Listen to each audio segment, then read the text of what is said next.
Welcome back to the Martinville family. Murder mystery on the menu today. Nothing other than Poirot Investigates by Agatha Christie is what we have for you today. So sit back, relax, and just enjoy. P.S. Don't forget to like and subscribe and leave a comment of what you want us to read next. Chapter 1. The Adventure of the Western Star. I was standing at the window of Poirot's rooms looking out idly on the street below. "That's queer," I ejaculated suddenly beneath my breath. "What is, mon ami?" asked Poirot placidly, from the depths of his comfortable chair. "Deduce, Poirot, from the following facts. Here is a young lady, richly dressed, fashionable hat, magnificent furs. She is coming along slowly, looking up at the houses as she goes. Unknown to her, she is being shadowed by 3 men and a middle-aged woman. They have just been joined by an errand boy who points after the girl, gesticulating as he does so. What drama is this being played? Is the girl a crook, and are the shadowers detectives preparing to arrest her? Or are they the scoundrels, and are they plotting to attack an innocent victim? What does the great detective say? The great detective, mon ami, chooses, as ever, the simplest course. He rises to see for himself. And my friend joined me at the window. In a minute he gave vent to an amused chuckle. As usual, your facts are tinged with your incurable romanticism. That is Miss Mary Marvel, the film star. She is being followed by a bevy of admirers who have recognized her. And en passant, my dear Hastings, she is quite aware of the fact." I laughed. "So all is explained. But you get no marks for that, Poirot. It was a mere matter of recognition. En vérité. And how many times have you seen Mary Marvel on the screen, mon cher?" I thought. "About a dozen times, perhaps." "And I once. Yet I recognize her, and you do not." "She looks so different," I replied rather feebly. "Ah! Sacre!" cried Poirot. "Is it that you expect her to promenade herself in the streets of London in a cowboy hat, or with bare feet, and a bunch of curls, as an Irish colleen? Always with you it is the non-essentials. Remember the case of the dancer, Valerie St. Clair." I shrugged my shoulders, slightly annoyed. "But console yourself, mon ami," said Poirot, calming down. "All cannot be as Hercule Poirot. I know it well. You really have the best opinion of yourself of anyone I ever knew," I cried, divided between amusement and annoyance. "What will you? When one is unique, one knows it. And others share that opinion even, if I mistake not, Miss Mary Marvel." "What?" "Without doubt. She is coming here." "How do you make that out?" "Very simply. This street, it is not aristocratic, mon ami. In it there is no fashionable doctor, no fashionable dentist, still less is there a fashionable milliner. But there is a fashionable detective. Oui, my friend, it is true I am become the mode, the dernier cri. One says to another, comment? You have lost your gold pencil case? You must go to the little Belgian. He is too marvelous. Every one goes. Courez. And they arrive. In flocks, mon ami. With problems of the most foolish. A bell rang below. What did I tell you? That is Miss Marvel. As usual, Poirot was right. After a short interval, the American film star was ushered in, and we rose to our feet. Mary Marvel was undoubtedly one of the most popular actresses on the screen. She had only lately arrived in England in company with her husband, Gregory B. Rolfe, also a film actor. Their marriage had taken place about a year ago in the States, and this was their first visit to England. They had been given a great reception. Every one was prepared to go mad over Mary Marvel, her wonderful clothes, her furs, her jewels, above all one jewel, the great diamond which had been nicknamed, to match its owner, the Western Star. Much, true and untrue, had been written about this famous stone, which was reported to be insured for the enormous sum of £50,000. All these details passed rapidly through my mind as I joined with Poirot in greeting our fair client. Miss Marvel was small and slender, very fair and girlish-looking, with the wide innocent blue eyes of a child. Poirot drew forward a chair for her, and she commenced talking at once. "You will probably think me very foolish, Monsieur Poirot, but Lord Cronshaw was telling me last night how wonderfully you cleared up the mystery of his nephew's death, and I felt that I just must have your advice. I dare say it's only a silly hoax, Gregory says so, but it's just worrying me to death."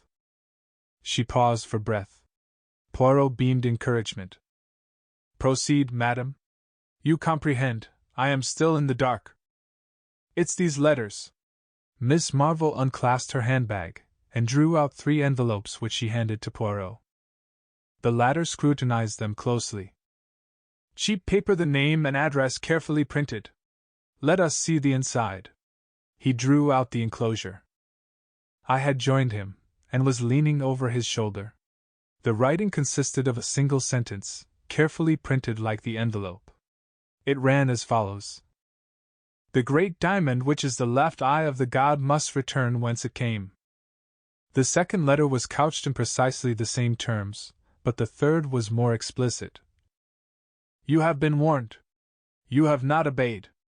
Now the diamond will be taken from you. At the full of the moon, the 2 diamonds which are the left and right eye of the god shall return. So it is written."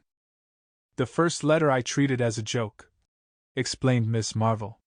"When I got the second, I began to wonder. The third one came yesterday, and it seemed to me that, after all, the matter might be more serious than I had imagined.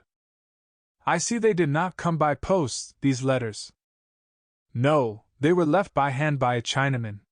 That is what frightens me." "Why?" "Because it was from a Chink in San Francisco that Gregory bought the stone 3 years ago." "I see, madam, that you believe the diamond referred to be the Western Star," finished Miss Marvell. "That's so. At the time, Gregory remembers that there was some story attached to the stone, but the Chink wasn't handing out any information. Gregory says he seemed just scared to death, and in a mortal hurry to get rid of the thing. He only asked about 1/10 of its value.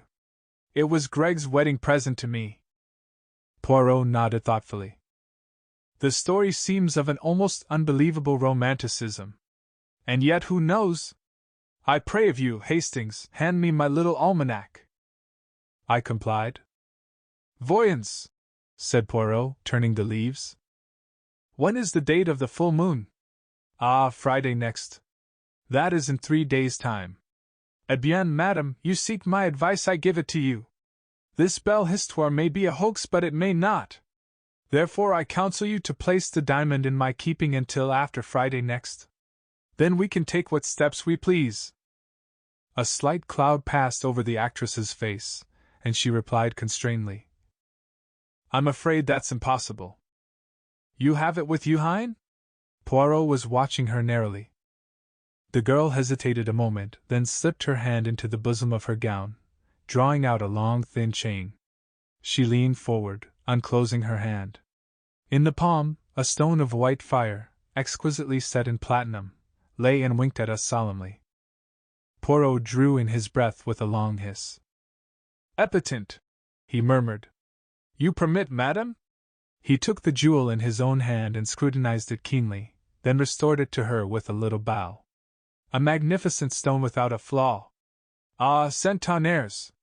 And you carry it about with you, comme si. "No, no, I'm very careful really, Monsieur Poirot.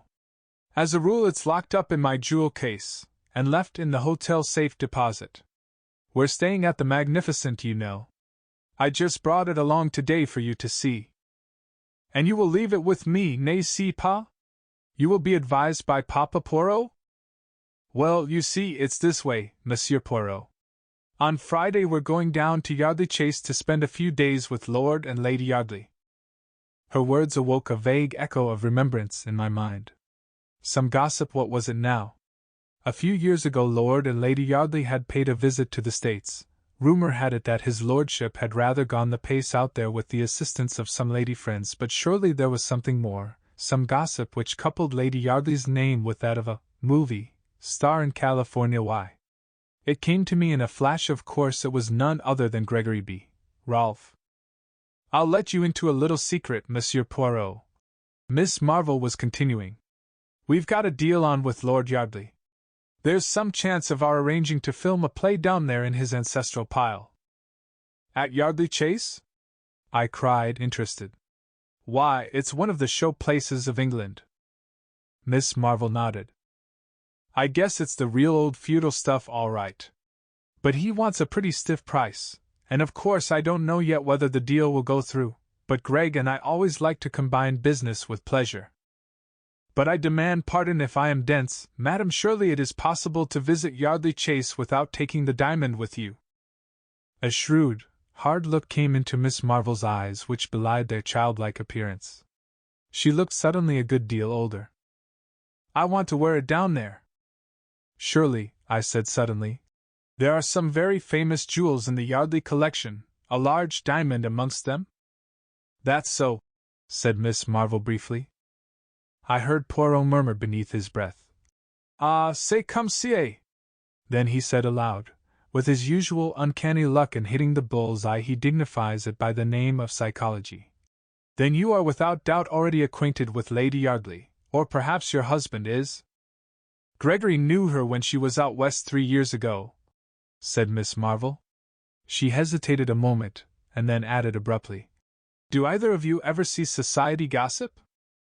We both pleaded guilty rather shamefacedly. I ask because in this week's number there is an article on famous jewels, and it's really very curious. She broke off. I rose, went to the table at the other side of the room, and returned with the paper in question in my hand. She took it from me, found the article, and began to read aloud. Amongst other famous stones may be included the Star of the East, a diamond in the possession of the Yardley family.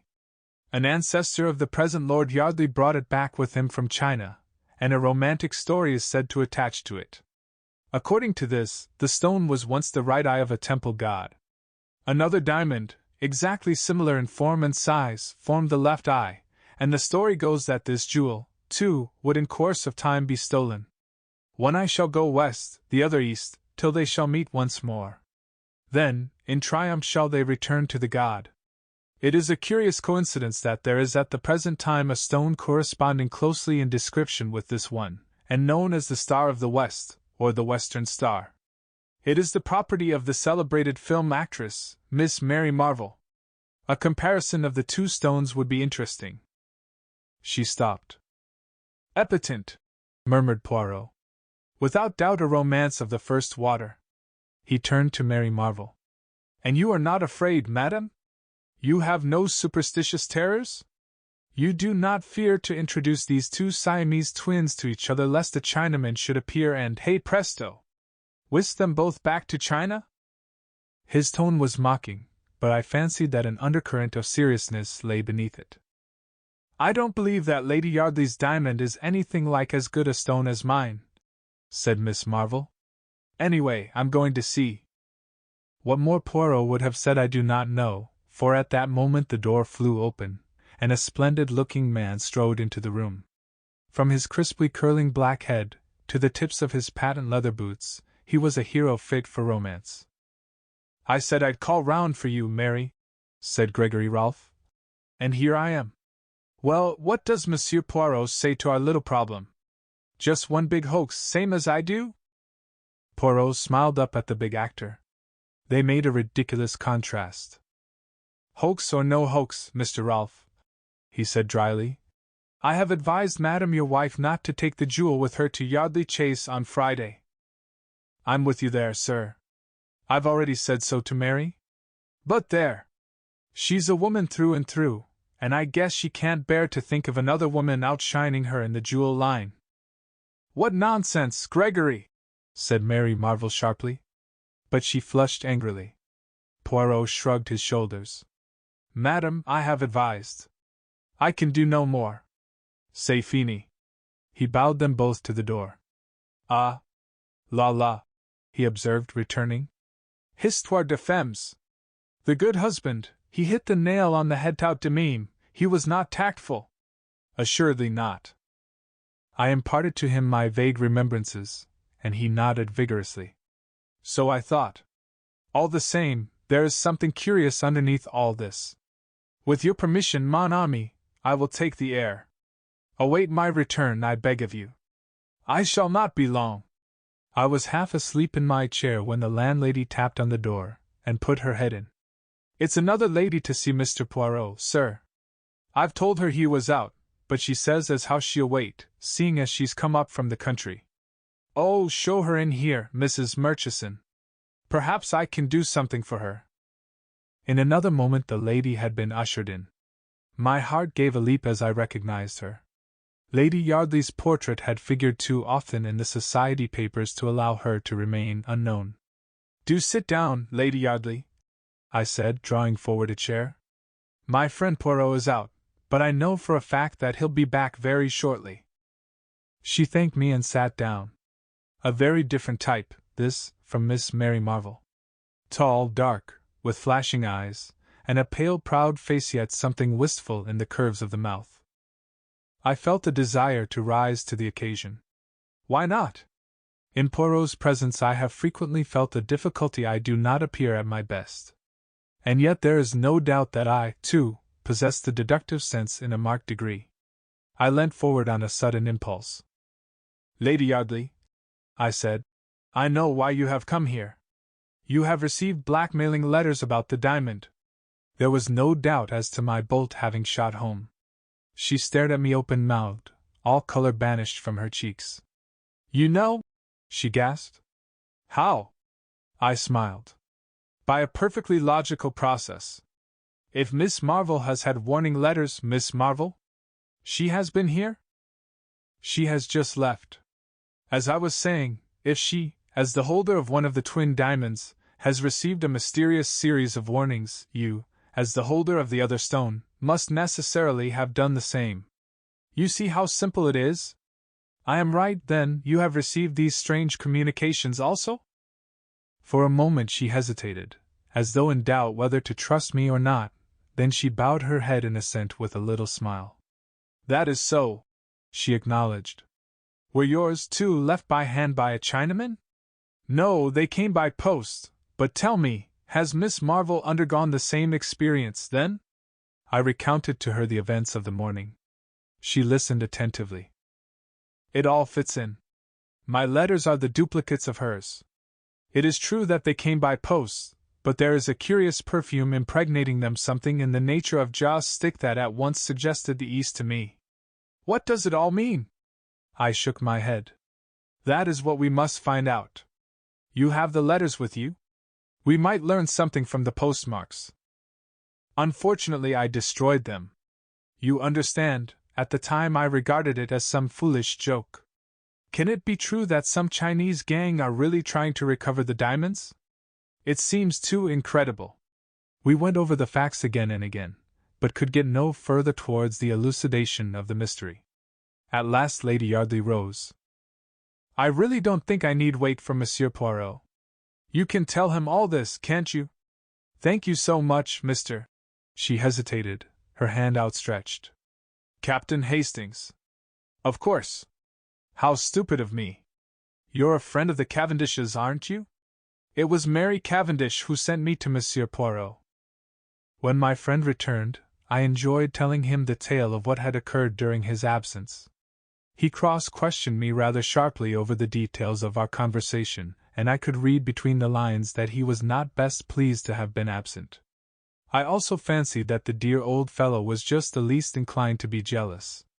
It had become rather a pose with him to consistently belittle my abilities, and I think he was chagrined at finding no loophole for criticism. I was secretly rather pleased with myself, though I tried to conceal the fact for fear of irritating him. In spite of his idiosyncrasies, I was deeply attached to my quaint little friend. Bien, he said at length, with a curious look on his face. The plot develops. Pass me, I pray you, that peerage on the top shelf there.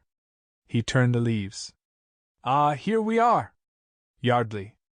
10th Viscount, served South African War. Tout cana pas d'importance. Mar.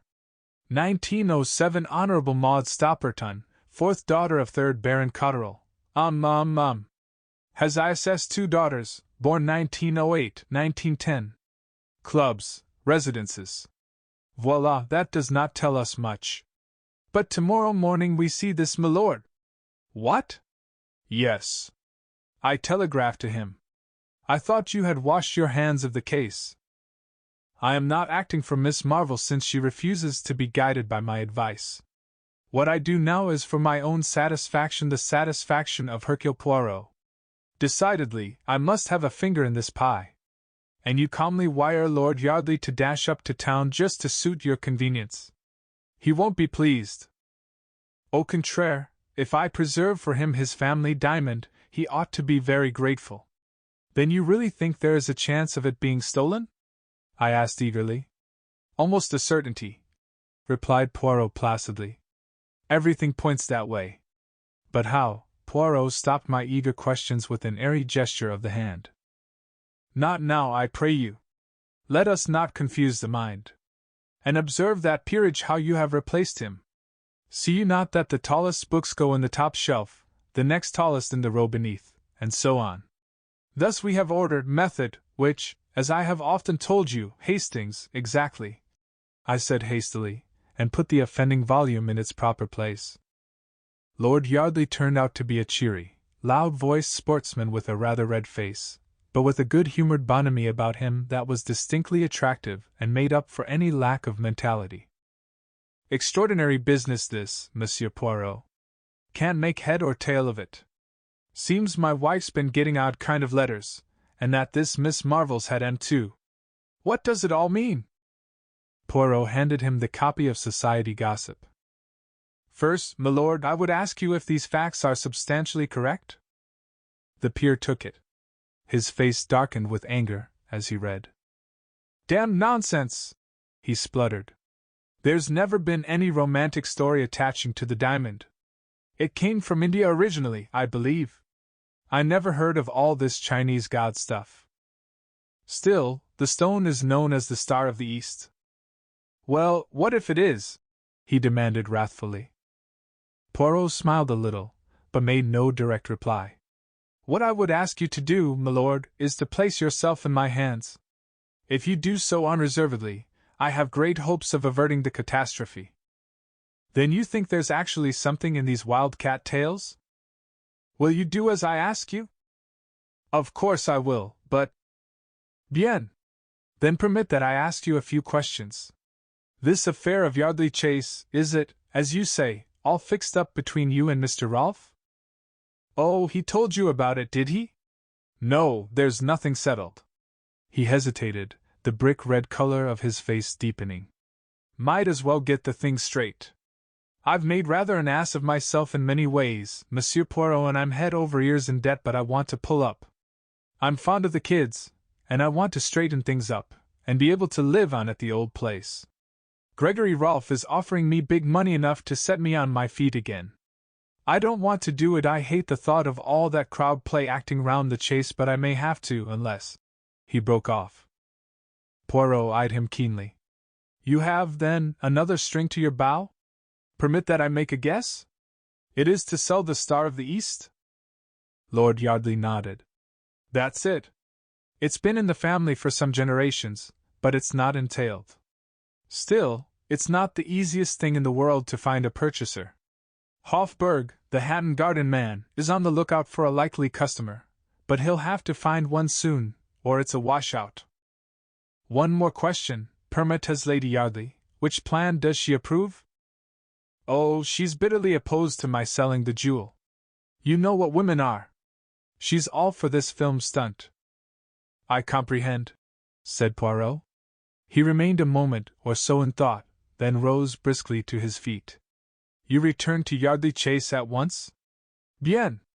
Say no word to anyone mind, but expect us there this evening. We will arrive shortly after 5. All right, but I don't see. Cana pas d'importance, said Poirot kindly. You will that I preserve for you your diamond, n'est-ce pas?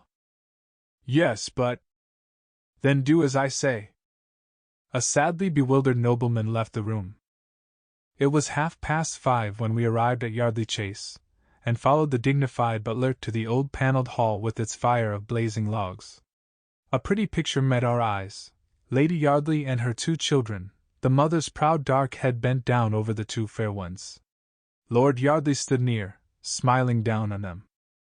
Monsieur Poirot and Captain Hastings, announced the butler. Lady Yardley looked up with a start. Her husband came forward uncertainly, his eyes seeking instruction from Poirot. The little man was equal to the occasion. All my excuses. It is that I investigate still this affair of Miss Marvel's. She comes to you on Friday, does she not? I make a little tour first to make sure that all is secure. Also, I wanted to ask of Lady Yardley if she recollected at all the postmarks on the letters she received? Lady Yardley shook her head regretfully. I'm afraid I don't. It is stupid of me. But, you see, I never dreamt of taking them seriously. You'll stay the night? Said Lord Yardley. Oh, my lord, I fear to incommode you. We have left our bags at the inn. That's all right. Lord Yardley had his cue. We'll send down for them. No trouble, I assure you. Poirot permitted himself to be persuaded, and sitting down by Lady Yardley, began to make friends with the children. In a short time they were all romping together, and had dragged me into the game. Vuits bonne mère, said Poirot, with a gallant little bow, as the children were removed reluctantly by a stern nurse. Lady Yardley smoothed her ruffled hair. I adore them, she said with a little catch in her voice. And nay, you with reason. Poirot bowed again. A dressing gong sounded, and we rose to go up to our rooms. At that moment the butler entered with a telegram on a salver which he handed to Lord Yardley. The latter tore it open with a brief word of apology. As he read it he stiffened visibly. With an ejaculation, he handed it to his wife. Then he glanced at my friend. Just a minute, Monsieur Poirot. I feel you ought to know about this. It's from Hofburg. He thinks he's found a customer for the Diamond in American, sailing for the States tomorrow. They're sending down a chap tonight to vet the stone. By Jove, though, if this goes through. Words failed him. Lady Yardley had turned away. She still held the telegram in her hand. I wish you wouldn't sell it, George, she said in a low voice. It's been in the family so long. She waited, as though for a reply, but when none came her face hardened. She shrugged her shoulders. I must go and dress. I suppose I had better display the goods? She turned to Poirot with a slight grimace. It's one of the most hideous necklaces that was ever designed. George has always promised to have the stones reset for me, but it's never been done. She left the room. Half an hour later, we 3 were assembled in the great drawing-room awaiting the lady. It was already a few minutes past the dinner hour. Suddenly there was a low rustle, and Lady Yardley appeared framed in the doorway, a radiant figure in a long white shimmering dress. Round the column of her neck was a rivulet of fire. She stood there with one hand just touching the necklace. Behold the sacrifice, she said gaily. Her ill humor seemed to have vanished. Wait, while I turn the big light on, and you shall feast your eyes on the ugliest necklace in England. The switches were just outside the door. As she stretched out her hand to them, the incredible thing happened. Suddenly, without any warning, every light was extinguished, the door banged, and from the other side of it came a long-drawn, piercing woman's scream. My God!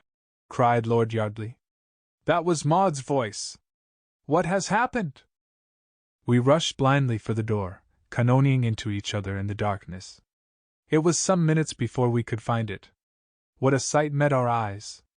Lady Yardley lay senseless on the marble floor, a crimson mark on her white throat where the necklace had been wrenched from her neck. As we bent over her, uncertain for the moment whether she were dead or alive, her eyelids opened. The Chinaman, she whispered painfully. The Chinaman, the side door. Lord Yardley sprang up with an oath. I accompanied him, my heart beating wildly. The Chinaman again. The side door in question was a small one in the angle of the wall, not more than a dozen yards from the scene of the tragedy. As we reached it, I gave a cry. There, just short of the threshold, lay the glittering necklace, evidently dropped by the thief in the panic of his flight. I swooped joyously down on it. Then I uttered another cry which Lord Yardley echoed. For in the middle of the necklace was a great gap. The Star of the East was missing. "That settles it," I breathed. These were no ordinary thieves. This one stone was all they wanted. But how did the fellow get in? Through this door. But it's always locked. I shook my head. It's not locked now. See. I pulled it open as I spoke. As I did so, something fluttered to the ground. I picked it up. It was a piece of silk, and the embroidery was unmistakable.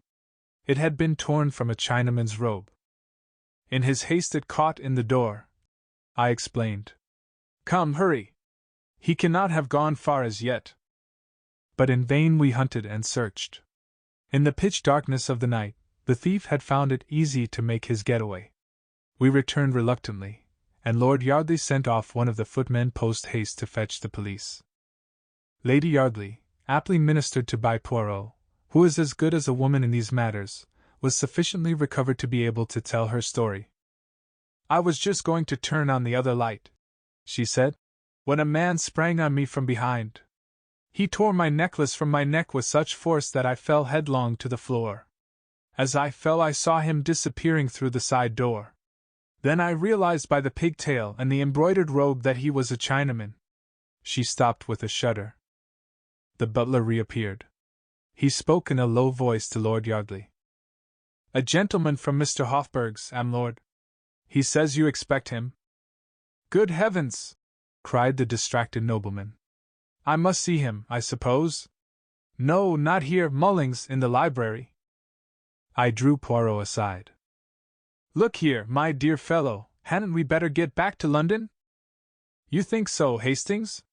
Why?" "Well," I coughed delicately. "Things haven't gone very well, have they? I mean, you tell Lord Yardley to place himself in your hands and all will be well, and then the diamond vanishes from under your very nose." "True," said Poirot, rather crestfallen. "It was not one of my most striking triumphs." This way of describing events almost caused me to smile, but I stuck to my guns. "So, having pardoned the expression, rather made a mess of things, don't you think it would be more graceful to leave immediately? And the dinner, the without doubt excellent dinner that the chef of Lord Yardley has prepared?" "Oh, what's dinner?" I said impatiently. Poirot held up his hands in horror. "Mon Dieu! It is that in this country you treat the affairs gastronomic with a criminal indifference. There's another reason why we should get back to London as soon as possible," I continued. "What is that, my friend?" "The other diamond," I said, lowering my voice. "Miss Marvell's." "Eh bien, what of it? Don't you see?" His unusual obtuseness annoyed me. What had happened to his usually keen wits? "They've got one, now they'll go for the other." "Tiens!" cried Poirot, stepping back a pace and regarding me with admiration. "But your brain marches to a marvel, my friend. Figure to yourself that for the moment I had not thought of that. But there is plenty of time. The full of the moon, it is not until Friday." I shook my head dubiously. The full of the moon theory left me entirely cold. I had my way with Poirot, however, and we departed immediately, leaving behind us a note of explanation and apology for Lord Yardley. My idea was to go at once to the Magnificent, and relate to Miss Marvell what had occurred, but Poirot vetoed the plan, and insisted that the morning would be time enough. I gave in rather grudgingly. In the morning Poirot seemed strangely disinclined to stir out. I began to suspect that, having made a mistake to start with, he was singularly loath to proceed with the case. In answer to my persuasions, he pointed out, with admirable common sense, that as the details of the affair at Yardley Chase were already in the morning papers, the Rolfs would know quite as much as we could tell them. I gave way unwillingly. Events proved my forebodings to be justified. About 2 o'clock, the telephone rang. Poirot answered it. He listened for some moments, then with a brief "Bien, j'y serai," he rang off, and turned to me. "What do you think, mon ami?" He looked half ashamed, half excited. "The diamond of Miss Marvell, it has been stolen." "What?" I cried, springing up.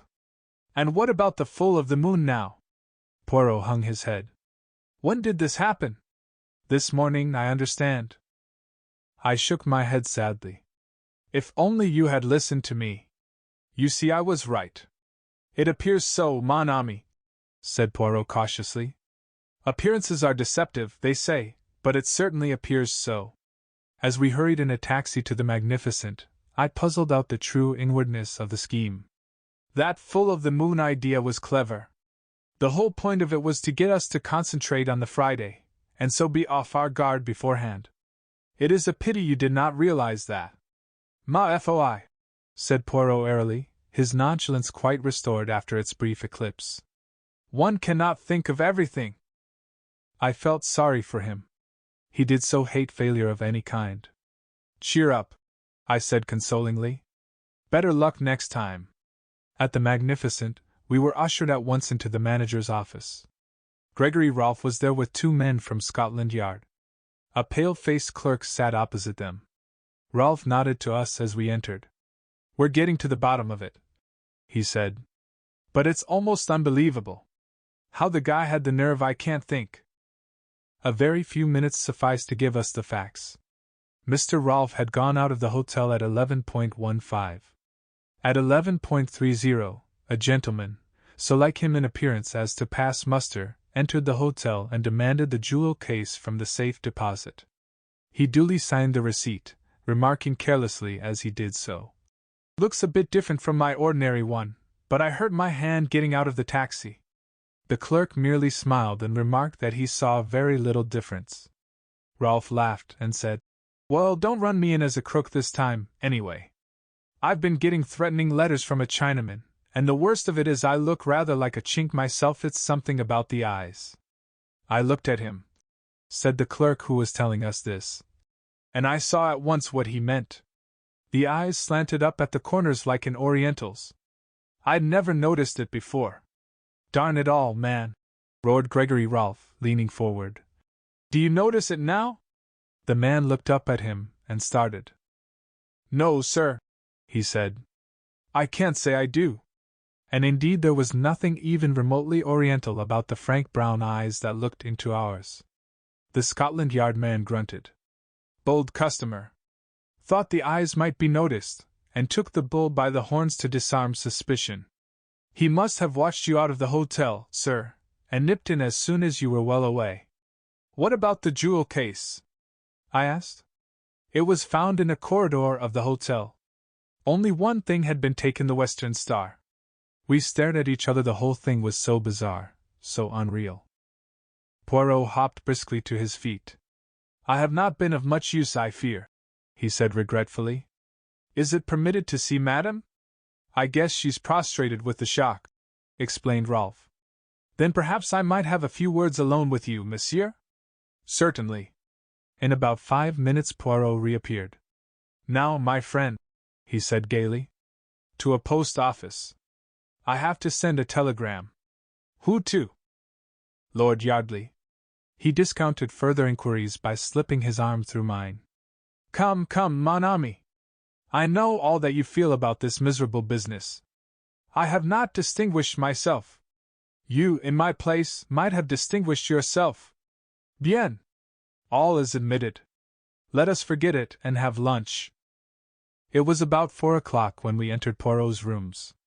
A figure rose from a chair by the window. It was Lord Yardley.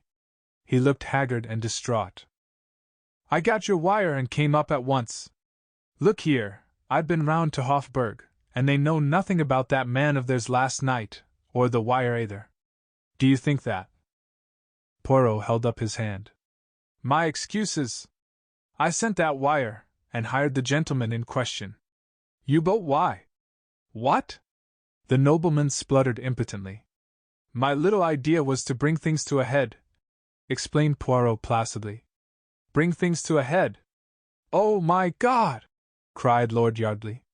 "And the ruse succeeded," said Poirot cheerfully. "Therefore, milord, I have much pleasure in returning you this." With a dramatic gesture he produced a glittering object. It was a great diamond. "The Star of the East," gasped Lord Yardley. "But I don't understand." "No?" said Poirot. "It makes no matter.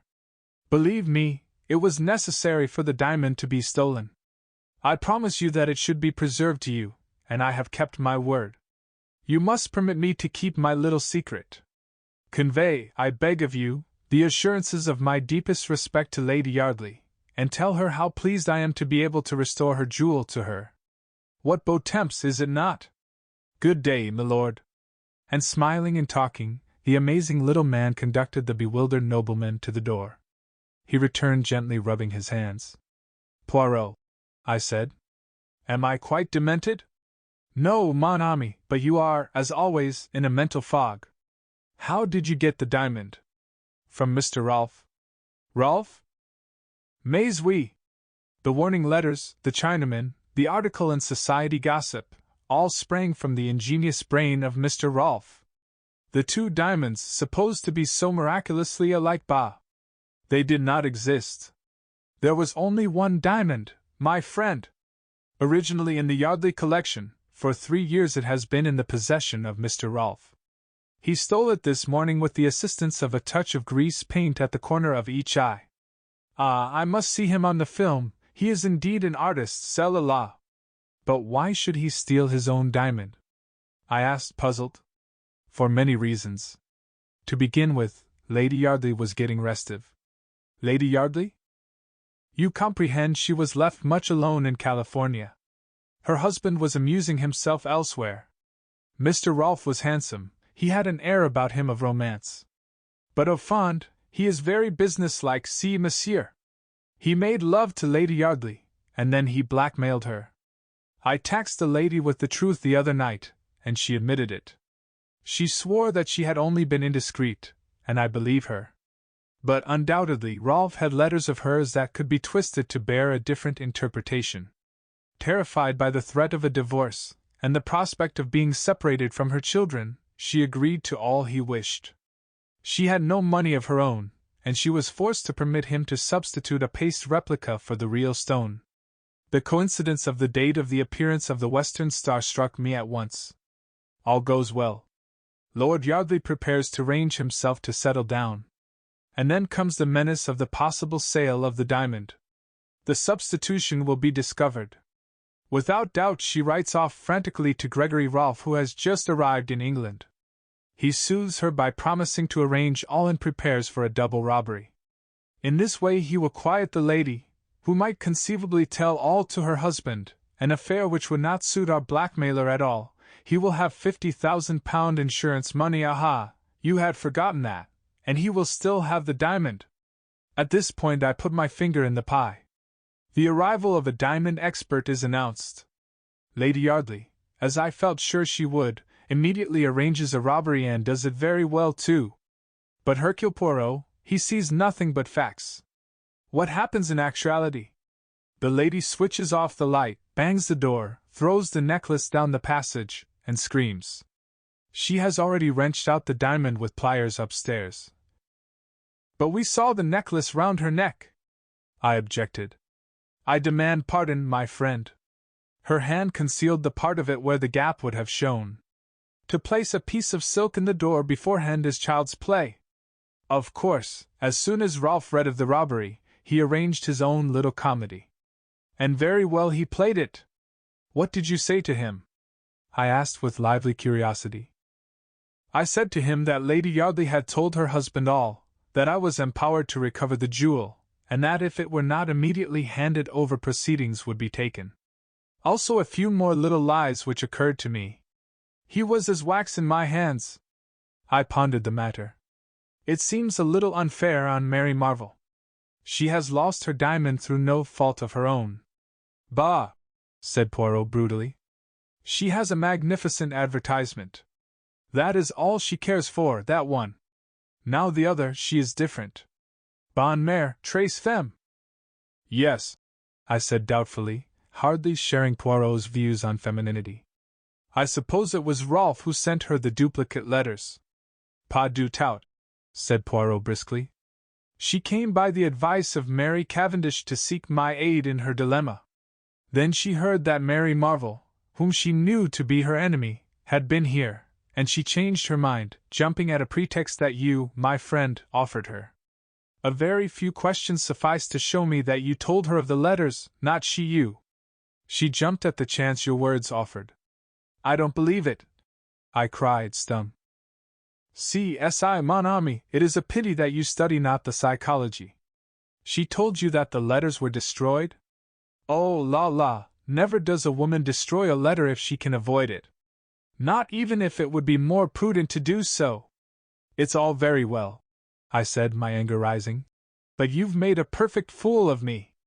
From beginning to end. No, it's all very well to try and explain it away afterwards. There really is a limit. But you were so enjoying yourself, my friend. I had not the heart to shatter your illusions. It's no good. You've gone a bit too far this time. Mon Dieu! But how you enrage yourself for nothing, mon ami! I'm fed up. I went out, banging the door. Poirot had made an absolute laughing-stock of me.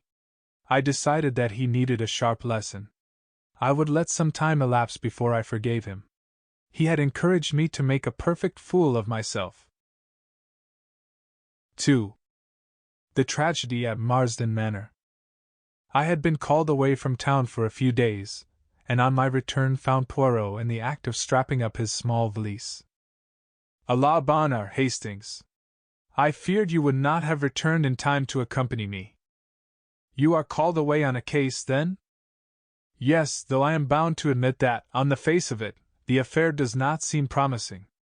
The Northern Union Insurance Company have asked me to investigate the death of a Mr. Maltravers who a few weeks ago insured his life with them for the large sum of £50,000. Yes? I said, much interested. There was, of course, the usual suicide clause in the policy. In the event of his committing suicide within a year, the premiums would be forfeited. Mr. Maltravers was duly examined by the company's own doctor, and although he was a man slightly past the prime of life, was passed as being in quite sound health. However, on Wednesday last, the day before yesterday, the body of Mr. Maltravers was found in the grounds of his house in Essex, Marsden Manor, and the cause of his death is described as some kind of internal hemorrhage. That in itself would be nothing remarkable, but sinister rumors as to Mr. Maltravers' financial position have been in the air of late, and the Northern Union have ascertained beyond any possible doubt that the deceased gentleman stood upon the verge of bankruptcy. Now that alters matters considerably.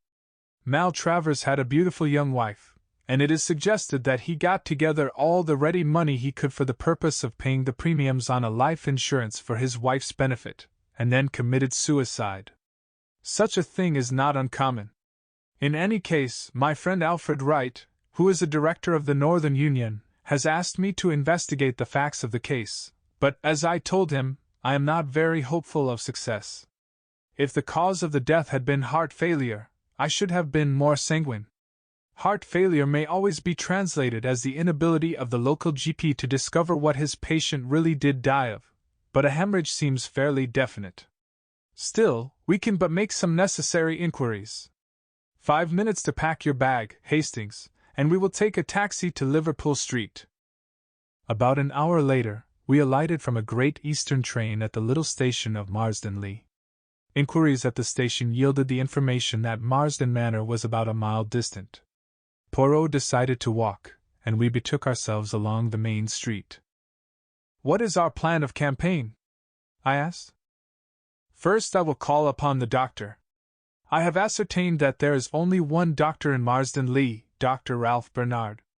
Ah, here we are at his house. The house in question was a kind of superior cottage, standing back a little from the road. A brass plate on the gate bore the doctor's name. We passed up the path and rang the bell. We proved to be fortunate in our call. It was the doctor's consulting hour, and for the moment there were no patients waiting for him. Dr. Bernard was an elderly man, high-shouldered and stooping, with a pleasant vagueness of manner.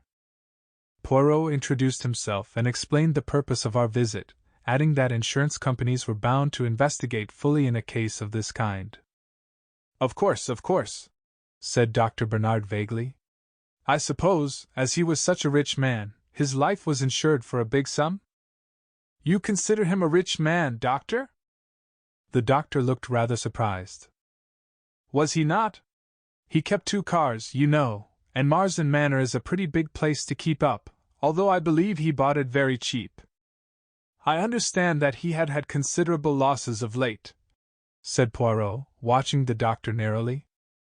The latter, however, merely shook his head sadly. Is that so? Indeed. It is fortunate for his wife, then, that there is this life insurance. A very beautiful and charming young creature, but terribly unstrung by this sad catastrophe. A mass of nerves, poor thing. I have tried to spare her all I can, but of course the shock was bound to be considerable. You had been attending Mr. Maltravers recently? My dear sir, I never attended him. What?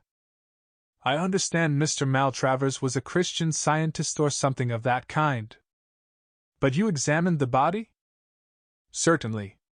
I was fetched by one of the undergardeners. And the cause of death was clear? Absolutely. There was blood on the lips, but most of the bleeding must have been internal. Was he still lying where he had been found? Yes, the body had not been touched. He was lying at the edge of a small plantation. He had evidently been out shooting rooks. A small rook rifle lay beside him. The hemorrhage must have occurred quite suddenly. Gastric ulcer, without a doubt. No question of his having been shot, eh? My dear sir! I demand pardon, said Poirot humbly. But if my memory is not at fault, in the case of a recent murder, the doctor first gave a verdict of heart failure, altering it when the local constable pointed out that there was a bullet wound through the head. You will not find any bullet wounds on the body of Mr. Maltravers, said Dr. Bernard dryly. Now, gentlemen, if there is nothing further. We took the hint. Good morning, and many thanks to you, doctor, for so kindly answering our questions. By the way, you saw no need for an autopsy? Certainly not. The doctor became quite apoplectic. The cause of death was clear, and in my profession we see no need to distress unduly the relatives of a dead patient. And turning, the doctor slammed the door sharply in our faces. And what do you think of Dr. Bernard Hastings? Inquired Poirot, as we proceeded on our way to the manor. Rather an old ass. Exactly. Your judgments of character are always profound, my friend.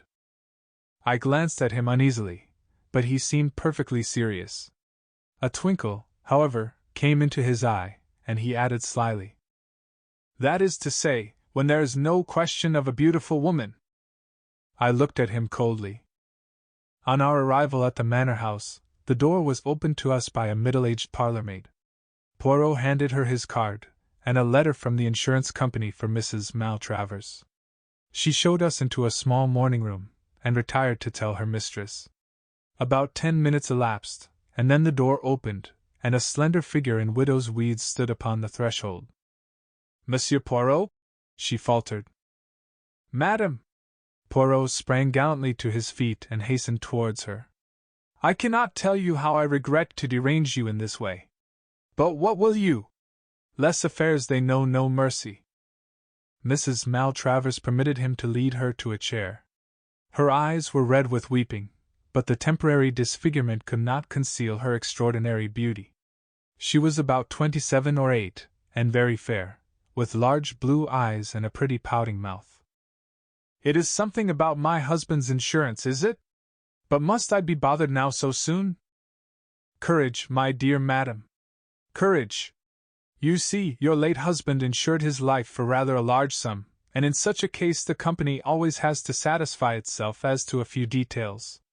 They have empowered me to act for them.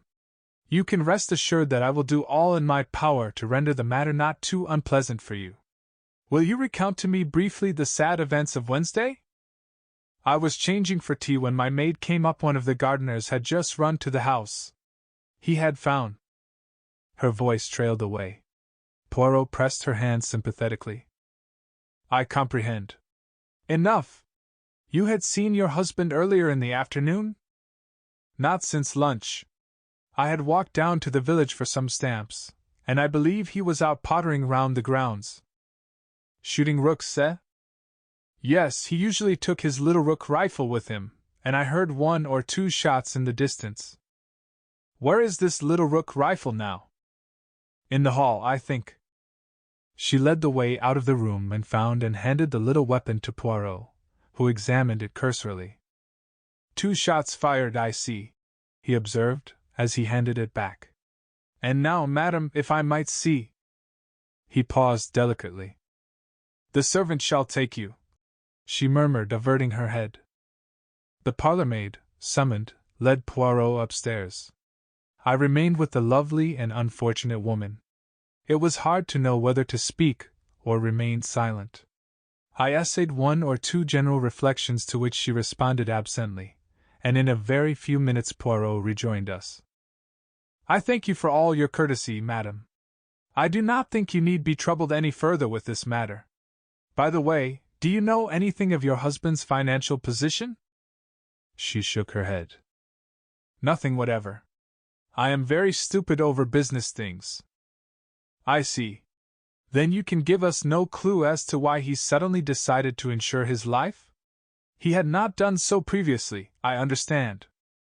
Well, we had only been married a little over a year. But as to why he insured his life, it was because he had absolutely made up his mind that he would not live long. He had a strong premonition of his own death. I gather that he had had 1 hemorrhage already, and that he knew that another one would prove fatal. I tried to dispel these gloomy fears of his, but without avail. Alas, he was only too right. Tears in her eyes, she bade us a dignified farewell. Poirot made a characteristic gesture as we walked down the drive together. Eh bien, that is that. Back to London, my friend, there appears to be no mouse in this mousehole. And yet... Yet what? A slight discrepancy, that is all. You noticed it? You did not? Still, life is full of discrepancies, and assuredly the man cannot have taken his own life. There is no poison that would fill his mouth with blood. No, no, I must resign myself to the fact that all here is clear and above board. But who is this? A tall young man was striding up the drive towards us. He passed us without making any sign, but I noted that he was not ill-looking, with a lean, deeply bronzed face that spoke of life in a tropic clime. A gardener who was sweeping up leaves had paused for a minute in his task, and Poirot ran quickly up to him. Tell me, I pray you, who is that gentleman? Do you know him? I don't remember his name, sir, though I did hear it. He was staying down here last week for a night. Tuesday it was. Quick, mon ami, let us follow him. We hastened up the drive after the retreating figure. A glimpse of a black-robed figure on the terrace at the side of the house, and our quarry swerved and we after him, so that we were witnesses of the meeting.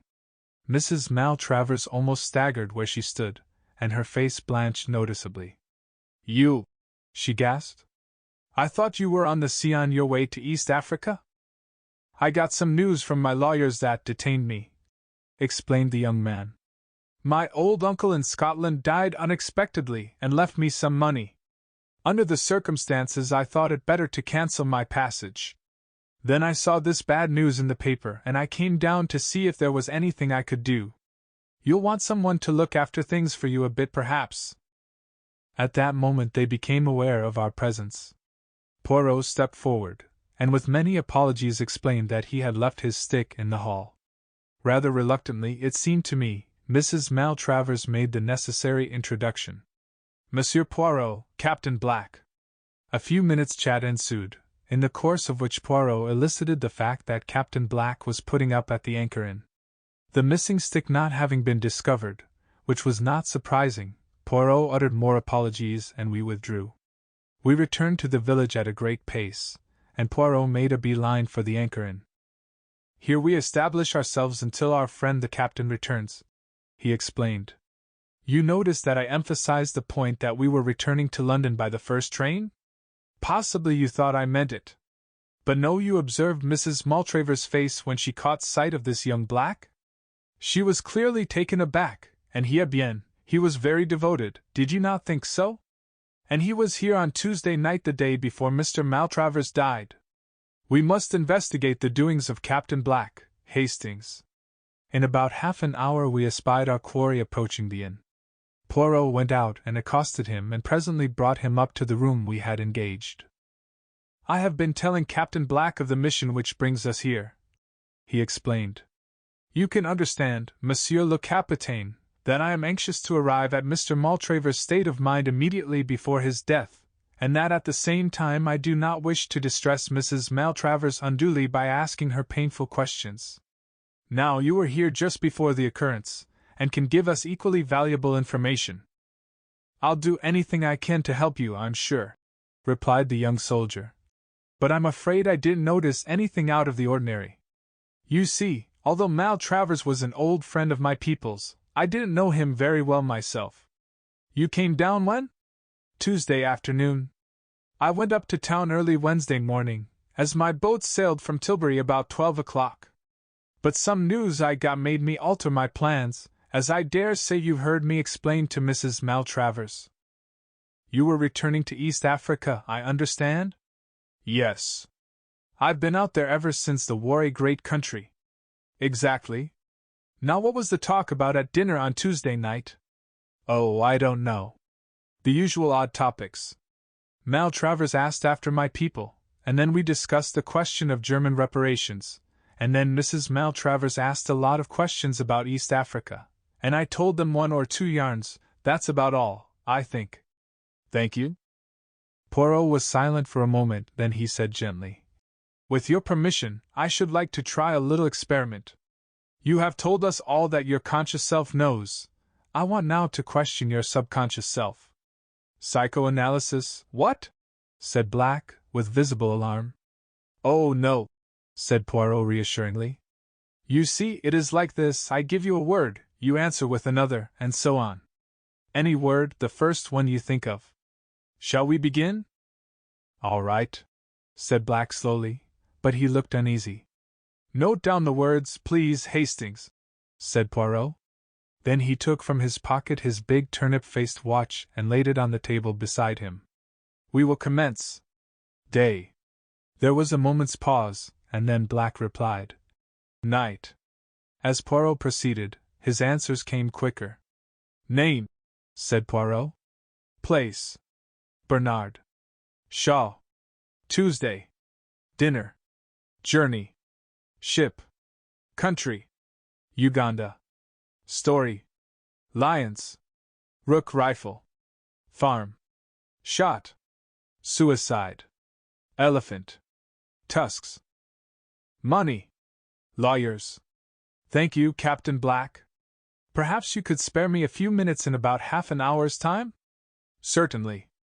The young soldier looked at him curiously, and wiped his brow as he got up.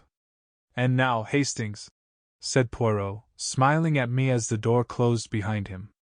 "You see it all, do you not? I don't know what you mean. Does that list of words tell you nothing?" I scrutinized it, but was forced to shake my head. "I will assist you. To begin with, Black answered well within the normal time limit, with no pauses, so we can take it that he himself has no guilty knowledge to conceal. Day to night and place to name are normal associations. I began work with Bernard, which might have suggested the local doctor had he come across him at all. Evidently he had not. After our recent conversation, he gave dinner to my Tuesday, but journey and country were answered by ship and Uganda, showing clearly that it was his journey abroad that was important to him and not the one which brought him down here. Story recalls to him one of the lion stories he told at dinner. I proceed to Rook rifle and he answered with the totally unexpected word farm. When I say shot, he answers at once suicide. The association seems clear. A man he knows committed suicide with a Rook rifle on a farm somewhere. Remember, too, that his mind is still on the stories he told at dinner, and I think you will agree that I shall not be far from the truth if I recall Captain Black and ask him to repeat the particular suicide story which he told at the dinner table on Tuesday evening. Black was straightforward enough over the matter. "Yes, I did tell them that story now that I come to think of it. Chap shot himself on a farm out there. Did it with a Rook rifle through the roof of the mouth, bullet lodged in the brain. Doctors were no end puzzled over it. There was nothing to show except a little blood on the lips. But what has it got to do with Mr. Maltravers? You did not know, I see, that he was found with a rook rifle by his side. You mean my story suggested to him? Oh, but that is awful. Do not distress yourself, it would have been one way or another. Well, I must get on the telephone to London. Poirot had a lengthy conversation over the wire, and came back thoughtful. He went off by himself in the afternoon, and it was not till 7 o'clock that he announced that he could put it off no longer, but must break the news to the young widow. My sympathy had already gone out to her unreservedly. To be left penniless, and with the knowledge that her husband had killed himself to assure her future, was a hard burden for any woman to bear. I cherished a secret hope, however, that young Black might prove capable of consoling her after her first grief had passed. He evidently admired her enormously.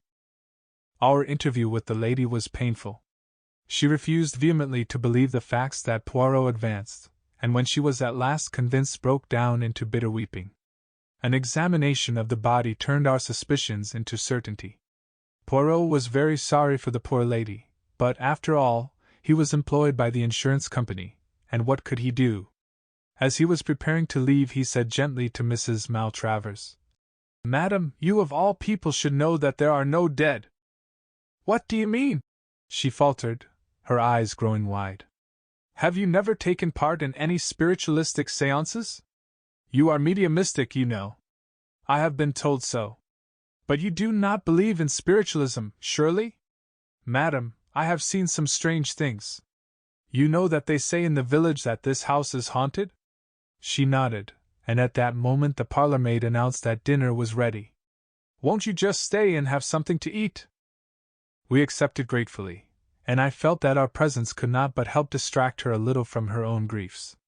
We had just finished our soup, when there was a scream outside the door, and the sound of breaking crockery. We jumped up. The parlour-maid appeared, her hand to her heart. It was a man standing in the passage. Poirot rushed out, returning quickly. "There is no one there." "Isn't there, sir?" said the parlour-maid weakly. "Oh, it did give me a start." "But why?" She dropped her voice to a whisper. I thought it was the master, it looked like him." I saw Mrs. Maltravers give a terrified start, and my mind flew to the old superstition that a suicide cannot rest. She thought of it too, I am sure, for a minute later, she caught Poirot's arm with a scream. "Didn't you hear that?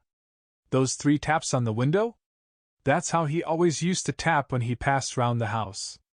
"The ivy!" I cried. "It was the ivy against the pane." But a sort of terror was gaining on us all. The parlour-maid was obviously unstrung, and when the meal was over Mrs. Maltravers besought Poirot not to go at once. She was clearly terrified to be left alone. We sat in the little morning-room. The wind was getting up, and moaning round the house in an eerie fashion. Twice the door of the room came unlatched, and the door slowly opened, and each time she clung to me with a terrified gasp. "Ah, but this door, it is bewitched!" cried Poirot angrily at last. He got up and shut it once more, then turned the key in the lock. "I shall lock it, so—" "Don't do that," she gasped. "If it should come open now—" And even as she spoke the impossible happened. The locked door slowly swung open. I could not see into the passage from where I sat, but she and Poirot were facing it. She gave one long shriek as she turned to him. "You saw him there in the passage?" she cried. He was staring down at her with a puzzled face, then shook his head. "I saw him, my husband. You must have seen him too?" "Madam, I saw nothing." "You are not well unstrung." "I am perfectly well, oh God!" Suddenly, without any warning, the lights quivered and went out. Out of the darkness came 3 loud raps. I could hear Mrs. Maltravers moaning. And then I saw. The man I had seen on the bed upstairs stood there facing us, gleaming with a faint ghostly light. There was blood on his lips, and he held his right hand out, pointing. Suddenly a brilliant light seemed to proceed from it. It passed over Poirot and me, and fell on Mrs. Maltravers. I saw her white, terrified face, and something else. "My God, Poirot!" I cried. "Look at her hand, her right hand. It's all red!" Her own eyes fell on it, and she collapsed in a heap on the floor. "Blood!" she cried hysterically. "Yes, it's blood. I killed him! I did it! He was showing me, and then I put my hand on the trigger and pressed. Save me from him, save me! He's come back!" Her voice died away in a gurgle. "Lights!" said Poirot briskly. The lights went on as if by magic. "That's it," he continued. "You heard Hastings? And you, Everett? Oh, by the way, this is Mr. Everett, rather a fine member of the theatrical profession. I phoned to him this afternoon. His make-up is good, isn't it? Quite like the dead man, and with a pocket torch and the necessary phosphorescence he made the proper impression. I shouldn't touch her right hand if I were you, Hastings. Red paint marks so. When the lights went out I clasped her hand, you see. By the way, we mustn't miss our train. Inspector Japp is outside the window. A bad night, but he has been able to while away the time by tapping on the window every now and then. You see," continued Poirot, as we walked briskly through the wind and rain, "there was a little discrepancy. The doctor seemed to think the deceased was a Christian Scientist, and who could have given him that impression but Mrs. Maltravers? But to us she represented him as being in a grave state of apprehension about his own health. Again, why was she so taken aback by the reappearance of young Black? And lastly, although I know that convention decrees that a woman must make a decent pretense of mourning for her husband, I do not care for such heavily rouged eyelids. You did not observe them, Hastings? No? As I always tell you, you see nothing. Well, there it was. There were the two possibilities. Did Black's story suggest an ingenious method of committing suicide to Mr. Maltravers, or did his other listener, the wife, see an equally ingenious method of committing murder? I incline to the latter view. To shoot himself in the way indicated, he would probably have had to pull the trigger with his toe, or at least so I imagine. Now, if Maltravers had been found with one boot off, we should almost certainly have heard of it from someone. An odd detail like that would have been remembered. No, as I say, I incline to the view that it was a case of murder, not suicide, but I realized that I had not a shadow of proof in support of my theory. Hence the elaborate little comedy you saw played tonight. Even now I don't quite see all the details of the crime? I said. Let us start from the beginning. Here is a shrewd and scheming woman who, knowing of her husband's financial debacle and tired of the elderly mate she has only married for his money, induces him to insure his life for a large sum, and then seeks for the means to accomplish her purpose. An accident gives her that the young soldier's strange story. The next afternoon, when Monsieur le Capitaine, as she thinks, is on the high seas, she and her husband are strolling round the grounds. What a curious story that was last night, she observes. Could a man shoot himself in such a way? Do show me if it is possible. The poor fool, he shows her. He places the end of the rifle in his mouth. She stoops down, and puts her finger on the trigger, laughing up at him. And now, sir, she says saucily, supposing I pull the trigger? And then, Hastings, she pulls it. 3. The Adventure of the Cheap Flat. So far, in the cases which I have recorded, Poirot's investigations have started from the central fact, whether murder or robbery, and have proceeded from thence by a process of logical deduction to the final triumphant unraveling. In the events I am now about to chronicle, a remarkable chain of circumstances led from the apparently trivial incidents which first attracted Poirot's attention to the sinister happenings which completed a most unusual case. I had been spending the evening with an old friend of mine, Gerald Parker. There had been, perhaps, about half a dozen people there besides my host and myself, and the talk fell, as it was bound to do sooner or later wherever Parker found himself, on the subject of house hunting in London. Houses and flats were Parker's special hobby. Since the end of the war, he had occupied at least half a dozen different flats and maisonettes. No sooner was he settled anywhere than he would light unexpectedly upon a new find, and would forthwith depart bag and baggage. His moves were nearly always accomplished at a slight pecuniary gain, for he had a shrewd business head, but it was sheer love of the sport that actuated him, and not a desire to make money at it. We listened to Parker for some time with the respect of the novice for the expert. Then it was our turn, and a perfect babble of tongues was let loose. Finally the floor was left to Mrs. Robinson, a charming little bride who was there with her husband. I had never met them before, as Robinson was only a recent acquaintance of Parker's. "Talking of flats," she said, "have you heard of our piece of luck, Mr. Parker? We've got a flat at last. In Montague Mansions." "Well," said Parker, "I've always said there are plenty of flats at a price." "Yes, but this isn't at a price. It's dirt cheap. £80 a year." But Montague Mansions is just off Knightsbridge, isn't it? Big handsome building. Or are you talking of a poor relation of the same name stuck in the slums somewhere?" "No, it's the Knightsbridge one. That's what makes it so wonderful." "Wonderful is the word. It's a blinking miracle. But there must be a catch somewhere. Big premium, I suppose?" "No premium." "No premo, hold my head, somebody!" groaned Parker.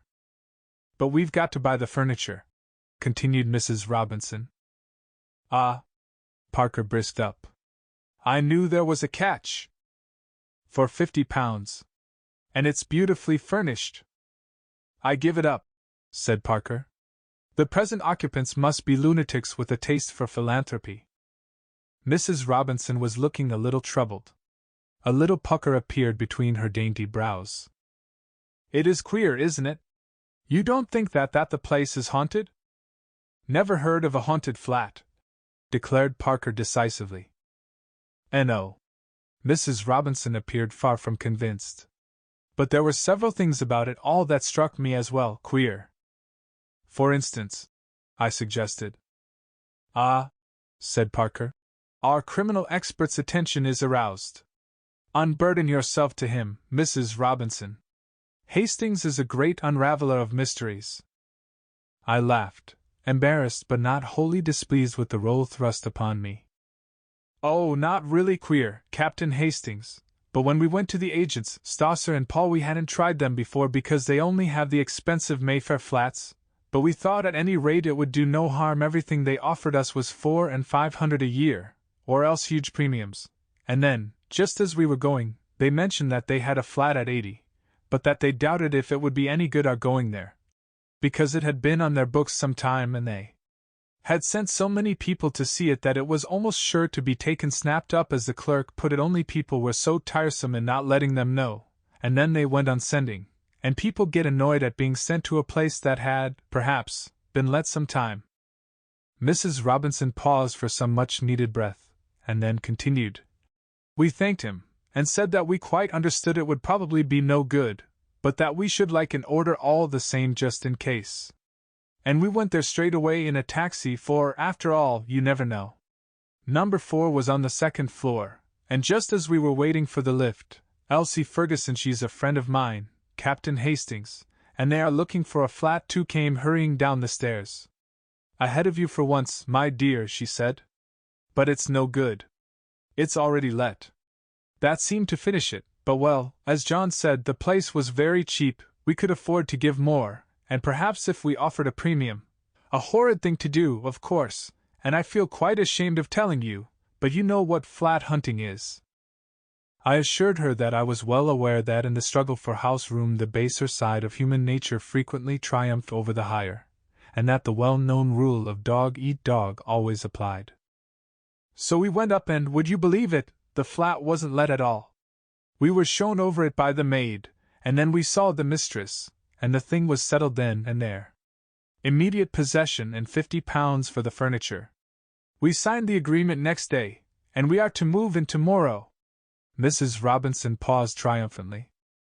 "And what about Mrs. Ferguson?" asked Parker. "Let's have your deductions, Hastings." "Obvious, my dear Watson," I quoted lightly. "She went to the wrong flat." "Oh, Captain Hastings, how clever of you!" cried Mrs. Robinson admiringly. I rather wished Poirot had been there. Sometimes I have the feeling that he rather underestimates my capabilities.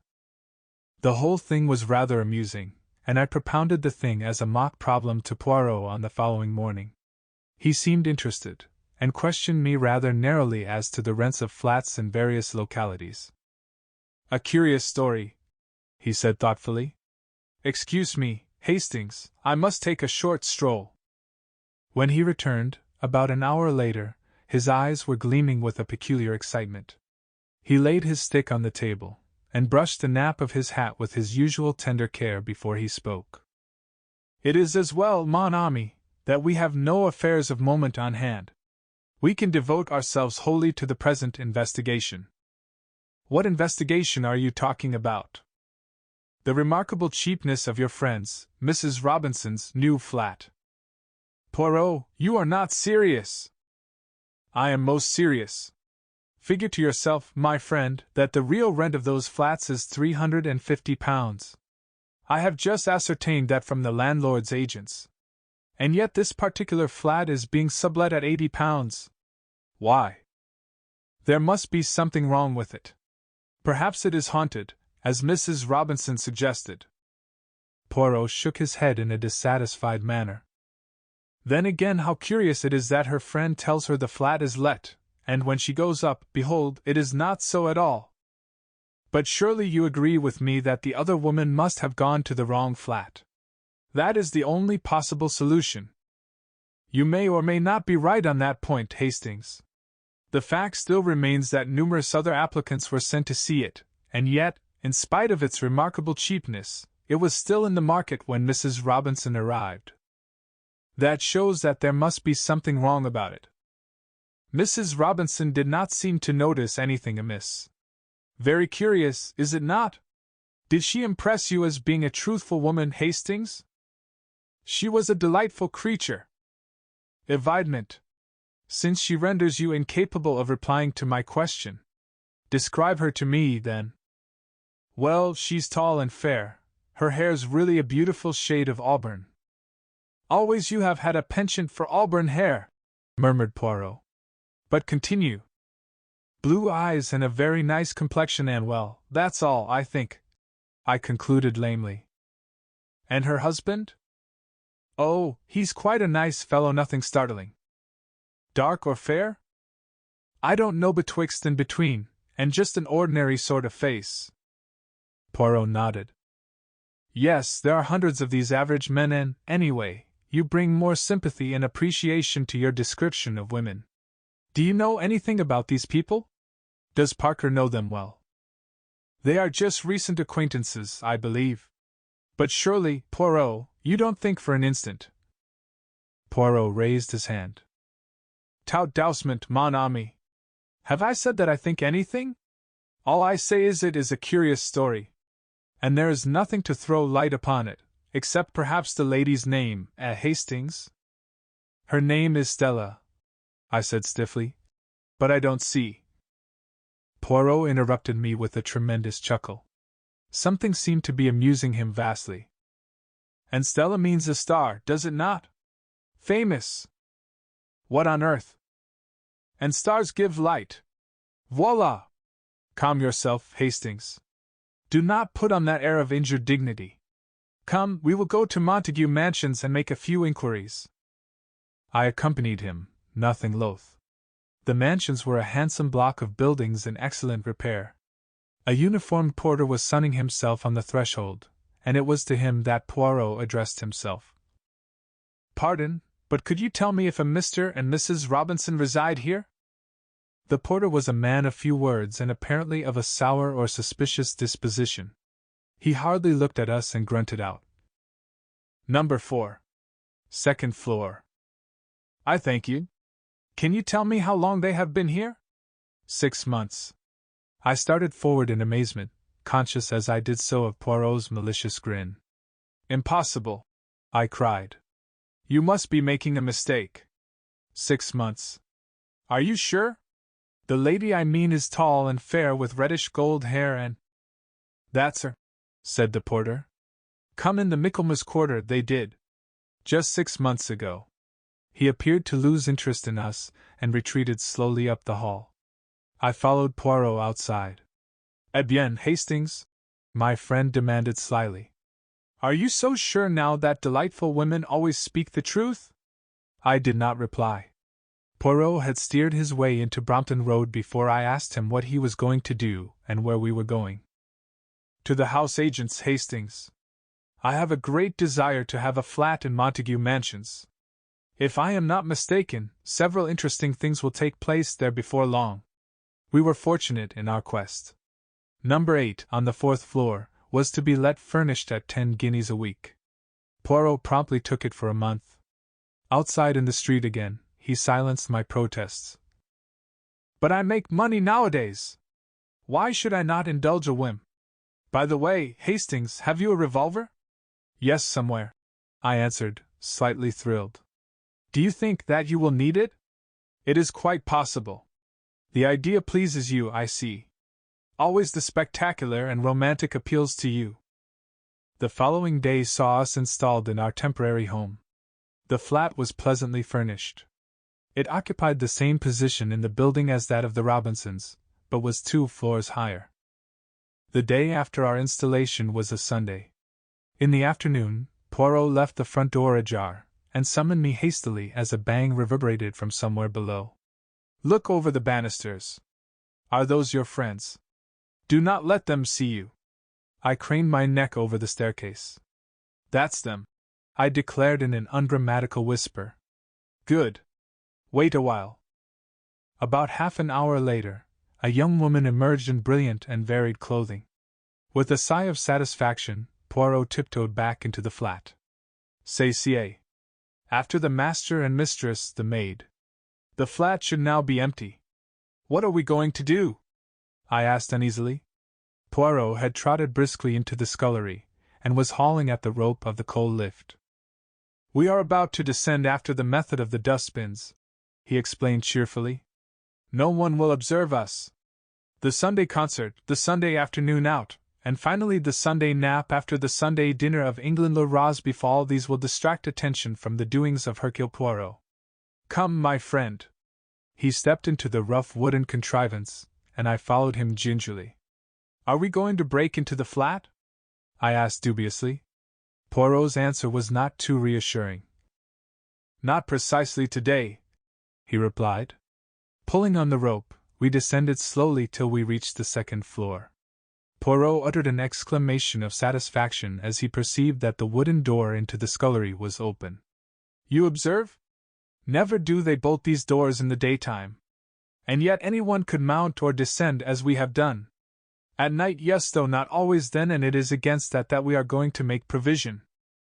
He had drawn some tools from his pocket as he spoke, and at once set deftly to work, his object being to arrange the bolt so that it could be pulled back from the lift. The operation only occupied about 3 minutes. Then Poirot returned the tools to his pocket, and we reascended once more to our own domain. On Monday Poirot was out all day, but when he returned in the evening he flung himself into his chair with a sigh of satisfaction. Hastings, shall I recount to you a little history? A story after your own heart, and which will remind you of your favorite cinema? Go ahead, I laughed. I presume that it is a true story, not one of your efforts of fancy. It is true enough.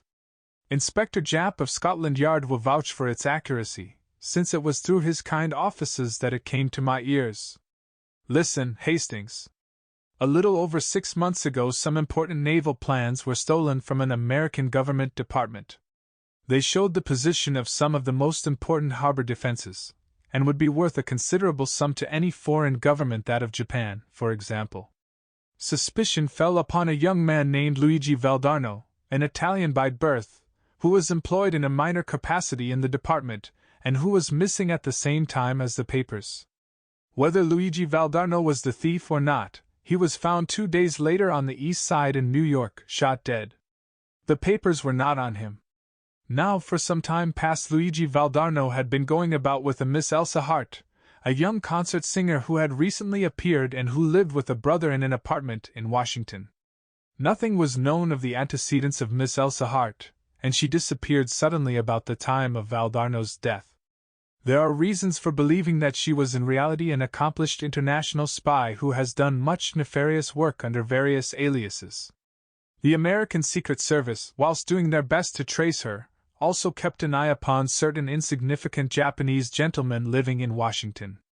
They felt pretty certain that, when Elsa Hart had covered her tracks sufficiently, she would approach the gentleman in question. One of them left suddenly for England a fortnight ago. On the face of it, therefore, it would seem that Elsa Hart is in England. Poirot paused, and then added softly, "The official description of Elsa Hart is, height 5 feet 7, eyes blue, hair auburn, fair complexion, nose straight, no special distinguishing marks."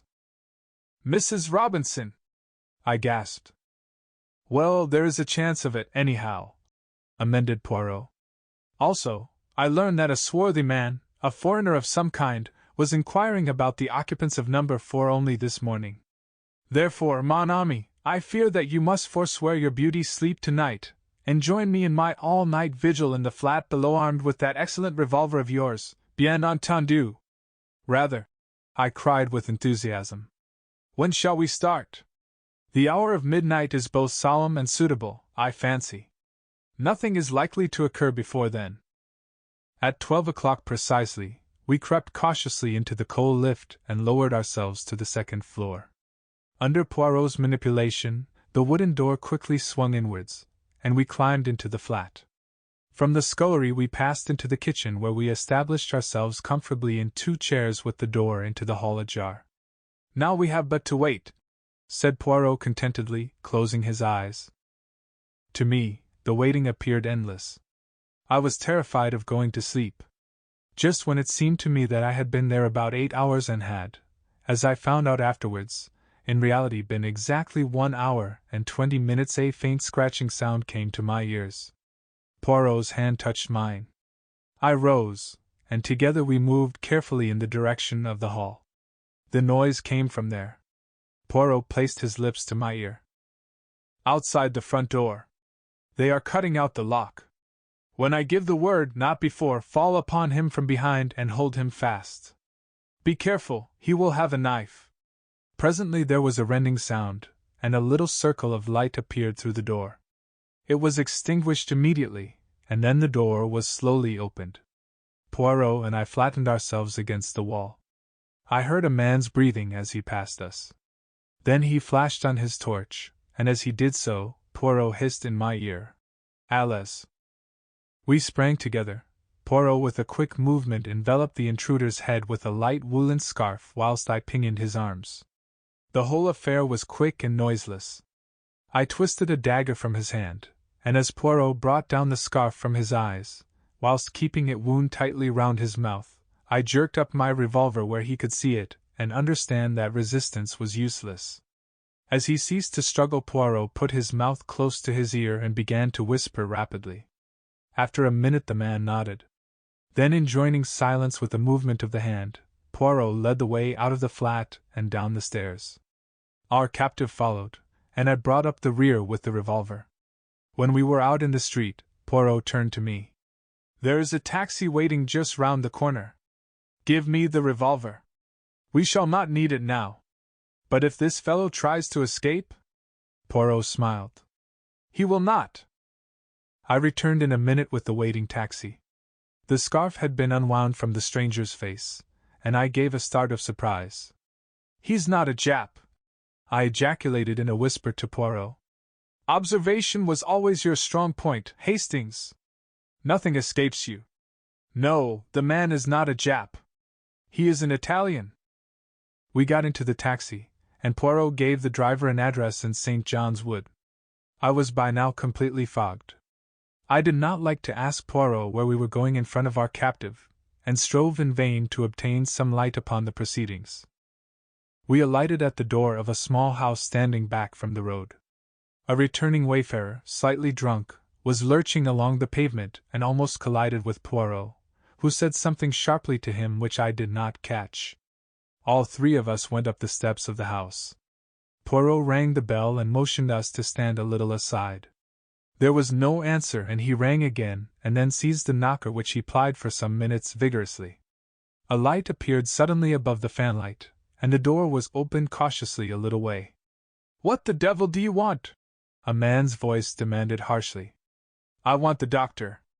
My wife is taken ill. There's no doctor here." The man prepared to shut the door, but Poirot thrust his foot in adroitly. He became suddenly a perfect caricature of an infuriated Frenchman. What you say, there is no doctor. I will have the law of you. You must come. I will stay here and ring and knock all night. My dear sir. The door was opened again. The man, clad in a dressing gown and slippers, stepped forward to pacify Poirot with an uneasy glance round. I will call the police.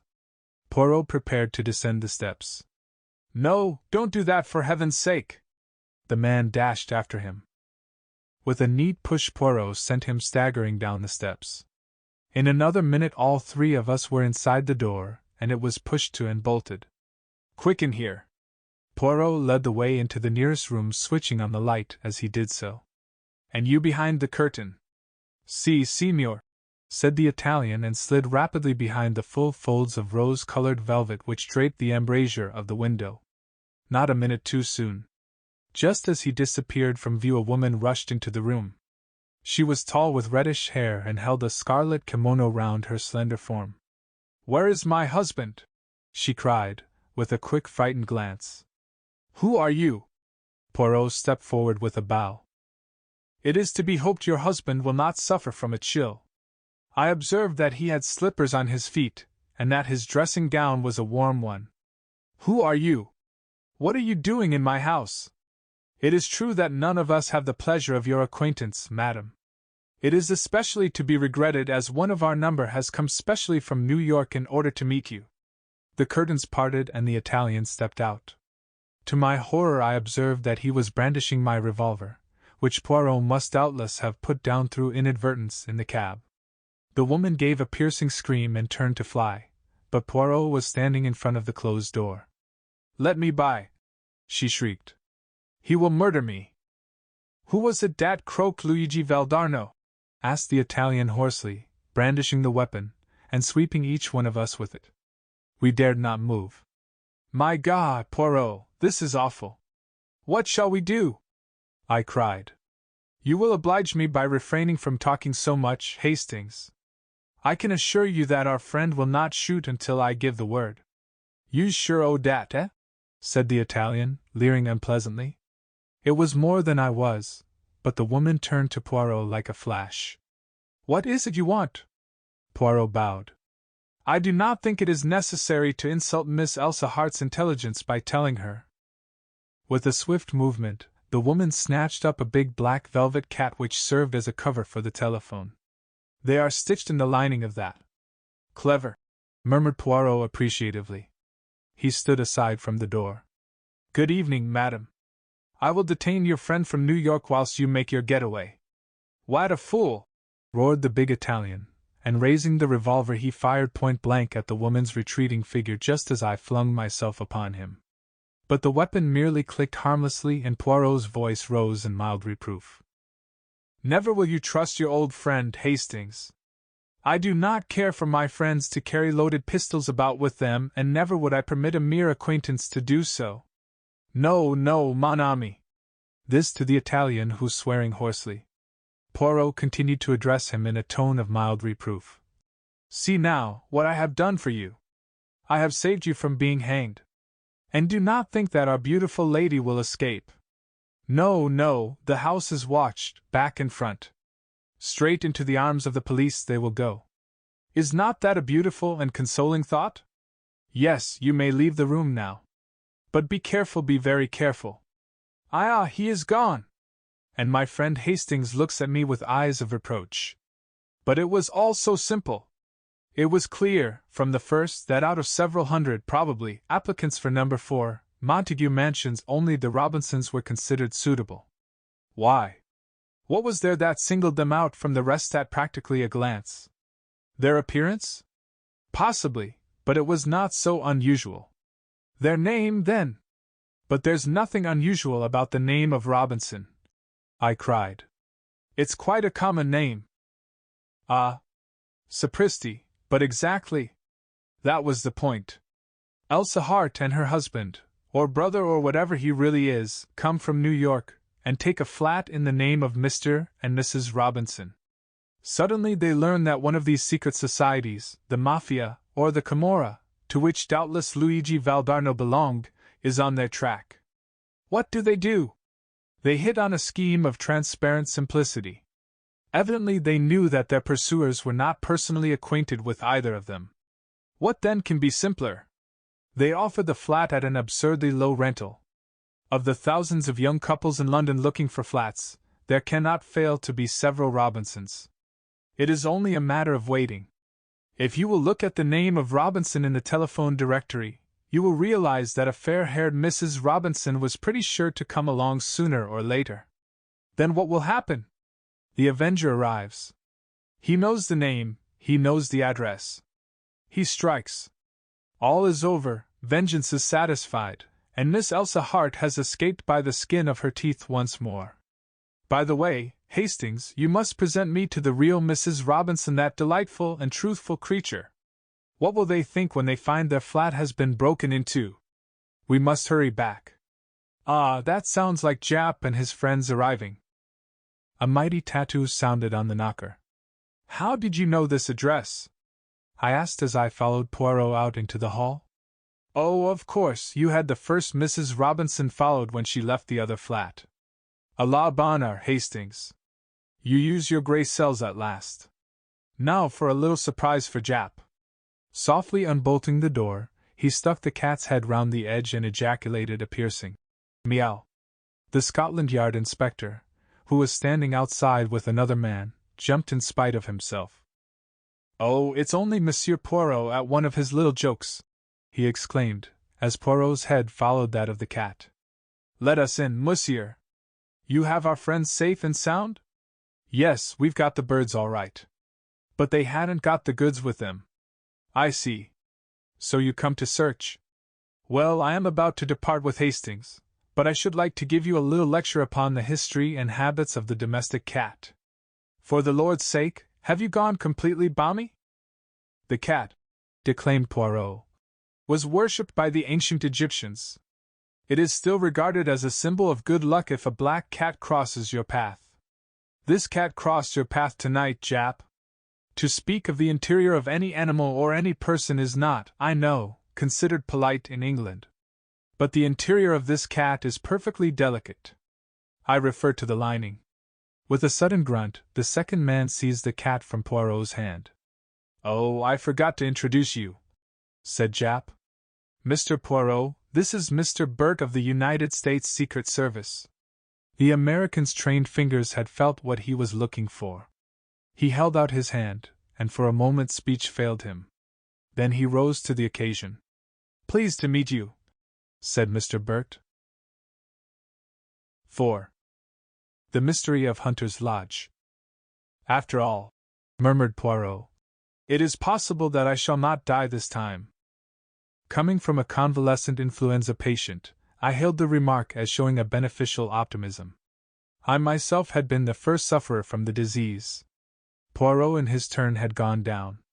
He was now sitting up in bed, propped up with pillows, his head muffled in a woolen shawl, and was slowly sipping a particularly noxious tisane which I had prepared according to his directions. His eye rested with pleasure upon a neatly graduated row of medicine bottles which adorned the mantelpiece. Yes, yes, my little friend continued. Once more shall I be myself again, the great Hercule Poirot, the terror of evil-doers. Figure to yourself, mon ami, that I have a little paragraph to myself in society gossip. But yes! Here it is. Go it criminals all out. Hercule Poirot, and believe me, girls, he's some Hercules. Our own pet society detective can't get a grip on you. 'Cause why? 'Cause he's got law grip himself. I laughed. Good for you, Poirot. You are becoming quite a public character. And fortunately you haven't missed anything of particular interest during this time. That is true. The few cases I have had to decline did not fill me with any regret. Our landlady stuck her head in at the door. There's a gentleman downstairs. Says he must see Monsieur Poirot or you, Captain. Seeing as he was in a great to-do and with all that, quite the gentleman. I brought up his card. She handed me the bit of pasteboard. Mr. Roger Havering, I read. Poirot motioned with his head towards the bookcase, and I obediently pulled forth Who's Who. Poirot took it from me and scanned the pages rapidly. second son of 5th Baron Windsor. Married 1913 Zoe, 4th daughter of William Crabbe. I said. I rather fancy that's the girl who used to act at the Frivolity, only she called herself Zoe Carisbrooke. I remember she married some young man about town just before the war. Would it interest you, Hastings, to go down and hear what our visitor's particular little trouble is? Make him all my excuses. Roger Havering was a man of about 40, well set up and of smart appearance. His face, however, was haggard, and he was evidently laboring under great agitation. Captain Hastings? You are Monsieur Poirot's partner, I understand. It is imperative that he should come with me to Derbyshire today. I'm afraid that's impossible, I replied. Poirot is ill in bed, influenza. His face fell. Dear me, that is a great blow to me. The matter on which you want to consult him is serious? My God, yes! My uncle, the best friend I have in the world, was foully murdered last night. Here in London? No, in Derbyshire. I was in town and received a telegram from my wife this morning. Immediately upon its receipt I determined to come round and beg Monsieur Poirot to undertake the case. If you will excuse me a minute, I said, struck by a sudden idea. I rushed upstairs, and in a few brief words acquainted Poirot with the situation. He took any further words out of my mouth. I see. You want to go yourself, is it not so? Well, why not? You should know my methods by now. All I ask is that you should report to me fully every day, and follow implicitly any instructions I may wire you. To this I willingly agreed. An hour later I was sitting opposite Mr. Havering in a first-class carriage on the Midland Railway, speeding rapidly away from London. To begin with, Captain Hastings, you must understand that Hunter's Lodge, where we are going, and where the tragedy took place, is only a small shooting box in the heart of the Derbyshire moors. Our real home is near Newmarket, and we usually rent a flat in town for the season. Hunter's Lodge is looked after by a housekeeper who is quite capable of doing all we need when we run down for an occasional week-end. Of course, during the shooting season, we take down some of our own servants from Newmarket. My uncle, Mr. Harrington Pace, as you may know, my mother was a Miss Pace of New York, has, for the last 3 years, made his home with us. He never got on well with my father, or my elder brother, and I suspect that my being somewhat of a prodigal son myself rather increased than diminished his affection towards me. Of course I am a poor man, and my uncle was a rich one. In other words, he paid the piper. But though exacting in many ways, he was not really hard to get on with, and we all three lived very harmoniously together. 2 days ago my uncle, rather wearied with some recent gaieties of ours in town, suggested that we should run down to Derbyshire for a day or two. My wife telegraphed to Mrs. Milton, the housekeeper, and we went down that same afternoon. Yesterday evening I was forced to return to town, but my wife and my uncle remained on. This morning I received this telegram. He handed it over to me. Come at once, Uncle Harrington murdered last night. Bring good detective if you can, but do come, Zoe. Then, as yet you know no details? No, I suppose it will be in the evening papers. Without doubt the police are in charge. It was about 3 o'clock when we arrived at the little station of Elmersdale. From there a 5-mile drive brought us to a small grey stone building in the midst of the rugged moors. A lonely place, I observed with a shiver. Havering nodded. I shall try and get rid of it. I could never live here again. We unlatched the gate and were walking up the narrow path to the oak door when a familiar figure emerged and came to meet us. Jap! I ejaculated. The Scotland Yard inspector grinned at me in a friendly fashion before addressing my companion.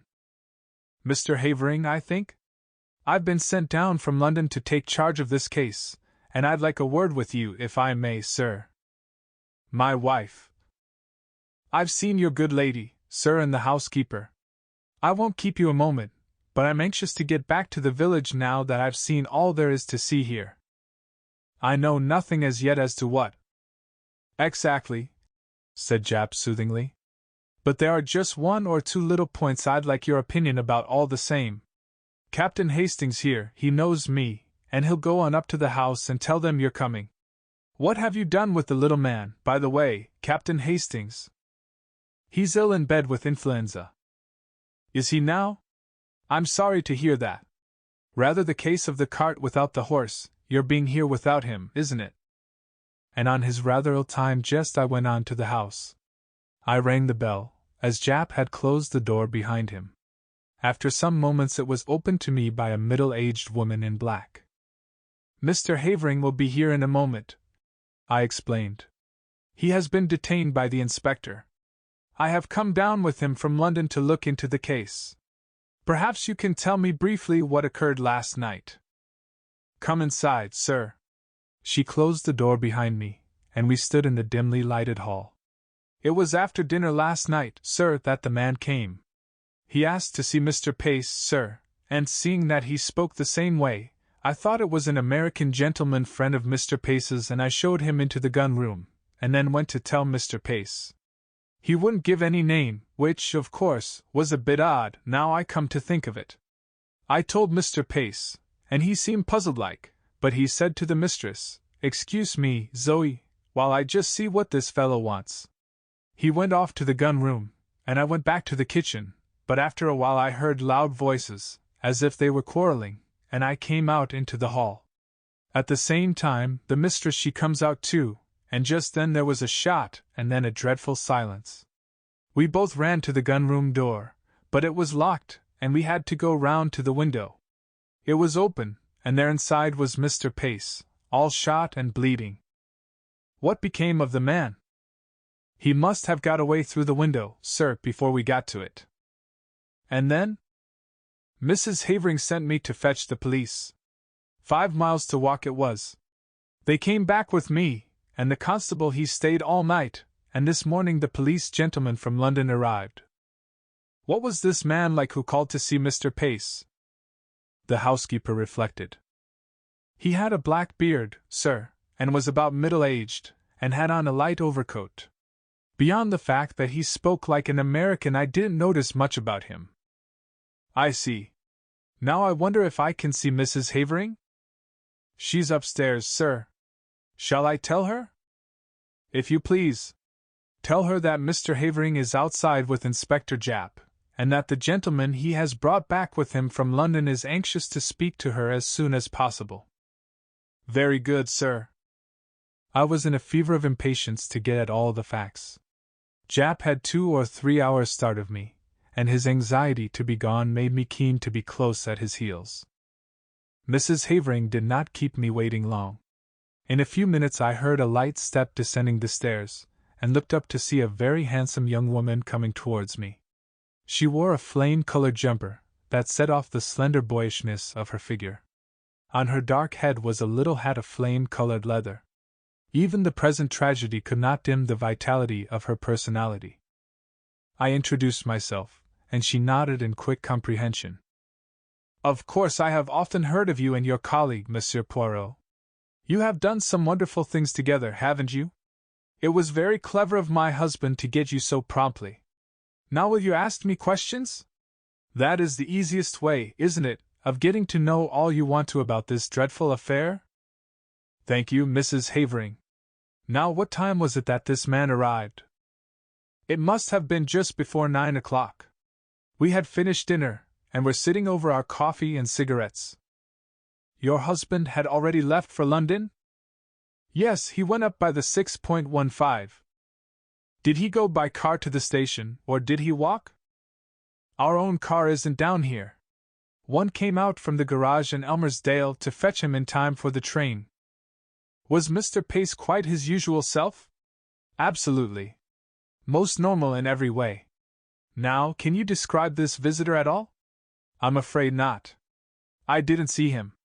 Mrs. Middleton showed him straight into the gun room and then came to tell my uncle. What did your uncle say? He seemed rather annoyed, but went off at once. It was about 5 minutes later that I heard the sound of raised voices. I ran out into the hall and almost collided with Mrs. Middleton.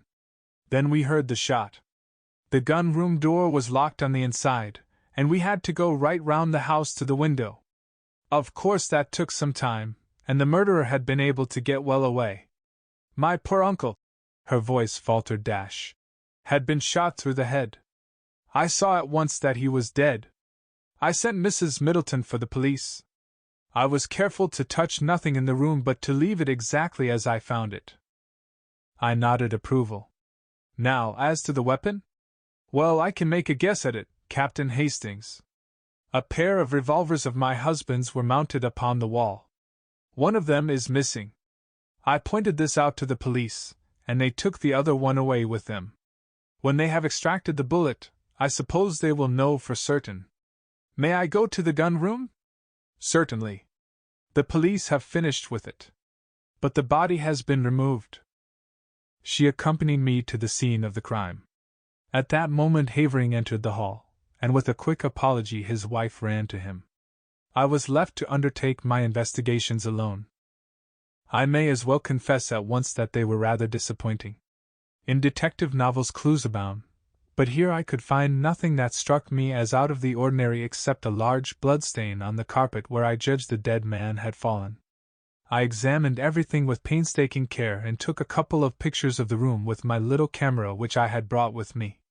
I also examined the ground outside the window, but it appeared to have been so heavily trampled underfoot that I judged it was useless to waste time over it. No, I had seen all that Hunter's Lodge had to show me. I must go back to Elmersdale and get into touch with Jap. Accordingly I took leave of the Haverings, and was driven off in the car that had brought us up from the station. I found Jap at the Matlock Arms, and he took me forthwith to see the body. Harrington Pace was a small, spare, clean-shaven man, typically American in appearance. He had been shot through the back of the head, and the revolver had been discharged at close quarters. "Turned away for a moment," remarked Jap, "and the other fellow snatched up a revolver and shot him. The one Mrs. Havering handed over to us was fully loaded, and I suppose the other one was also. Curious what darned fool things people do. Fancy keeping 2 loaded revolvers hanging up on your wall. What do you think of the case?" I asked, as we left the gruesome chamber behind us. "Well, I'd got my eye on Havering to begin with." "Oh, yes," noting my exclamation of astonishment. "Havering has 1 or 2 shady incidents in his past. When he was a boy at Oxford there was some funny business about the signature on one of his father's checks. All hushed up, of course. Then, he's pretty heavily in debt now, and they're the kind of debts he wouldn't like to go to his uncle about, whereas you may be sure the uncle's will would be in his favor.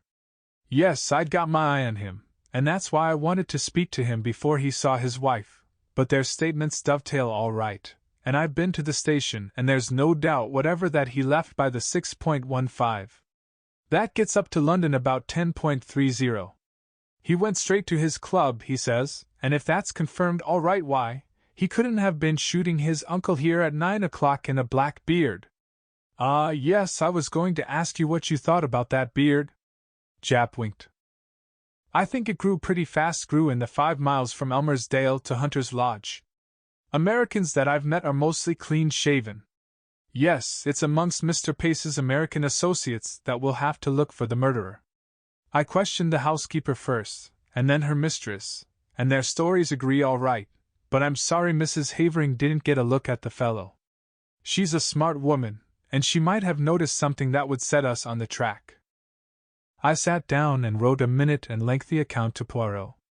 I was able to add various further items of information before I posted the letter. The bullet had been extracted and was proved to have been fired from a revolver identical with the one held by the police. Furthermore, Mr. Havering's movements on the night in question had been checked and verified, and it was proved beyond doubt that he had actually arrived in London by the train in question. And thirdly, a sensational development had occurred.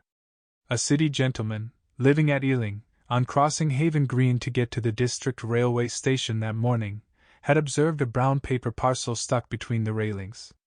Opening it, he found that it contained a revolver. He handed the parcel over to the local police station, and before night it was proved to be the one we were in search of, the fellow to that given us by Mrs. Havering. 1 bullet had been fired from it. All this I added to my report. A wire from Poirot arrived whilst I was at breakfast the following morning. Of course, black-bearded man was not Havering, only you or Jap would have such an idea. Wire me description of housekeeper, and what clothes she wore this morning. Same of Mrs. Havering. Do not waste time taking photographs of interiors, they are underexposed and not in the least artistic. It seemed to me that Poirot's style was unnecessarily facetious. I also fancied he was a shade jealous of my position on the spot with full facilities for handling the case. His request for a description of the clothes worn by the two women appeared to me to be simply ridiculous, but I complied as well as I, a mere man, was able to. At 11 a reply wire came from Poirot. Advise Jap arrest housekeeper before it is too late. Dumbfounded, I took the wire to Jap. He swore softly under his breath. He's the goods, Monsieur Poirot. If he says so, there's something in it. And I hardly noticed the woman. I don't know that I can go so far as arresting her, but I'll have her watched. We'll go up right away, and take another look at her. But it was too late. Mrs. Middleton, that quiet middle-aged woman, who had appeared so normal and respectable, had vanished into thin air. Her box had been left behind. It contained only ordinary wearing apparel. There was no clue in it to her identity, or as to her whereabouts. From Mrs. Havering we elicited all the facts we could. I engaged her about 3 weeks ago when Mrs. Emery, our former housekeeper, left. She came to me from Mrs. Selborne's agency in Mount Street, a very well-known place. I get all my servants from there.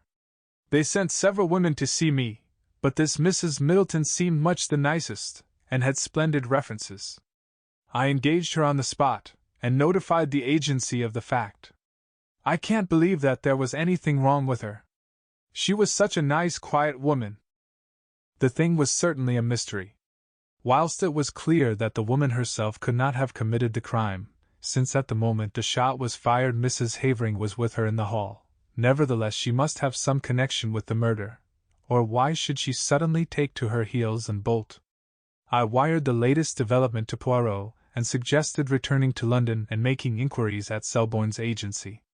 Poirot's reply was prompt. Useless to inquire at agency, they will never have heard of her. Find out what vehicle took her up to Hunter's Lodge when she first arrived there. Though mystified, I was obedient. The means of transport in Elmersdale were limited. The local garage had 2 battered Ford cars, and there were 2 station flys. None of these had been requisitioned on the date in question. Questioned, Mrs. Havering explained that she had given the woman the money for her fare down to Derbyshire and sufficient to hire a car or fly to take her up to Hunter's Lodge. There was usually one of the Fords at the station on the chance of its being required. Taking into consideration the further fact that nobody at the station had noticed the arrival of a stranger, black-bearded or otherwise, on the fatal evening, everything seemed to point to the conclusion that the murderer had come to the spot in a car, which had been waiting near at hand to aid his escape, and that the same car had brought the mysterious housekeeper to her new post. I may mention that inquiries at the agency in London bore out Poirot's prognostication. No such woman as Mrs. Middleton had ever been on their books. They had received the Honourable Mrs. Havering's application for a housekeeper, and had sent her various applicants for the post.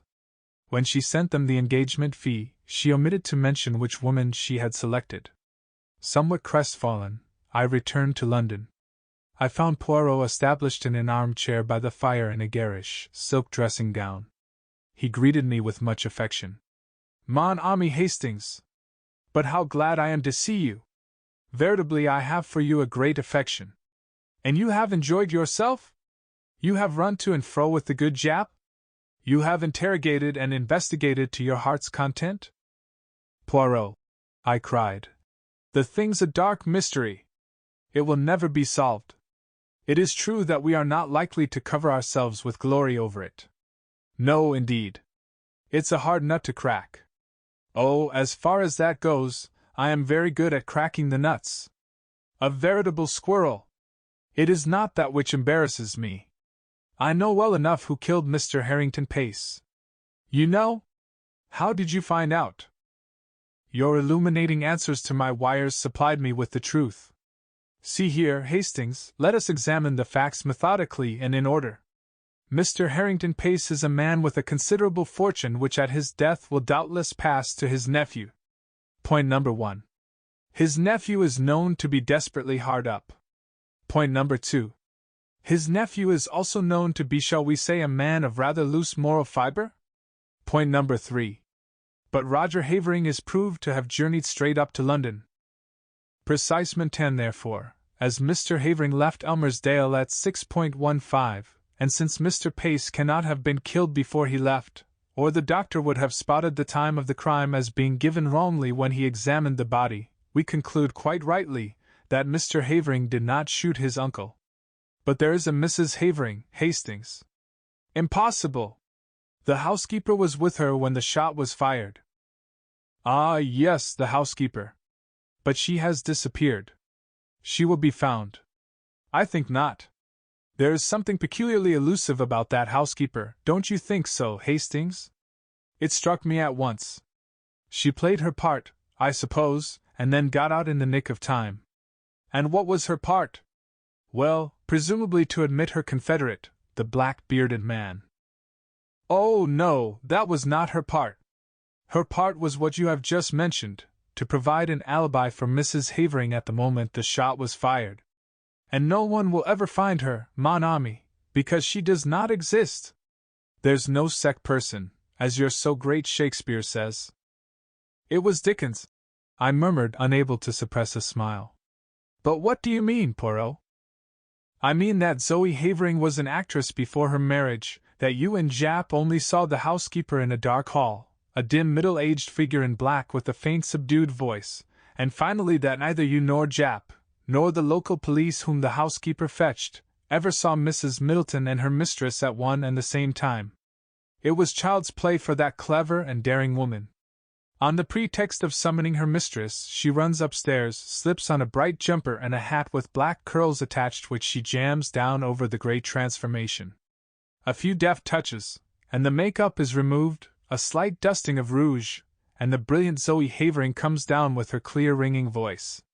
Nobody looks particularly at the housekeeper. Why should they? There is nothing to connect her with the crime. She, too, has an alibi. But the revolver that was found at Ealing? Mrs. Havering could not have placed it there. No, that was Roger Havering's job, but it was a mistake on their part. It put me on the right track. A man who has committed a murder with a revolver which he found on the spot would fling it away at once, he would not carry it up to London with him. No, the motive was clear. The criminals wished to focus the interest of the police on a spot far removed from Derbyshire. They were anxious to get the police away as soon as possible from the vicinity of Hunter's Lodge. Of course, the revolver found at Ealing was not the one with which Mr. Pace was shot. Roger Havering discharged one shot from it, brought it up to London, went straight to his club to establish his alibi, then went quickly out to Ealing by the district, a matter of about 20 minutes only, placed the parcel where it was found and so back to town. That charming creature, his wife, quietly shoots Mr. Pace after dinner. You remember he was shot from behind? Another significant point, that reloads the revolver and puts it back in its place, and then starts off with her desperate little comedy. It's incredible, I murmured, fascinated. And yet it is true. Bien sûr, my friend, it is true. But to bring that precious pair to justice, that is another matter. Well, Jap must do what he can. I have written him fully, but I very much fear, Hastings, that we shall be obliged to leave them to fate, or le bon Dieu, whichever you prefer. The wicked flourish like a green bay tree, I reminded him. But at a price, Hastings, always at a price, croyez-moi. Poirot's forebodings were confirmed. Jap, though convinced of the truth of his theory, was unable to get together the necessary evidence to ensure a conviction. Mr. Pace's huge fortune passed into the hands of his murderers. Nevertheless, nemesis did overtake them, and when I read in the paper that the Honorable Roger and Mrs. Havering were amongst those killed in the crashing of the air mail to Paris, I knew that justice was satisfied. 5. The $1 million bond robbery. What a number of bond robberies there have been lately! I observed one morning, laying aside the newspaper. Poirot, let us forsake the science of detection and take to crime instead. You are on the how do you say it? Get-rich-quick tack, mon ami? Well, look at this last coup, the $1 million worth of Liberty bonds which the London and Scottish Bank were sending to New York, and which disappeared in such a remarkable manner on board the Olympia. If it were not for the mal de mer, and the difficulty of practicing the so excellent method of lavergire for a longer time than the few hours of crossing the Channel, I should delight to voyage myself on one of these big liners, murmured Poirot dreamily. Yes, indeed, I said enthusiastically. Some of them must be perfect palaces. The swimming baths, the lounges, the restaurant, the palm courts really, it must be hard to believe that one is on the sea. Me, I always know when I am on the sea, said Poirot sadly. And all those bagatelles that you enumerate, they say nothing to me. But, my friend, consider for a moment the geniuses that travel as it were incognito. On board these floating palaces, as you so justly call them, one would meet the elite, the haute noblesse of the criminal world. I laughed. So that's the way your enthusiasm runs. You would have liked to cross swords with the man who sneaked the Liberty bonds? The landlady interrupted us.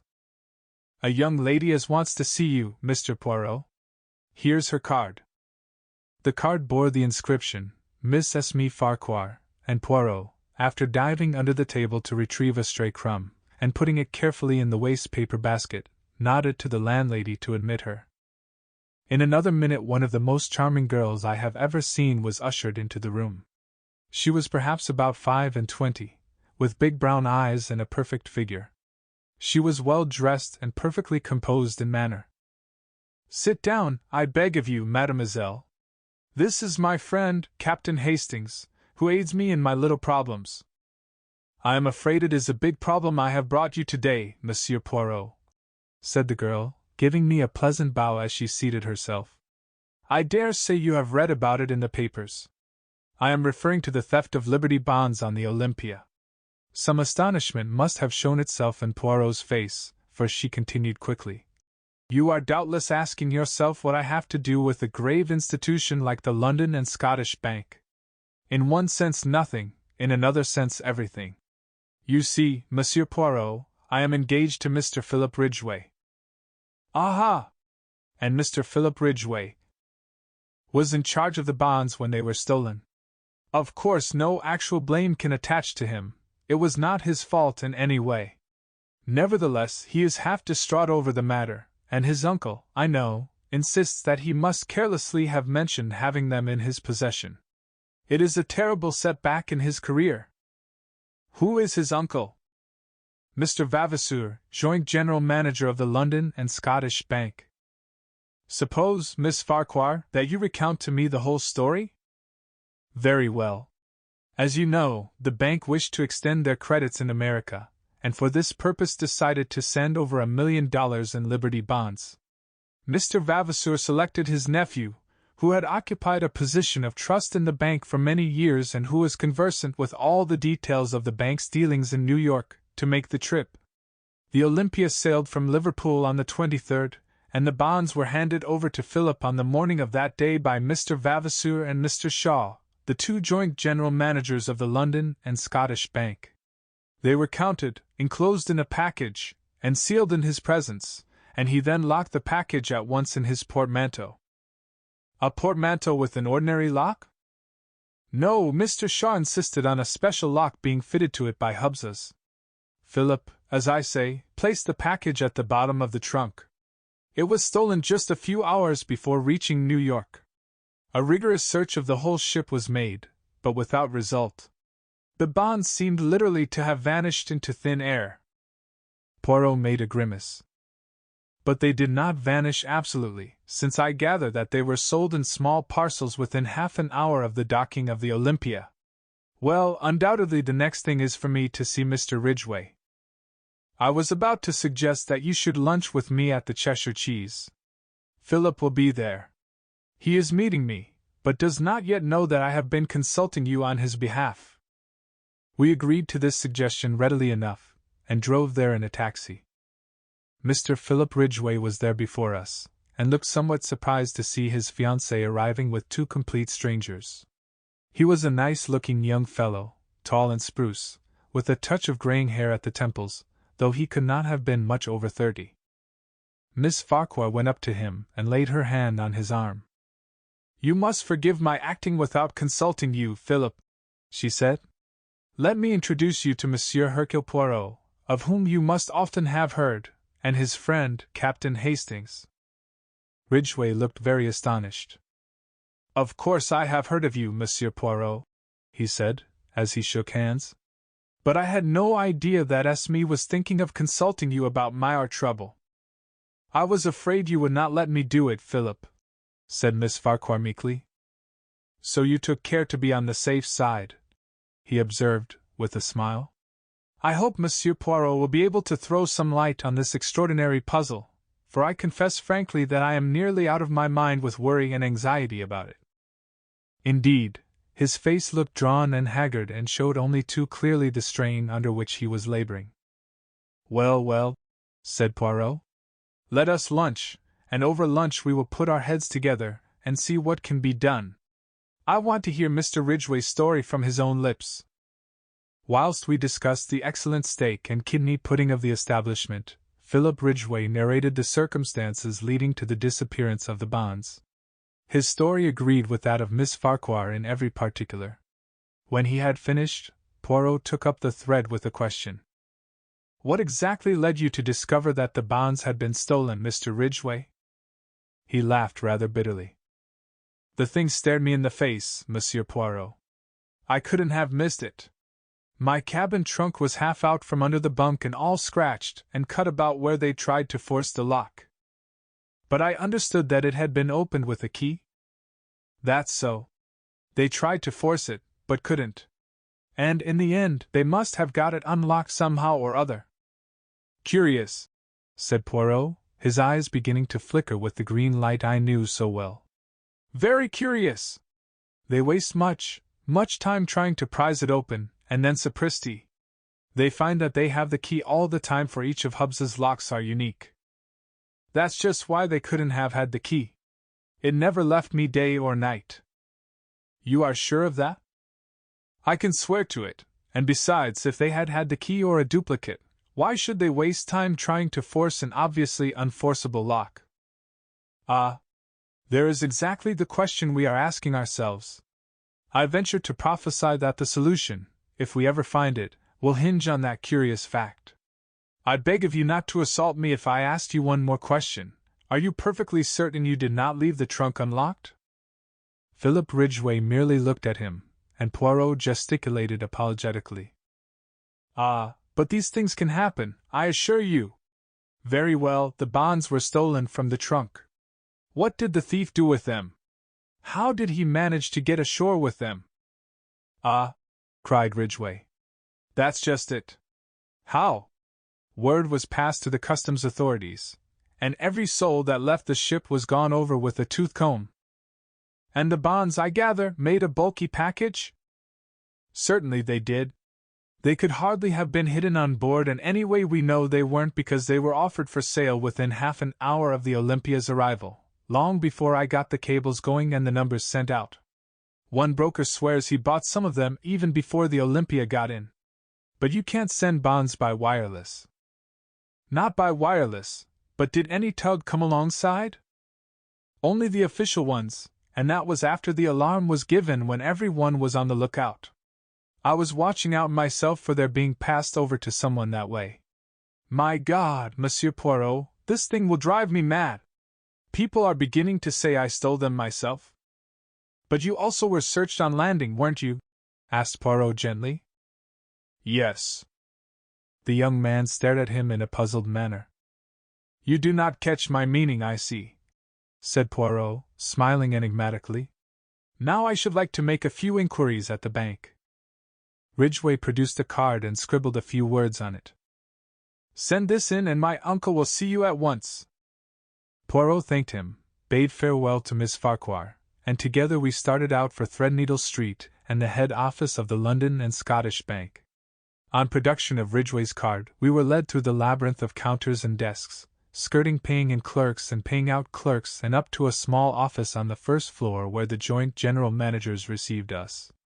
They were two grave gentlemen, who had grown grey in the service of the bank. Mr. Vavasour had a short white beard, Mr. Shaw was clean-shaven. "I understand you are strictly a private inquiry agent?" said Mr. Vavasour. "Quite so, quite so. We have, of course, placed ourselves in the hands of Scotland Yard. Inspector McNeil has charge of the case. A very able officer, I believe." "I am sure of it," said Poirot politely. "You will permit a few questions on your nephew's behalf? About this lock, who ordered it from Hubbs's?" "I ordered it myself," said Mr. Shaw. "I would not trust to any clerk in the matter. As to the keys, Mr. Ridgway had one, and the other two are held by my colleague and myself." "And no clerk has had access to them?" Mr. Shaw turned inquiringly to Mr. Vavasour. "I think I am correct in saying that they have remained in the safe where we placed them on the 23rd, said Mr. Vavasour. "My colleague was unfortunately taken ill a fortnight ago, in fact on the very day that Philip left us. He has only just recovered. Severe bronchitis is no joke to a man of my age," said Mr. Shaw ruefully. "But I am afraid Mr. Vavasour has suffered from the hard work entailed by my absence, especially with this unexpected worry coming on top of everything." Poirot asked a few more questions. I judged that he was endeavoring to gauge the exact amount of intimacy between uncle and nephew. Mr. Vavasour's answers were brief and punctilious. His nephew was a trusted official of the bank, and had no debts or money difficulties that he knew of. He had been entrusted with similar missions in the past. Finally we were politely bowed out. "I am disappointed," said Poirot, as we emerged into the street. "You hope to discover more? They are such stodgy old men." "It is not their stodginess which disappoints me, mon ami. I do not expect to find in a bank manager a keen financier with an eagle glance, as your favorite works of fiction put it. No, I am disappointed in the case. It is too easy." "Easy?" "Yes, do you not find it almost childishly simple? You know who stole the bonds?" "I do." "But then we must why? Do not confuse and fluster yourself, Hastings. We are not going to do anything at present." "But why? What are you waiting for?" "For the Olympia. She is due on her return trip from New York on Tuesday." "But if you know who stole the bonds, why wait? He may escape." "To a South Sea island where there is no extradition? No, mon ami, he would find life very uncongenial there. As to why I wait, eh bien, to the intelligence of Hercule Poirot the case is perfectly clear, but for the benefit of others, not so greatly gifted by the good God, the Inspector McNeil, for instance, it would be as well to make a few inquiries to establish the facts. One must have consideration for those less gifted than oneself." "Good Lord, Poirot! Do you know, I'd give a considerable sum of money to see you make a thorough ass of yourself just for once. You're so confoundedly conceited." "Do not enrage yourself, Hastings. In verity, I observe that there are times when you almost detest me.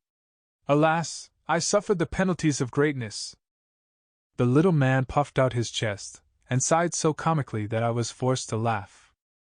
Tuesday saw us speeding to Liverpool in a first-class carriage of the L, and N.W.R. Poirot had obstinately refused to enlighten me as to his suspicions or certainties. He contented himself with expressing surprise that I, too, was not equally au fait with the situation. I disdained to argue, and entrenched my curiosity behind a rampart of pretended indifference. Once arrived at the quay alongside which lay the big transatlantic liner, Poirot became brisk and alert. Our proceedings consisted in interviewing 4 successive stewards and inquiring after a friend of Poirot's who had crossed to New York on the 23rd. An elderly gentleman, wearing glasses. A great invalid, hardly moved out of his cabin. The description appeared to tally with one Mr. Ventnor, who had occupied the cabin C-24, which was next to that of Philip Ridgway. Although unable to see how Poirot had deduced Mr. Ventnor's existence and personal appearance, I was keenly excited. "Tell me," I cried, "was this gentleman one of the first to land when you got to New York?" The steward shook his head. No, indeed, sir, he was one of the last off the boat. I retired crestfallen, and observed Poirot grinning at me. He thanked the steward, a note changed hands, and we took our departure. It's all very well, I remarked heatedly, but that last answer must have damped your precious theory. Grin as you please. As usual, you see nothing, Hastings. That last answer is, on the contrary, the coping stone of my theory. I flung up my hands in despair. I give it up. When we were in the train, speeding towards London, Poirot wrote busily for a few minutes, sealing up the result in an envelope. This is for the good Inspector McNeil. We will leave it at Scotland Yard in passing, and then to the Rendezvous restaurant, where I have asked Miss Esme Farquhar to do us the honor of dining with us. What about Ridgway? What about him? Asked Poirot with a twinkle. Why, you surely don't think you can't. The habit of incoherence is growing upon you, Hastings. As a matter of fact, I did think. If Ridgway had been the thief, which was perfectly possible, the case would have been charming, a piece of neat methodical work. But not so charming for Miss Farquhar. Possibly you are right. Therefore all is for the best. Now, Hastings, let us review the case. I can see that you are dying to do so. The sealed package is removed from the trunk and vanishes, as Miss Farquhar puts it, into thin air. We will dismiss the thin air theory, which is not practicable at the present stage of science, and consider what is likely to have become of it. Everyone asserts the incredibility of its being smuggled ashore, yes, but we know. You may know, Hastings. I do not. I take the view that, since it seemed incredible, it was incredible. Two possibilities remain. It was hidden on board, also rather difficult, or it was thrown overboard. With a cork on it, do you mean? Without a cork. I stared. But if the bonds were thrown overboard, they couldn't have been sold in New York. I admire your logical mind, Hastings. The bonds were sold in New York, therefore they were not thrown overboard. You see where that leads us? Where we were when we started. Jamais de la vie! If the package was thrown overboard, and the bonds were sold in New York, the package could not have contained the bonds. Is there any evidence that the package did contain the bonds? Remember, Mr. Ridgway never opened it from the time it was placed in his hands in London. Yes, but then… Poirot waved an impatient hand. Permit me to continue. The last moment that the bonds are seen as bonds is in the office of the London and Scottish Bank on the morning of the 23rd. They reappear in New York half an hour after the Olympia gets in, and according to one man, whom nobody listens to, actually before she gets in. Supposing then that they have never been on the Olympia at all? Is there any other way they could get to New York? Yes. The Gigantic leaves Southampton on the same day as the Olympia, and she holds the record for the Atlantic. Mailed by the Gigantic, the bonds would be in New York the day before the Olympia arrived. All is clear, the case begins to explain itself. The sealed packet is only a dummy, and the moment of its substitution must be in the office in the bank. It would be an easy matter for any of the three men present to have prepared a duplicate package which could be substituted for the genuine one. Très bien, the bonds are mailed to a confederate in New York, with instructions to sell as soon as the Olympia is in, but someone must travel on the Olympia to engineer the supposed moment of the robbery. But why? Because if Ridgway merely opens the packet and finds it a dummy, suspicion flies at once to London. No, the man on board in the cabin next door does his work, pretends to force the lock in an obvious manner so as to draw immediate attention to the theft, really unlocks the trunk with the duplicate key, throws the package overboard and waits until the last to leave the boat. Naturally, he wears glasses to conceal his eyes, and is an invalid since he does not want to run the risk of meeting Ridgway. He steps ashore in New York and returns by the first boat available. But which was he? The man who had a duplicate key, the man who ordered the lock, the man who has not been severely ill with bronchitis at his home in the country, enfin, that stodgy old man, Mr. Shaw. There are criminals in high places sometimes, my friend. Ah, here we are. Mademoiselle, I have succeeded. You permit? And beaming, Poirot kissed the astonished girl lightly on either cheek. 6. The Adventure of the Egyptian Tomb. I have always considered that one of the most thrilling and dramatic of the many adventures I have shared with Poirot was that of our investigation into the strange series of deaths which followed upon the discovery and opening of the tomb of King Menhere. Hard upon the discovery of the tomb of Tutankhamen by Lord Carnarvon, Sir John Willard and Mr. Blaibner of New York, pursuing their excavations not far from Cairo, in the vicinity of the pyramids of Gizeh, came unexpectedly on a series of funeral chambers. The greatest interest was aroused by their discovery. The tomb appeared to be that of King Menhere, one of those shadowy kings of the 8th dynasty, when the old kingdom was falling to decay. Little was known about this period, and the discoveries were fully reported in the newspapers. An event soon occurred which took a profound hold on the public mind. Sir John Willard died quite suddenly of heart failure. The more sensational newspapers immediately took the opportunity of reviving all the old superstitious stories connected with the ill luck of certain Egyptian treasures. The unlucky mummy at the British Museum, that hoary old chestnut, was dragged out with fresh zest, was quietly denied by the museum, but nevertheless enjoyed all its usual vogue. A fortnight later Mr. Blaibner died of acute blood poisoning, and a few days afterwards a nephew of his shot himself in New York.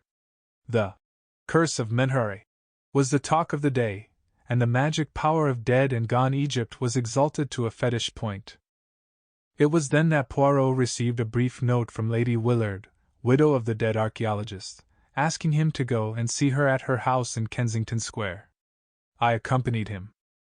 Lady Willard was a tall, thin woman, dressed in deep mourning. Her haggard face bore eloquent testimony to her recent grief. "It is kind of you to have come so promptly, Monsieur Poirot." "I am at your service, Lady Willard. You wish to consult me?" "You are, I am aware, a detective, but it is not only as a detective that I wish to consult you. You are a man of original views, I know, you have imagination, experience of the world. Tell me, Monsieur Poirot, what are your views on the supernatural?" Poirot hesitated for a moment before he replied. He seemed to be considering. Finally he said, "Let us not misunderstand each other, Lady Willard. It is not a general question that you are asking me there. It has a personal application, has it not? You are referring obliquely to the death of your late husband?" "That is so," she admitted. "You want me to investigate the circumstances of his death?" "I want you to ascertain for me exactly how much is newspaper chatter, and how much may be said to be founded on fact. 3 deaths, Monsieur Poirot, each one explicable taken by itself, but taken together surely an almost unbelievable coincidence, and all within a month of the opening of the tomb. It may be mere superstition, it may be some potent curse from the past that operates in ways undreamed of by modern science. The fact remains 3 deaths. And I am afraid, Monsieur Poirot, horribly afraid. It may not yet be the end."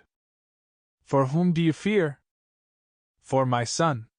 When the news of my husband's death came I was ill. My son, who has just come down from Oxford, went out there. He brought the body home, but now he has gone out again, in spite of my prayers and entreaties. He is so fascinated by the work that he intends to take his father's place and carry on the system of excavations. You may think me a foolish, credulous woman, but Monsieur Poirot, I am afraid. Supposing that the spirit of the dead king is not yet appeased?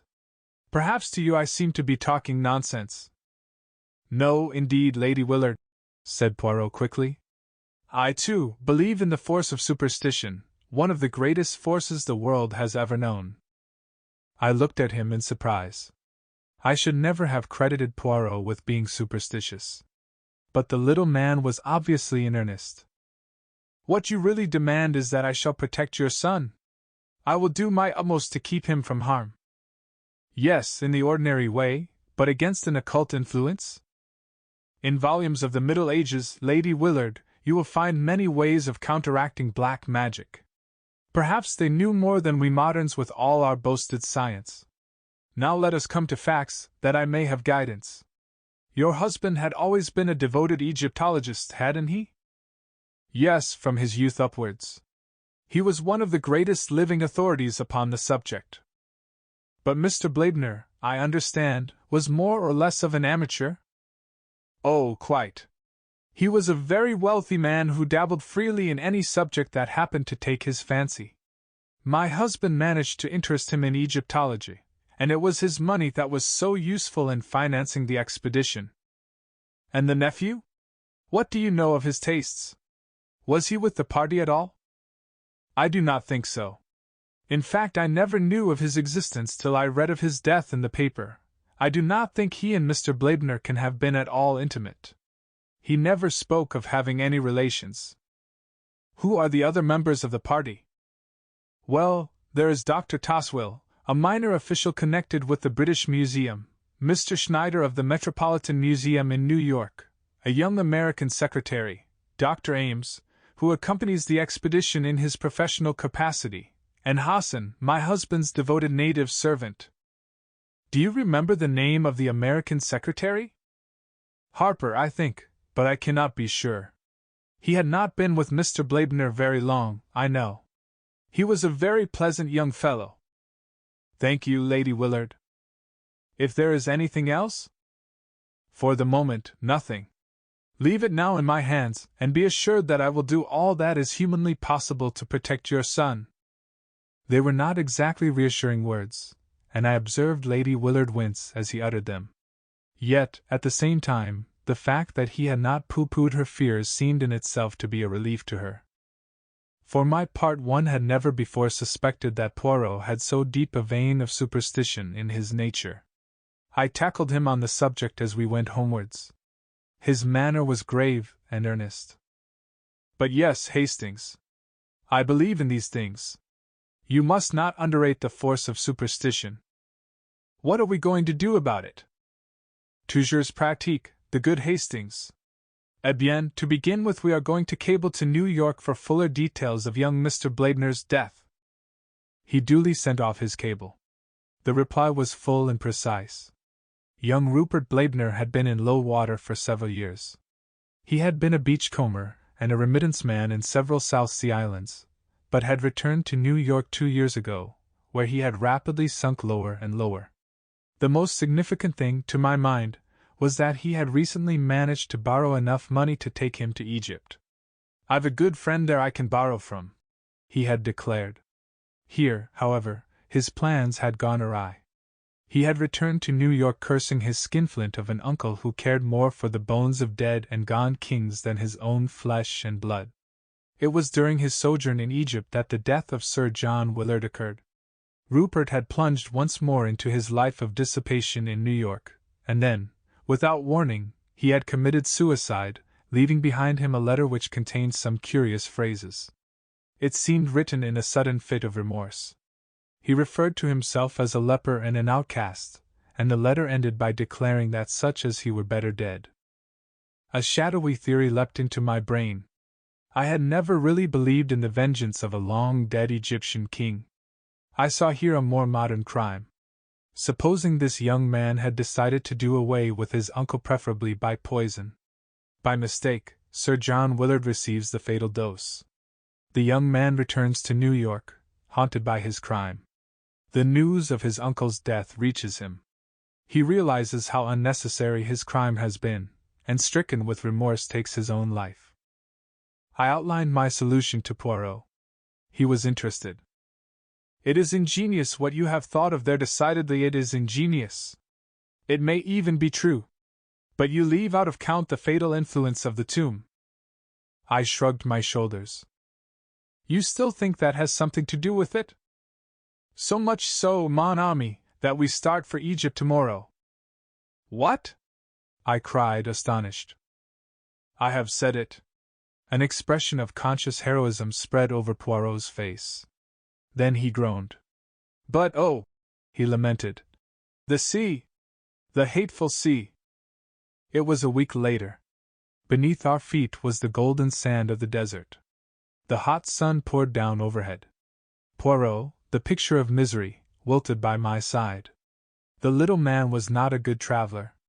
Our 4 days' voyage from Marseilles had been one long agony to him. He had landed at Alexandria the wraith of his former self.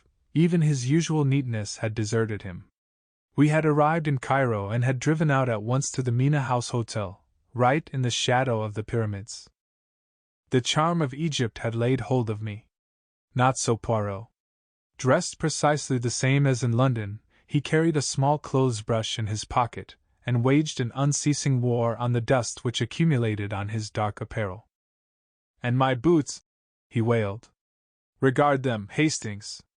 My boots of the neat patent leather, usually so smart and shining. See, the sand is inside them, which is painful, and outside them, which outrages the eyesight. Also the heat, it causes my mustaches to become limp but limp." "Look at the Sphinx," I urged. "Even I can feel the mystery and the charm it exhales." Poirot looked at it discontentedly. "It has not the air happy," he declared. "How could it, half buried in sand in that untidy fashion? Ah, this cursed sand! Come, now, there's a lot of sand in Belgium," I reminded him, mindful of a holiday spent at Nox-sur-Mer in the midst of les dunes impeccables, as the guidebook had phrased it. "Not in Brussels," declared Poirot. He gazed at the pyramids thoughtfully. "It is true that they, at least, are of a shape solid and geometrical, but their surface is of an unevenness most unpleasing. And the palm trees I like them not. Not even do they plant them in rows." I cut short his lamentations by suggesting that we should start for the camp. We were to ride there on camels, and the beasts were patiently kneeling, waiting for us to mount, in charge of several picturesque boys headed by a voluble dragoman. I pass over the spectacle of Poirot on a camel. He started by groans and lamentations and ended by shrieks, gesticulations and invocations to the Virgin Mary and every saint in the calendar. In the end, he descended ignominiously and finished the journey on a diminutive donkey. I must admit that a trotting camel is no joke for the amateur.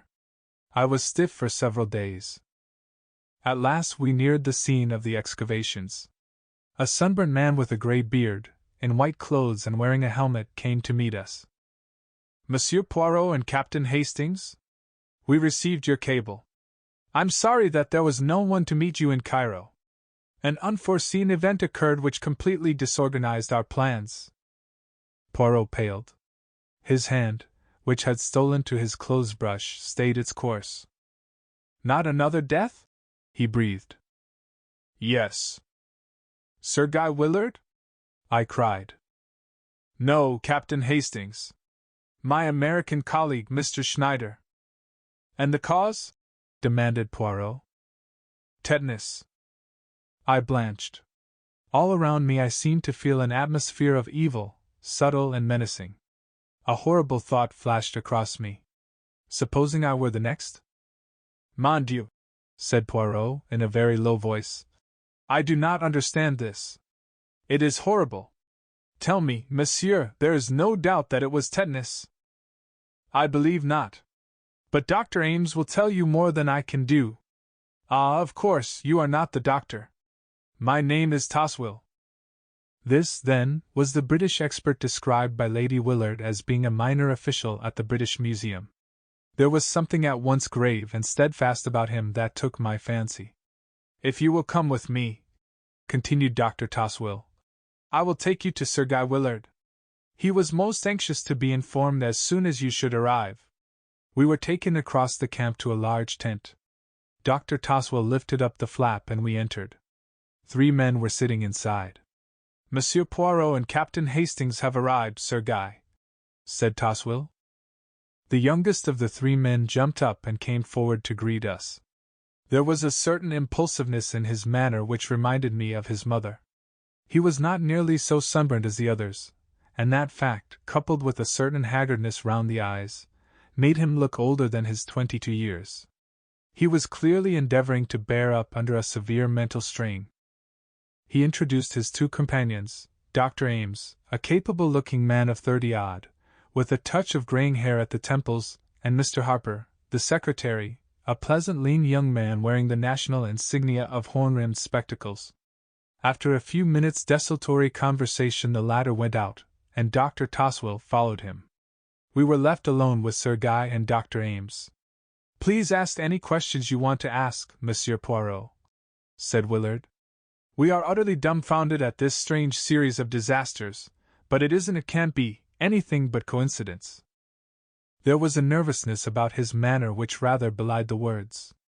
I saw that Poirot was studying him keenly. "Your heart is really in this work, Sir Guy?" "Rather. No matter what happens, or what comes of it, the work is going on. Make up your mind to that." Poirot wheeled round on the other.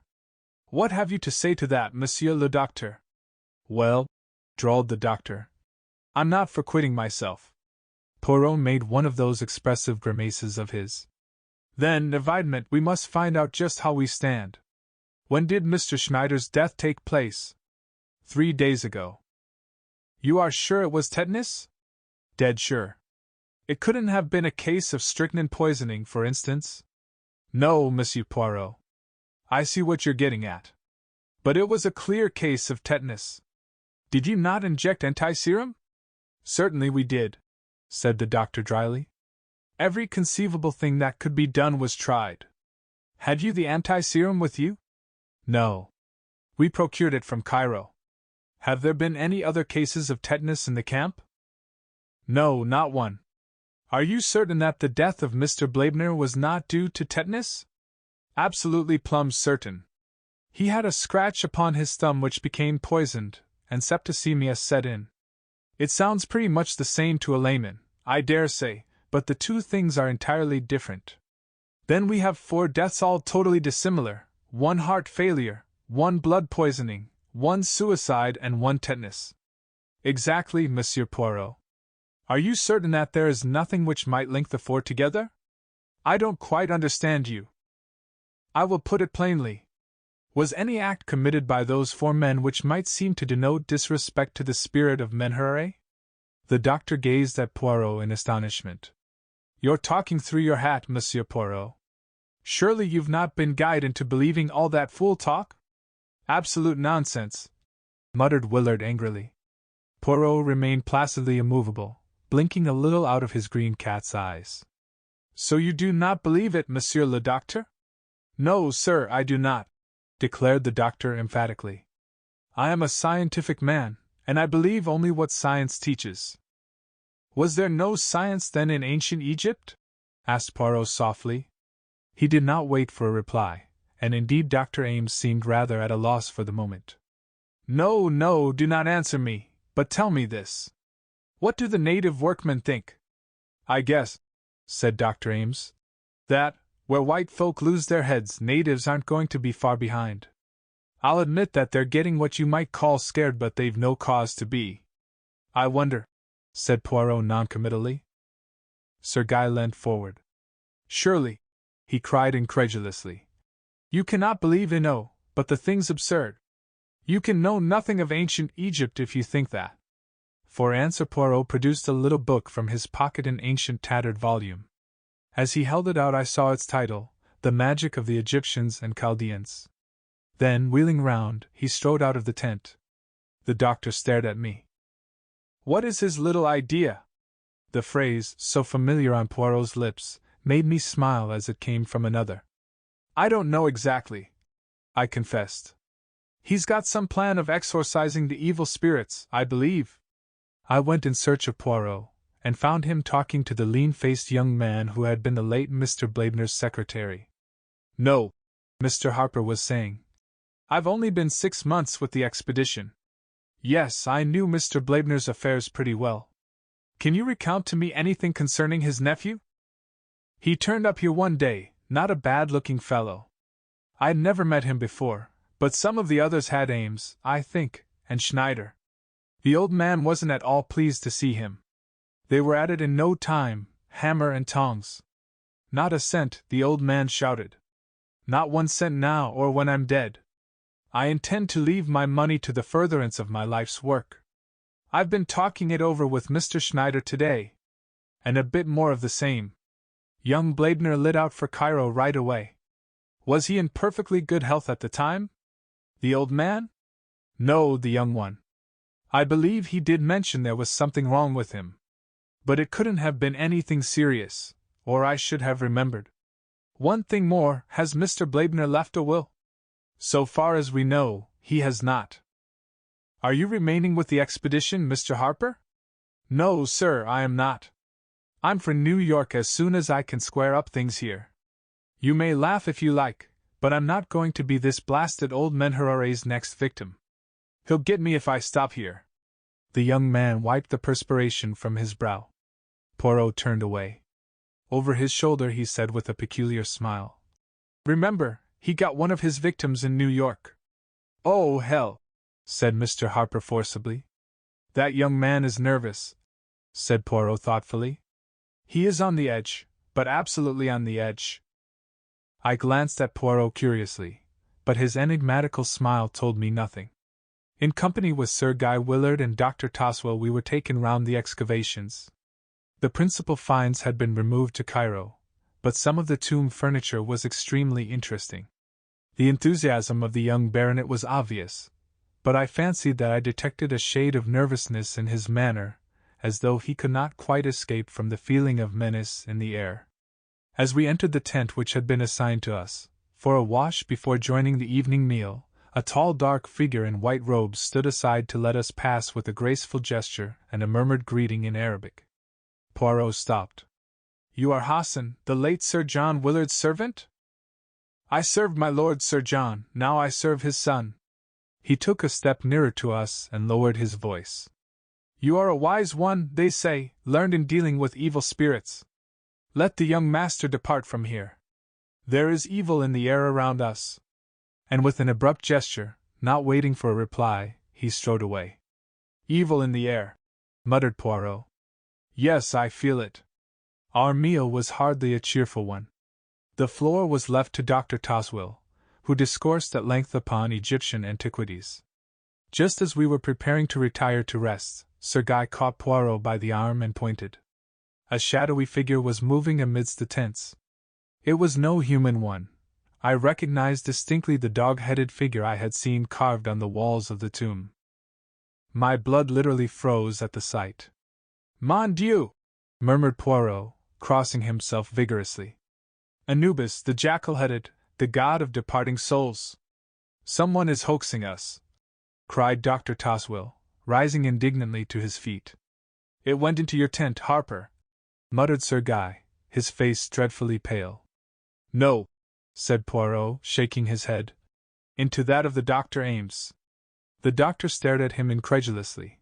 Then, repeating Dr. Toswell's words, he cried, Someone is hoaxing us. Come, we'll soon catch the fellow. He dashed energetically in pursuit of the shadowy apparition. I followed him, but search as we would, we could find no trace of any living soul having passed that way. We returned, somewhat disturbed in mind, to find Poirot taking energetic measures, in his own way, to ensure his personal safety. He was busily surrounding our tent with various diagrams and inscriptions which he was drawing in the sand. I recognized the five-pointed star or pentagon many times repeated. As was his wont, Poirot was at the same time delivering an impromptu lecture on witchcraft and magic in general, white magic as opposed to black, with various references to the Ka and the Book of the Dead thrown in. It appeared to excite the liveliest contempt in Dr. Toswell, who drew me aside, literally snorting with rage. Balderdash, sir! He exclaimed angrily. Pure balderdash! The man's an impostor. He doesn't know the difference between the superstitions of the Middle Ages and the beliefs of ancient Egypt. Never have I heard such a hodgepodge of ignorance and credulity. I calmed the excited expert, and joined Poirot in the tent. My little friend was beaming cheerfully. We can now sleep in peace, he declared happily. And I can do with some sleep. My head, it aches abominably. Ah, for a good tisane! As though in answer to prayer, the flap of the tent was lifted and Hassan appeared, bearing a steaming cup which he offered to Poirot. It proved to be chamomile tea, a beverage of which he is inordinately fond. Having thanked Hassan and refused his offer of another cup for myself, we were left alone once more. I stood at the door of the tent some time after undressing, looking out over the desert. A wonderful place, I said aloud, and a wonderful work. I can feel the fascination. This desert life, this probing into the heart of a vanished civilization. Surely, Poirot, you too must feel the charm? I got no answer, and I turned, a little annoyed. My annoyance was quickly changed to concern. Poirot was lying back across the rude couch, his face horribly convulsed. Beside him was the empty cup. I rushed to his side, then dashed out and across the camp to Dr. Ames's tent. "Dr. Ames!" I cried. "Come at once." "What's the matter?" said the doctor, appearing in pajamas. "My friend. He's ill. Dying. The chamomile tea. Don't let Hassan leave the camp." Like a flash the doctor ran to our tent. Poirot was lying as I left him. "Extraordinary!" cried Ames. "Looks like a seizure, or what did you say about something he drank?" He picked up the empty cup. "Only I did not drink it," said a placid voice. We turned in amazement. Poirot was sitting up on the bed. He was smiling. "No," he said gently. "I did not drink it. While my good friend Hastings was apostrophizing the night, I took the opportunity of pouring it, not down my throat, but into a little bottle. That little bottle will go to the analytical chemist. No," as the doctor made a sudden movement dash. "As a sensible man, you will understand that violence will be of no avail. During Hastings' brief absence to fetch you, I have had time to put the bottle in safe keeping. Ah, quick, Hastings, hold him!" I misunderstood Poirot's anxiety. Eager to save my friend, I flung myself in front of him.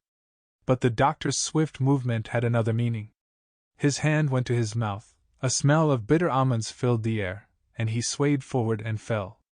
"Another victim," said Poirot gravely. "But the last. Perhaps it is the best way. He has 3 deaths on his head." "Dr. Ames?" I cried, stupefied. "But I thought you believed in some occult influence?" "You misunderstood me, Hastings. What I meant was that I believe in the terrific force of superstition. Once get it firmly established that a series of deaths are supernatural, and you might almost stab a man in broad daylight, and it would still be put down to the curse, so strongly is the instinct of the supernatural implanted in the human race. I suspected from the first that a man was taking advantage of that instinct. The idea came to him, I imagine, with the death of Sir John Willard. A fury of superstition arose at once. As far as I could see, nobody could derive any particular profit from Sir John's death. Mr. Bladenor was a different case. He was a man of great wealth. The information I received from New York contained several suggestive points. To begin with, young Bladenor was reported to have said he had a good friend in Egypt from whom he could borrow. It was tacitly understood that he meant his uncle, but it seemed to me that in that case he would have said so outright. The words suggest some boon companion of his own. Another thing, he scraped up enough money to take him to Egypt. His uncle refused outright to advance him a penny, yet he was able to pay the return passage to New York. Someone must have lent him the money. All that was very thin, I objected. But there was more. Hastings, there occur often enough words spoken metaphorically which are taken literally. The opposite can happen too. In this case, words which were meant literally were taken metaphorically. Young Bladenor wrote plainly enough, "I am a leper," but nobody realized that he shot himself because he believed that he had contracted the dread disease of leprosy. "What?" I ejaculated. It was the clever invention of a diabolical mind. Young Bladenor was suffering from some minor skin trouble. He had lived in the South Sea Islands, where the disease is common enough. Ames was a former friend of his, and a well-known medical man. He would never dream of doubting his word. When I arrived here, my suspicions were divided between Harper and Dr. Ames, but I soon realized that only the doctor could have perpetrated and concealed the crimes, and I learned from Harper that he was previously acquainted with young Bladenor. Doubtless the latter at some time or another had made a will or had insured his life in favor of the doctor. The latter saw his chance of acquiring wealth. It was easy for him to inoculate Mr. Bladenor with the deadly germs. Then the nephew, overcome with despair at the dread news his friend had conveyed to him, shot himself. Mr. Bladenor, whatever his intentions, had made no will. His fortune would pass to his nephew and from him to the doctor. And Mr. Schneider? We cannot be sure. He knew young Bladenor too, remember, and may have suspected something, or again, the doctor may have thought that a further death motiveless and purposeless would strengthen the coils of superstition. Furthermore, I will tell you an interesting psychological fact, Hastings. A murderer has always a strong desire to repeat his successful crime, the performance of it grows upon him. Hence my fears for young Willard. The figure of Anubis you saw tonight was Hassan, dressed up by my orders. I wanted to see if I could frighten the doctor. But it would take more than the supernatural to frighten him. I could see that he was not entirely taken in by my pretenses of belief in the occult. The little comedy I played for him did not deceive him. I suspected that he would endeavor to make me the next victim. But in spite of la mer maudite, the heat abominable, and the annoyances of the sand, the little grey cell still functioned. Poirot proved to be perfectly right in his premises. Young Bladner, some years ago, in a fit of drunken merriment, had made a jocular will, leaving my cigarette case you admire so much and everything else of which I die possessed, which will be principally debts to my good friend Robert Ames, who once saved my life from drowning. The case was hushed up as far as possible, and to this day, people talk of the remarkable series of deaths in connection with the tomb of Menhur as a triumphal proof of the vengeance of a bygone king upon the desecrators of his tomb, a belief which, as Poirot pointed out to me, is contrary to all Egyptian belief and thought. 7. The jewel robbery at the Grand Metropolitan. Poirot, I said, a change of air would do you good. You think so, mon ami? I am sure of it. Eh? Said my friend, smiling. It is all arranged, then? You will come? Where do you propose to take me? Brighton.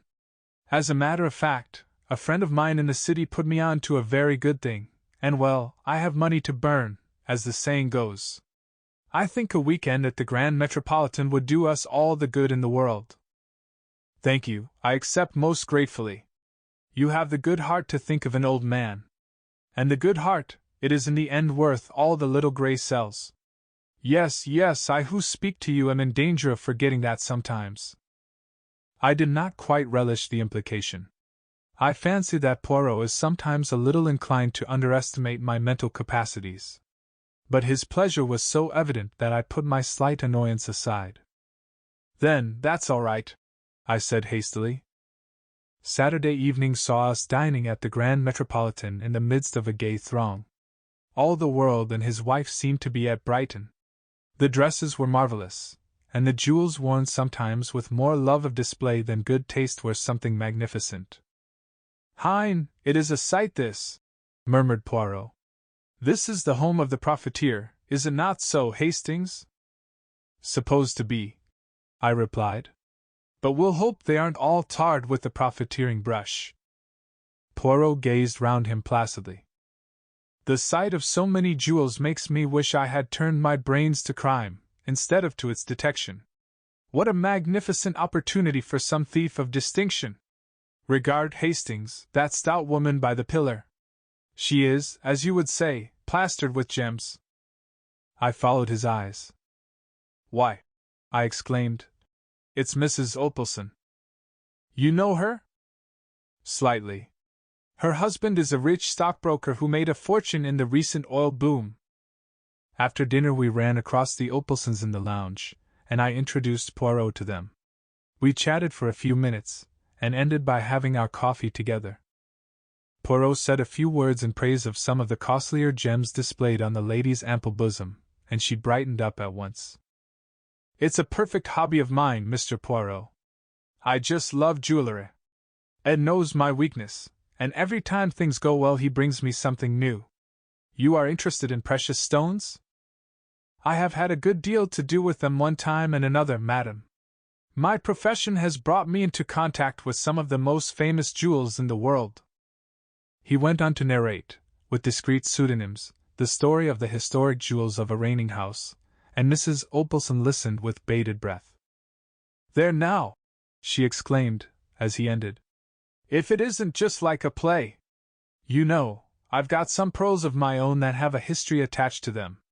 I believe it's supposed to be one of the finest necklaces in the world. The pearls are so beautifully matched and so perfect in color. I declare I really must run up and get it.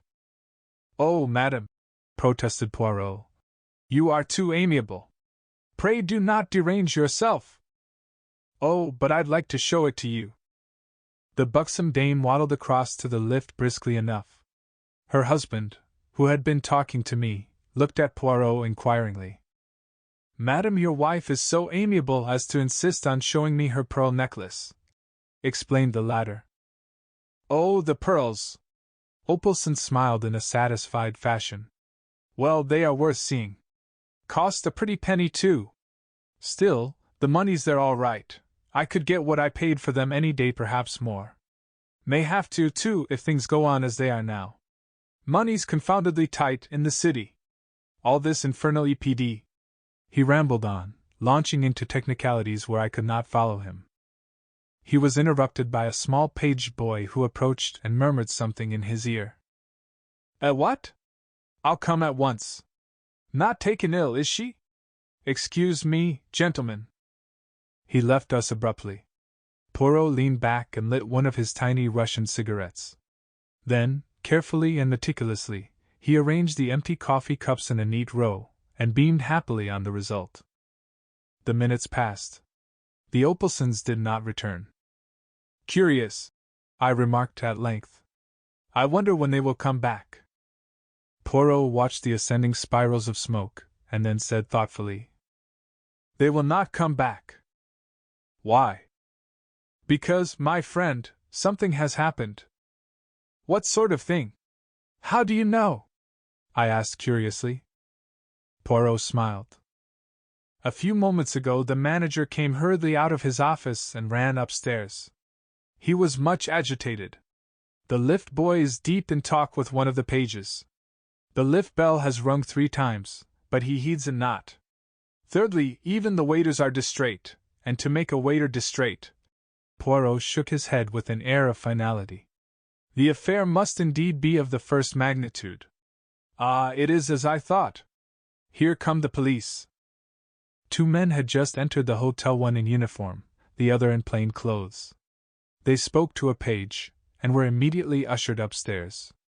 A few minutes later, the same boy descended and came up to where we were sitting. Mr. Opalson's compliments, and would you step upstairs? Poirot sprang nimbly to his feet. One would have said that he awaited the summons. I followed with no less alacrity. The Opalsons' apartments were situated on the first floor. After knocking on the door, the page boy retired, and we answered the summons. Come in. A strange scene met our eyes. The room was Mrs. Opalson's bedroom, and in the center of it, lying back in an armchair, was the lady herself, weeping violently. She presented an extraordinary spectacle, with the tears making great furrows in the powder with which her complexion was liberally coated. Mr. Opalson was striding up and down angrily. The 2 police officials stood in the middle of the room, one with a notebook in hand. An hotel chambermaid, looking frightened to death, stood by the fireplace, and on the other side of the room a Frenchwoman, obviously Mrs. Opalson's maid, was weeping and wringing her hands, with an intensity of grief that rivaled that of her mistress. Into this pandemonium stepped Poirot, neat and smiling. Immediately, with an energy surprising in one of her bulk, Mrs. Opalson sprang from her chair towards him. There now, Ed may say what he likes, but I believe in luck, I do. It was fated I should meet you the way I did this evening, and I've a feeling that if you can't get my pearls back for me nobody can. Calm yourself, I pray of you, madam. Poirot patted her hand soothingly. Reassure yourself. All will be well. Hercule Poirot will aid you.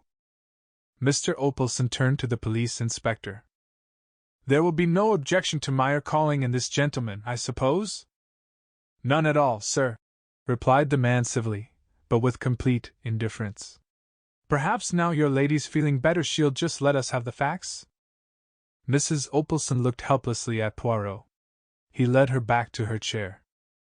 Seat yourself, madam, and recount to us the whole history without agitating yourself. Thus abjured, Mrs. Opalson dried her eyes gingerly, and began. I came upstairs after dinner to fetch my pearls from Mr. Poirot here to see. The chambermaid and Celestine were both in the room as usual. Excuse me, madam, but what do you mean by as usual? Mr. Opelson explained. I make it a rule that no one is to come into this room unless Celestine, the maid, is there also. The chambermaid does the room in the morning while Celestine is present, and comes in after dinner to turn down the beds under the same conditions, otherwise she never enters the room. Well, as I was saying, continued Mrs. Opelson, I came up. I went to the drawer here. She indicated the bottom right-hand drawer of the knee-hole dressing-table dash. Took out my jewel case and unlocked it. It seemed quite as usual, but the pearls were not there. The inspector had been busy with his notebook. When had you last seen them? He asked. They were there when I went down to dinner. You are sure? Quite sure. I was uncertain whether to wear them or not, but in the end I decided on the emeralds, and put them back in the jewel case. Who locked up the jewel case? I did. I wear the key on a chain round my neck. She held it up as she spoke. The inspector examined it, and shrugged his shoulders. The thief must have had a duplicate key. No difficult matter. The lock is quite a simple one. What did you do after you'd locked the jewel case? I put it back in the bottom drawer where I always keep it. You didn't lock the drawer? No, I never do. My maid remains in the room till I come up, so there's no need. The inspector's face grew graver. Am I to understand that the jewels were there when you went down to dinner, and that since then the maid has not left the room? Suddenly, as though the horror of her own situation for the first time burst upon her, Celestine uttered a piercing shriek, and flinging herself upon Poirot, poured out a torrent of incoherent French. The suggestion was infamous. That she should be suspected of robbing Madame. The police were well known to be of a stupidity incredible. But Monsieur, who was a Frenchman, a Belgian, interjected Poirot, but Celestine paid no attention to the correction. Monsieur would not stand by and see her falsely accused, while that infamous chambermaid was allowed to go scot-free. She had never liked her a bold, red-faced thing, a born thief. She had said from the first that she was not honest, and had kept a sharp watch over her too, when she was doing Madame's room. Let those idiots of policemen search her, and if they did not find Madame's pearls on her it would be very surprising. Although this harangue was uttered in rapid and virulent French, Celestine had interlarded it with a wealth of gesture, and the chambermaid realized at least a part of her meaning. She read it angrily. If that foreign woman's saying I took the pearls, it's a lie, she declared heatedly. I never so much as saw them. Search her, screamed the other. You will find it is as I say. You're a liar, do you hear? Said the chambermaid, advancing upon her. Stole 'em yourself, and want to put it on me. Why, I was only in the room about 3 minutes before the lady come up, and then you were sitting here the whole time, as you always do, like a cat watching a mouse. The inspector looked across inquiringly at Celestine. Is that true? Didn't you leave the room at all? I did not actually leave her alone, admitted Celestine reluctantly. But I went into my own room through the door here twice, once to fetch a reel of cotton, and once for my scissors. She must have done it then. You wasn't gone a minute, retorted the chambermaid angrily. Just popped out and in again. I'd be glad if the police would search me. I've nothing to be afraid of. At this moment there was a tap at the door. The inspector went to it. His face brightened when he saw who it was. Ah, he said. That's rather fortunate. I sent for one of our female searchers, and she's just arrived. Perhaps if you wouldn't mind going into the room next door. He looked at the chambermaid, who stepped across the threshold with a toss of her head, the searcher following her closely. The French girl had sunk sobbing into a chair. Poirot was looking round the room, the main features of which I have made clear by a sketch. A sketch of the bedroom, adjoining maid's room, and corridor. Where does that door lead? He inquired, nodding his head towards the one by the window. Into the next apartment, I believe, said the inspector. It's bolted, anyway, on this side. Poirot walked across to it, tried it, then drew back the bolt, and tried it again. And on the other side as well, he remarked. Well, that seems to rule out that. He walked over to the windows, examining each of them in turn. And again nothing. Not even a balcony outside. Even if there were, said the inspector impatiently, I don't see how that would help us, if the maid never left the room. Evidement, said Poirot, not disconcerted. As mademoiselle is positive she did not leave the room. He was interrupted by the reappearance of the chambermaid and the police searcher. Nothing, said the latter laconically. I should hope not, indeed, said the chambermaid virtuously. And that French hussy ought to be ashamed of herself taking away an honest girl's character. There, my girl, that's all right, said the inspector, opening the door. Nobody suspects you. You go along and get on with your work. The chambermaid went unwillingly. Going to search her? She demanded, pointing at Celestine. Yes. He shut the door on her and turned the key. Celestine accompanied the searcher into the small room in her turn. A few minutes later she also returned. Nothing had been found on her. The inspector's face grew graver. I'm afraid I'll have to ask you to come along with me all the same, miss. He turned to Mrs. Opelson. I'm sorry, madam, but all the evidence points that way. If she's not got them on her, they're hidden somewhere about the room. Celestine uttered a piercing shriek, and clung to Poirot's arm. The latter bent and whispered something in the girl's ear. She looked up at him doubtfully. Mon enfant, I assure you it is better not to resist. Then he turned to the inspector. You permit, monsieur? A little experiment purely for my own satisfaction. Depends on what it is, replied the police officer non-committally. Poirot addressed Celestine once more. You have told us that you went into your room to fetch a reel of cotton. Whereabouts was it? On the top of the chest of drawers, monsieur. And the scissors? They also. Would it be troubling you too much, mademoiselle, to ask you to repeat those two actions? You were sitting here with your work, you say? Celestine sat down, and then, at a sign from Poirot, rose, passed into the adjoining room, took up an object from the chest of drawers, and returned. Poirot divided his attention between her movements and a large turnip of a watch which he held in the palm of his hand. Again, if you please, mademoiselle. At the conclusion of the second performance, he made a note in his pocket-book, and returned the watch to his pocket. Thank you, mademoiselle. And you, monsieur. He bowed to the inspector for your courtesy. The inspector seemed somewhat entertained by this excessive politeness. Celestine departed in a flood of tears, accompanied by the woman and the plain-clothes official. Then, with a brief apology to Mrs. Opelson, the inspector set to work to ransack the room. He pulled out drawers, opened cupboards, completely unmade the bed, and tapped the floor. Mr. Opelson looked on skeptically. You really think you will find them? Yes, sir. It stands to reason. She hadn't time to take them out of the room. The ladies discovering the robbery so soon upset her plans. No, they're here right enough. One of the two must have hidden them, and it's very unlikely for the chambermaid to have done so. More than unlikely, impossible, said Poirot quietly. Eh? The inspector stared. Poirot smiled modestly. I will demonstrate.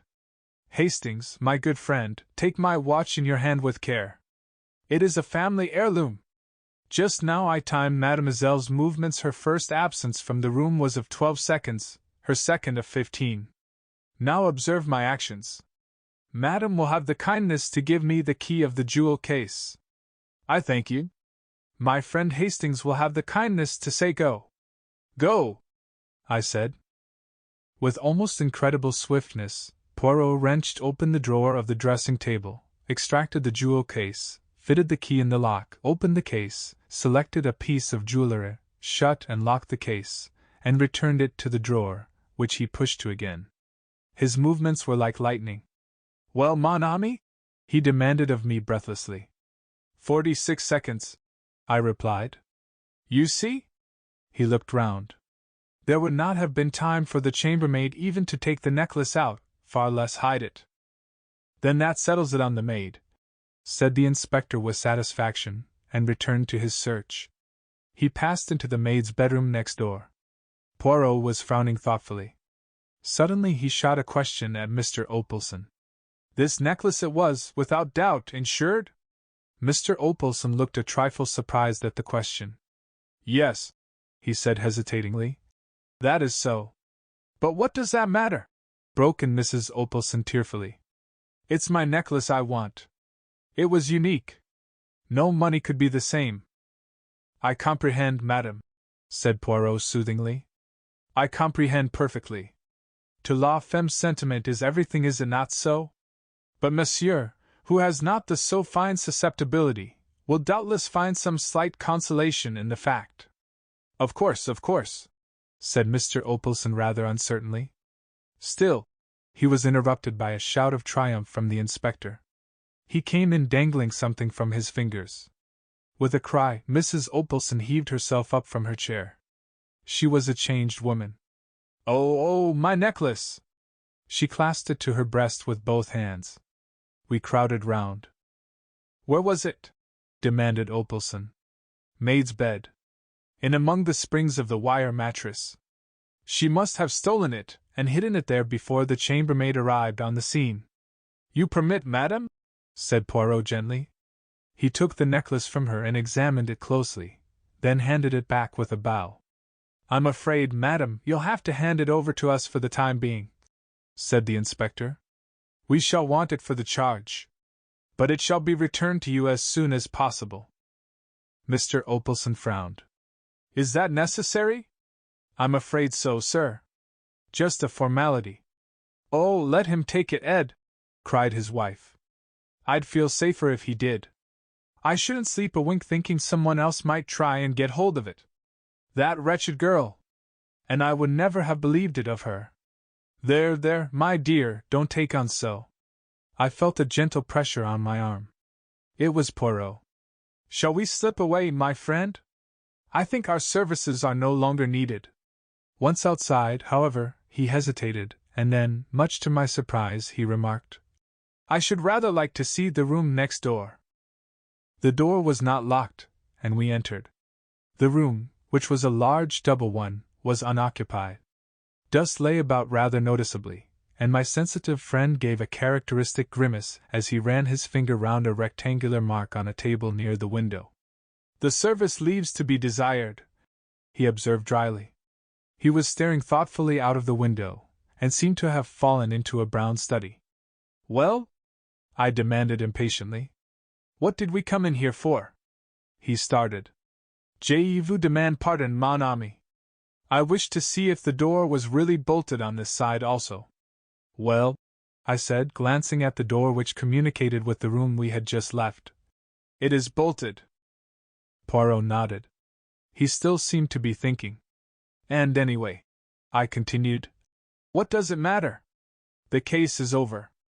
I wish you'd had more chance of distinguishing yourself. But it was the kind of case that even a stiff-backed idiot like that inspector couldn't go wrong over. Poirot shook his head. The case is not over, my friend. It will not be over until we find out who stole the pearls. But the maid did. Why do you say that? Why, I stammered, they were found actually in her mattress. Ta, said Poirot impatiently. Those were not the pearls. What? Imitation, mon ami. The statement took my breath away. Poirot was smiling placidly. The good inspector obviously knows nothing of jewels. But presently there will be a fine hullabaloo. Come! I cried, dragging at his arm. Where? We must tell the Opelsons at once. I think not. But that poor woman, eh bien, that poor woman, as you call her, will have a much better night believing the jewels to be safe. But the thief may escape with them. As usual, my friend, you speak without reflection. How do you know that the pearls Mrs. Opelson locked up so carefully tonight were not the false ones, and that the real robbery did not take place at a much earlier date? Oh, I said, bewildered. Exactly, said Poirot, beaming. We start again. He led the way out of the room, paused a moment as though considering, and then walked down to the end of the corridor, stopping outside the small den where the chambermaids and valets of the respective floors congregated. Our particular chambermaid appeared to be holding a small court there, and to be retailing her late experiences to an appreciative audience. She stopped in the middle of a sentence. Poirot bowed with his usual politeness. "Excuse that I derange you, but I shall be obliged if you will unlock for me the door of Mr. Opalson's room." The woman rose willingly, and we accompanied her down the passage again. Mr. Opalson's room was on the other side of the corridor, its door facing that of his wife's room. The chambermaid unlocked it with her pass key, and we entered. As she was about to depart, Poirot detained her. "One moment, have you ever seen among the effects of Mr. Opalson a card like this?" He held out a plain white card, rather highly glazed and uncommon in appearance. The maid took it and scrutinized it carefully. "No, sir, I can't say I have. But anyway, the valet has most to do with the gentlemen's rooms." "I see. Thank you." Poirot took back the card. The woman departed. Poirot appeared to reflect a little. Then he gave a short, sharp nod of the head. "Ring the bell, I pray of you, Hastings." 3 times for the valet. I obeyed, devoured with curiosity. Meanwhile Poirot had emptied the waste paper basket on the floor, and was swiftly going through its contents. In a few moments the valet answered the bell. To him Poirot put the same question, and handed him the card to examine. But the response was the same. The valet had never seen a card of that particular quality among Mr. Opalson's belongings. Poirot thanked him, and he withdrew, somewhat unwillingly, with an inquisitive glance at the overturned waste paper basket and the litter on the floor. He could hardly have helped overhearing Poirot's thoughtful remark as he bundled the torn papers back again. "And the necklace was heavily insured." "Poirot!" I cried. "I see." "You see nothing, my friend," he replied quickly. "As usual, nothing at all. It is incredible, but there it is. Let us return to our own apartments." We did so in silence.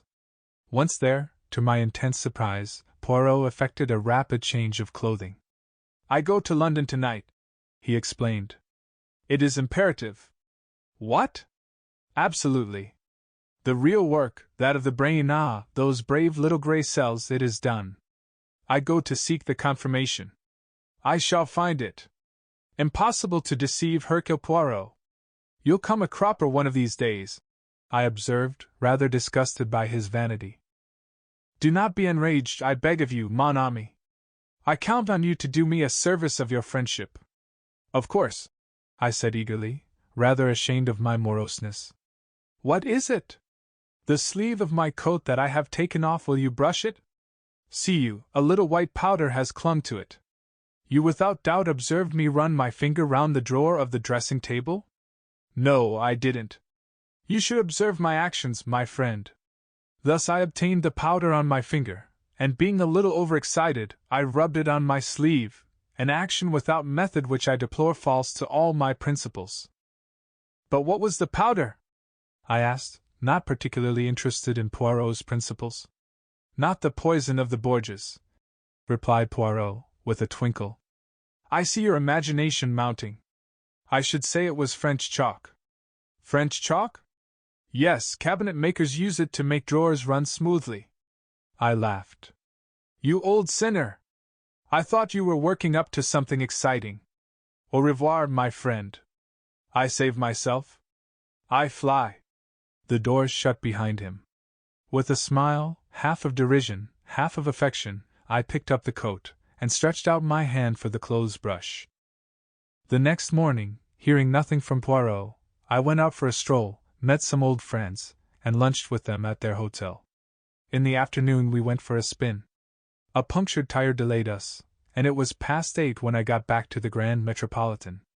The first sight that met my eyes was Poirot, looking even more diminutive than usual, sandwiched between the Opalsons, beaming in a state of placid satisfaction. "Mon ami Hastings!" he cried, and sprang to meet me. "Embrace me, my friend, all has marched to a marvel." Luckily, the embrace was merely figurative, not a thing one is always sure of with Poirot. "Do you mean—" I began. "Just wonderful, I call it," said Mrs. Opalson, smiling all over her fat face. Didn't I tell you, Ed, that if he couldn't get back my pearls nobody would? You did, my dear, you did. And you were right. I looked helplessly at Poirot, and he answered the glance. My friend Hastings is, as you say in England, all at the seaside. Seat yourself, and I will recount to you all the affair that has so happily ended. Ended? But yes. They are arrested. Who are arrested? The chambermaid and the valet, parbleu. You did not suspect? Not with my parting hint about the French chalk? You said cabinet makers used it. Certainly they do to make drawers slide easily. Somebody wanted that drawer to slide in and out without any noise. Who could that be? Obviously, only the chambermaid. The plan was so ingenious that it did not at once leap to the eye, not even to the eye of Hercule Poirot. Listen, this was how it was done. The valet was in the empty room next door, waiting. The French maid leaves the room. Quick as a flash, the chambermaid whips open the drawer, takes out the jewel case, and slipping back the bolt, passes it through the door. The valet opens it at his leisure with the duplicate key with which he has provided himself, extracts the necklace, and waits his time. Celestine leaves the room again, and PST, in a flash the case is passed back again and replaced in the drawer. Madame arrives, the theft is discovered. The chambermaid demands to be searched, with a good deal of righteous indignation, and leaves the room without a stain on her character. The imitation necklace with which they have provided themselves has been concealed in the French girl's bed that morning by the chambermaid, a masterstroke, ca. But what did you go to London for? You remember the card? Certainly. It puzzled me and puzzles me still. I thought. I hesitated delicately, glancing at Mr. Opelson. Poirot laughed heartily. En blague.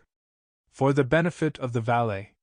The card was one with a specially prepared surface for fingerprints. I went straight to Scotland Yard, asked for our old friend Inspector Japp, and laid the facts before him.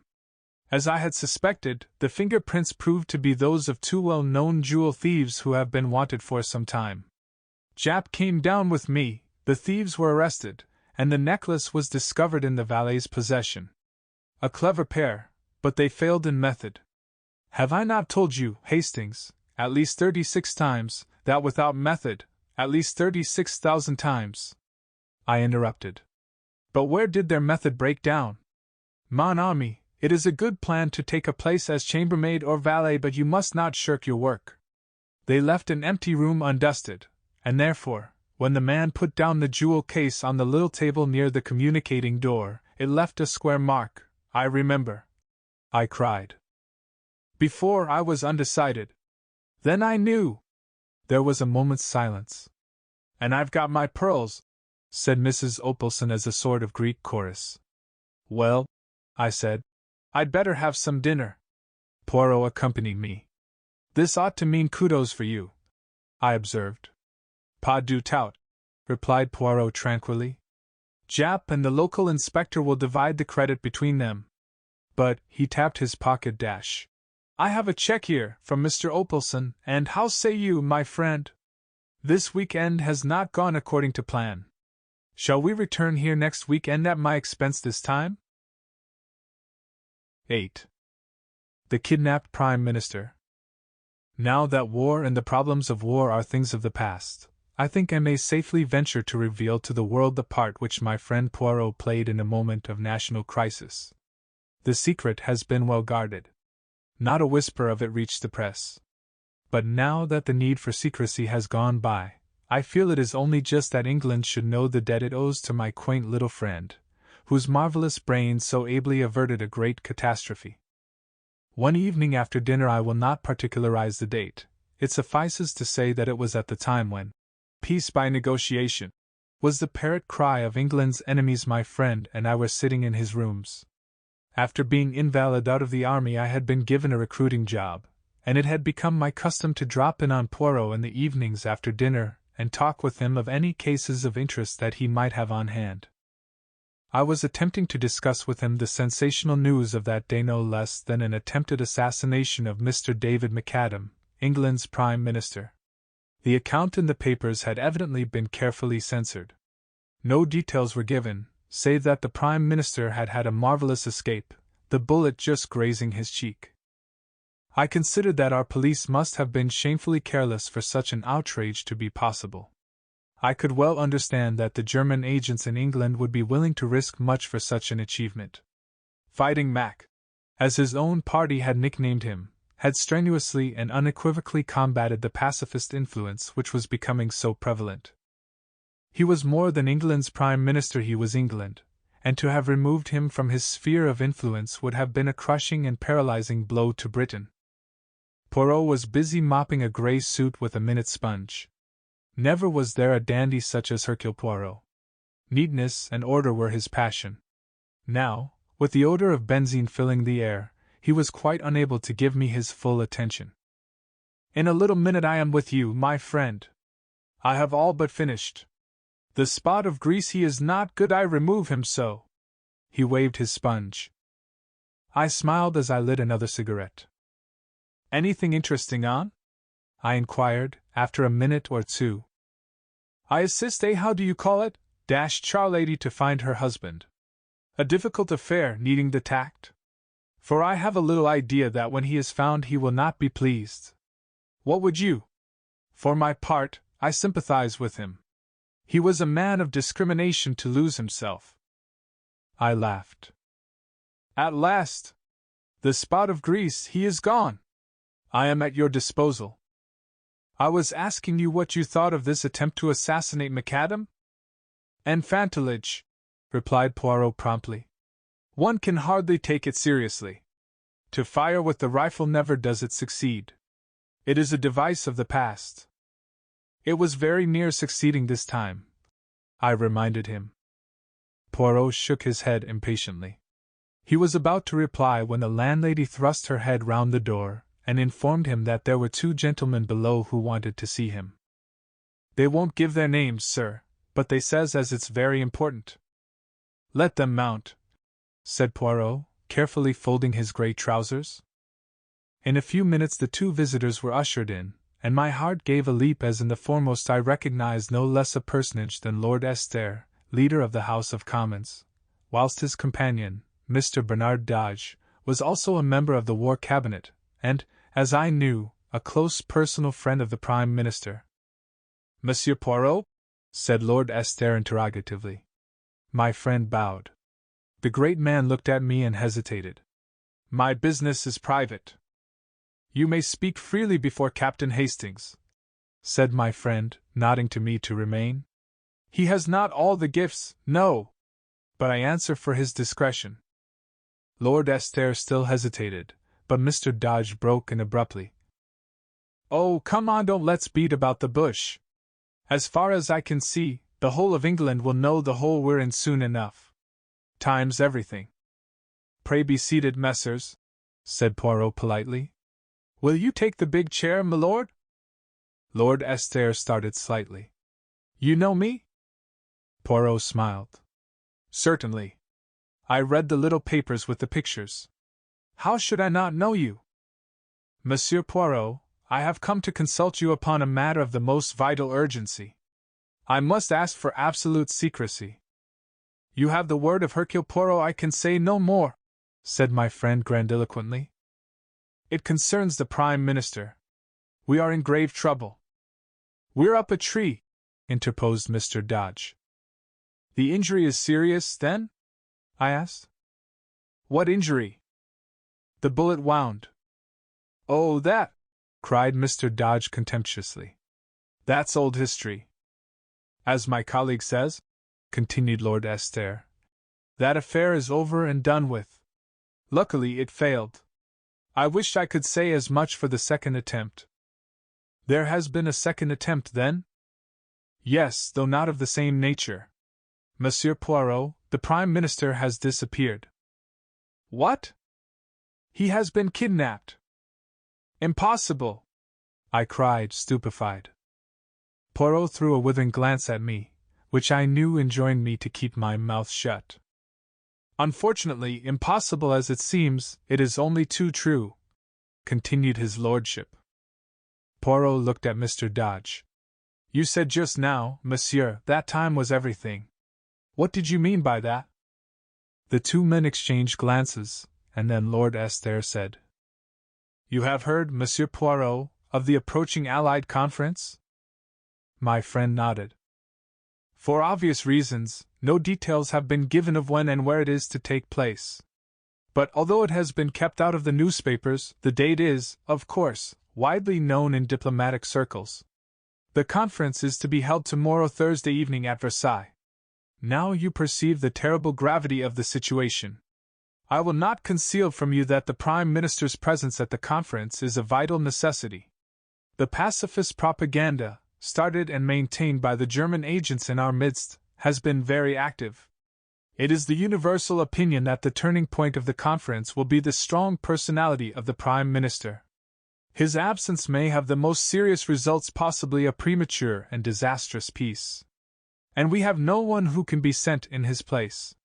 He alone can represent England. Poirot's face had grown very grave. Then you regard the kidnapping of the Prime Minister as a direct attempt to prevent his being present at the conference? Most certainly I do. He was actually on his way to France at the time. And the conference is to be held? At 9 o'clock tomorrow night. Poirot drew an enormous watch from his pocket. It is now 9:15. 24 hours, said Mr. Dodge thoughtfully. And a quarter, amended Poirot. Do not forget the quarter, monsieur, it may come in useful. Now for the details of the abduction. Did it take place in England or in France? In France. Mr. McAdam crossed to France this morning. He was to stay tonight as the guest of the Commander-in-Chief, proceeding tomorrow to Paris. He was conveyed across the Channel by destroyer. At Boulogne he was met by a car from General Headquarters and one of the Commander-in-Chief's aides. Eh bien? Well, they started from Boulogne but they never arrived. What? Monsieur Poirot, it was a bogus car and a bogus ADC. The real car was found in a side road, with the chauffeur and the ADC neatly gagged and bound. And the bogus car? Is still at large. Poirot made a gesture of impatience. Incredible! Surely it cannot escape attention for long? So we thought. It seemed merely a question of searching thoroughly. That part of France is under military law. We were convinced that the car could not go long unnoticed. The French police and our own Scotland Yard men and the military are straining every nerve. It is, as you say, incredible, but nothing has been discovered. At that moment a tap came at the door, and a young officer entered with a heavily sealed envelope which he handed to Lord Esther. Just through from France, sir. I brought it on here, as you directed. The minister tore it open eagerly, and uttered an exclamation. The officer withdrew. Here is news at last. This telegram has just been decoded. They have found the second car, also the secretary, Daniels, chloroformed, gagged, and bound, in an abandoned farm near C. He remembers nothing, except something being pressed against his mouth and nose from behind, and struggling to free himself. The police are satisfied as to the genuineness of his statement. And they have found nothing else? No. Not the Prime Minister's dead body? Then there is hope. But it is strange. Why, after trying to shoot him this morning, are they now taking so much trouble to keep him alive? Dodge shook his head. One thing's quite certain. They're determined at all costs to prevent his attending the conference. If it is humanly possible, the Prime Minister shall be there. God grant it is not too late. Now, messers, recount to me everything from the beginning. I must know about this shooting affair as well. Last night, the Prime Minister, accompanied by one of his secretaries, Captain Daniels, the same who accompanied him to France? Yes. As I was saying, they motored down to Windsor, where the Prime Minister was granted an audience. Early this morning, he returned to town, and it was on the way that the attempted assassination took place. One moment, if you please. Who is this Captain Daniels? You have his dossier? Lord Esther smiled. I thought you would ask me that. We do not know very much of him. He is of no particular family. He has served in the English army, and is an extremely able secretary, being an exceptionally fine linguist. I believe he speaks 7 languages. It is for that reason that the Prime Minister chose him to accompany him to France. Has he any relatives in England? 2 aunts. A Mrs. Everard, who lives at Hampstead, and a Miss Daniels, who lives near Ascot. Ascot? That is near to Windsor, is it not? That point has not been overlooked. But it has led to nothing. You regard the Capitaine Daniels, then, as above suspicion? A shade of bitterness crept into Lord Estaire's voice, as he replied, No, Monsieur Poirot. In these days I should hesitate before I pronounced anyone above suspicion. Très bien. Now I understand, milord, that the Prime Minister would, as a matter of course, be under vigilant police protection, which ought to render any assault upon him an impossibility. Lord Estaire bowed his head. That is so. The Prime Minister's car was closely followed by another car containing detectives in plain clothes. Mr. McAdam knew nothing of these precautions. He is personally a most fearless man, and would be inclined to sweep them away arbitrarily. But naturally, the police make their own arrangements. In fact, the Premier's chauffeur, O'Murphy, is a CID man. O'Murphy? That is a name of Ireland, is it not so? Yes, he is an Irishman. From what part of Ireland? County Clare, I believe. Tiens. But proceed, milord. The Premier started for London. The car was a closed one. He and Captain Daniels sat inside. The second car followed as usual. But unluckily, for some unknown reason, the Prime Minister's car deviated from the main road, at a point where the road curves? Interrupted Poirot. Yes, but how did you know? Oh, say evident. Continue. For some unknown reason, continued Lord Estaire, the Premier's car left the main road. The police car, unaware of the deviation, continued to keep to the high road. At a short distance down the unfrequented lane, the Prime Minister's car was suddenly held up by a band of masked men. The chauffeur, that brave O'Murphy, murmured Poirot thoughtfully. The chauffeur, momentarily taken aback, jammed on the brakes. The Prime Minister put his head out of the window. Instantly a shot rang out, then another. The first one grazed his cheek, the second, fortunately, went wide. The chauffeur, now realizing the danger, instantly forged straight ahead, scattering the band of men. A near escape, I ejaculated, with a shiver. Mr. McAdam refused to make any fuss over the slight wound he had received. He declared it was only a scratch. He stopped at a local cottage hospital, where it was dressed and bound up. He did not, of course, reveal his identity. He then drove, as per schedule, straight to Charing Cross, where a special train for Dover was awaiting him, and after a brief account of what had happened had been given to the anxious police by Captain Daniels, he duly departed for France. At Dover, he went on board the waiting destroyer. At Boulogne, as you know, the bogus car was waiting for him, carrying the Union Jack, and correct in every detail. That is all you have to tell me? Yes. There is no other circumstance that you have omitted, milord? Well, there's one rather peculiar thing. Yes? The Prime Minister's car did not return home after leaving the Prime Minister at Charing Cross. The police were anxious to interview O'Murphy, so a search was instituted at once. The car was discovered standing outside a certain unsavory little restaurant in Soho, which is well known as a meeting place of German agents. And the chauffeur? The chauffeur was nowhere to be found. He, too, had disappeared. So, said Poirot thoughtfully, there are 2 disappearances, the Prime Minister in France, and O'Murphy in London. He looked keenly at Lord Estaire, who made a gesture of despair. I can only tell you, Monsieur Poirot, that, if anyone had suggested to me yesterday that O'Murphy was a traitor, I should have laughed in his face. And today? Today I do not know what to think. Poirot nodded gravely. He looked at his turnip of a watch again. I understand that I have carte blanche, messrs, in every way, I mean?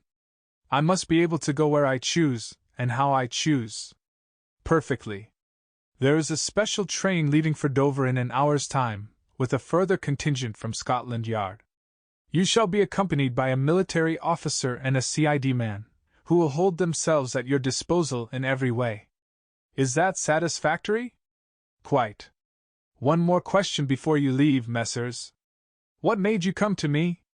I am unknown, obscure, in this great London of yours. We sought you out on the express recommendation and wish of a very great man of your own country. Comment? My old friend the Prefect? Lord Astaire shook his head. One higher than the Prefect. One whose word was once law in Belgium and shall be again. That England has sworn. Poirot's hand flew swiftly to a dramatic salute. Amen to that. Ah, but my master does not forget. Messrs, I, Hercule Poirot, will serve you faithfully. Heaven only send that it will be in time. But this is dark. I cannot see. Well, Poirot, I cried impatiently, as the door closed behind the ministers. What do you think? My friend was busy packing a minute suitcase, with quick, deft movements. He shook his head thoughtfully. I do not know what to think. My brains desert me. Why, as you said, kidnap him, when a knock on the head would do as well? I mused. Pardon me, mon ami, but I did not quite say that. It is undoubtedly far more their affair to kidnap him. But why? Because uncertainty creates panic. That is one reason. Were the Prime Minister dead, it would be a terrible calamity, but the situation would have to be faced. But now you have paralysis.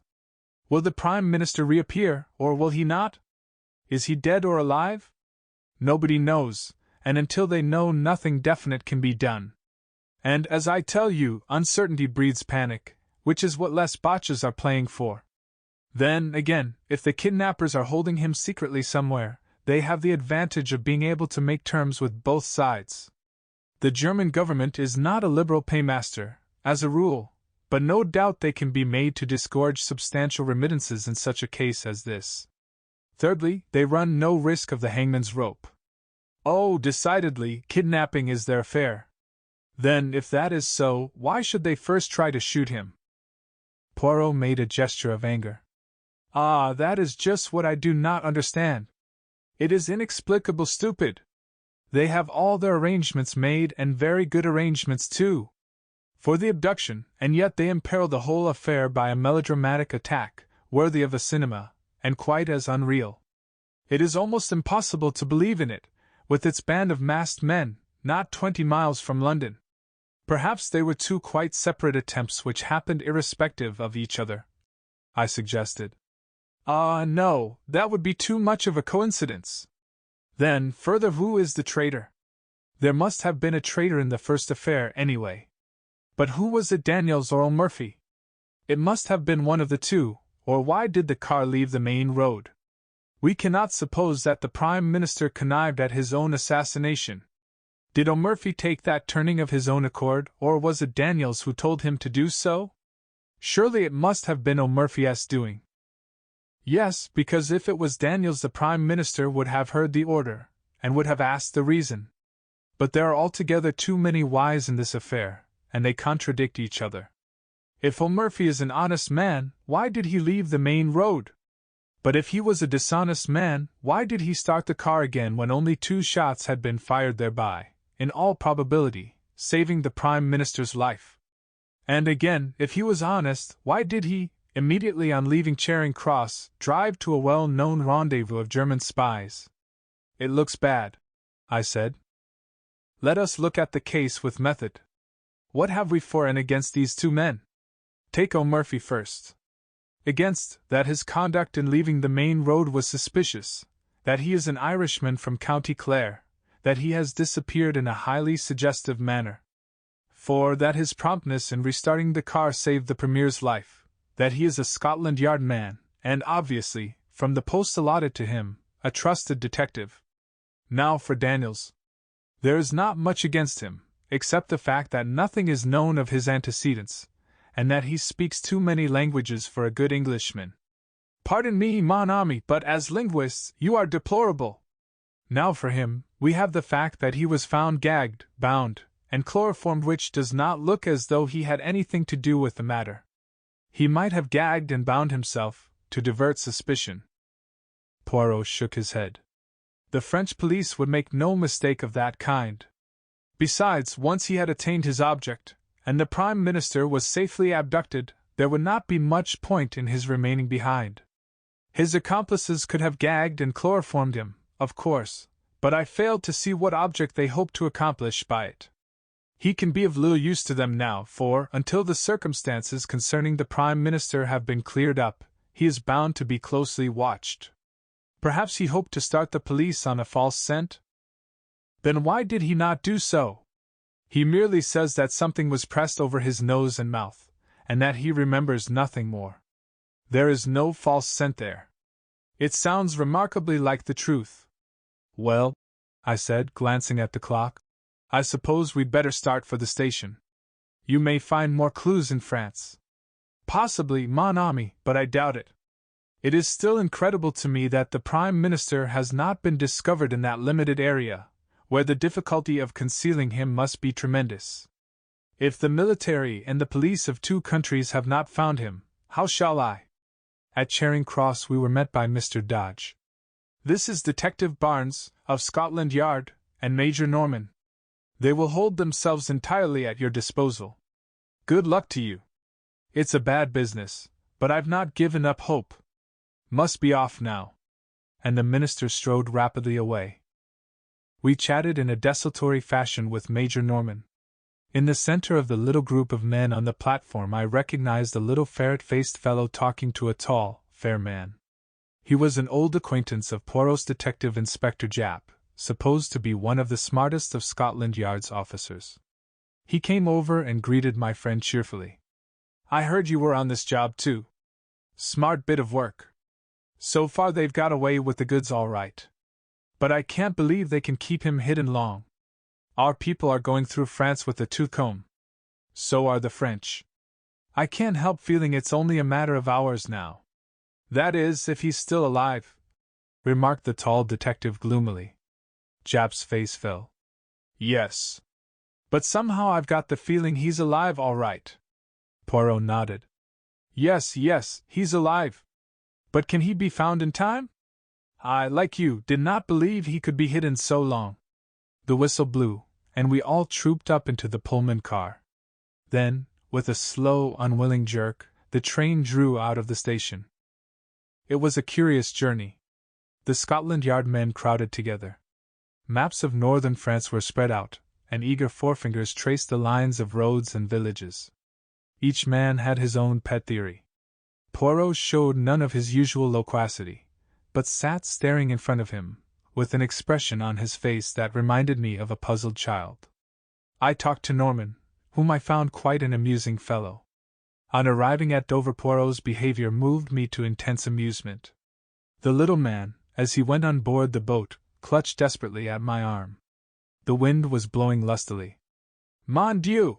He murmured. This is terrible! Have courage, Poirot, I cried. You will succeed. You will find him. I am sure of it.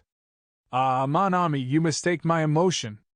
It is this villainous sea that troubles me. The mal de mer is horrible suffering. Oh, I said, rather taken aback. The first throb of the engines was felt, and Poirot groaned and closed his eyes. Major Norman has a map of northern France if you would like to study it? Poirot shook his head impatiently. But no! Leave me, my friend. See you, to think, the stomach and the brain must be in harmony.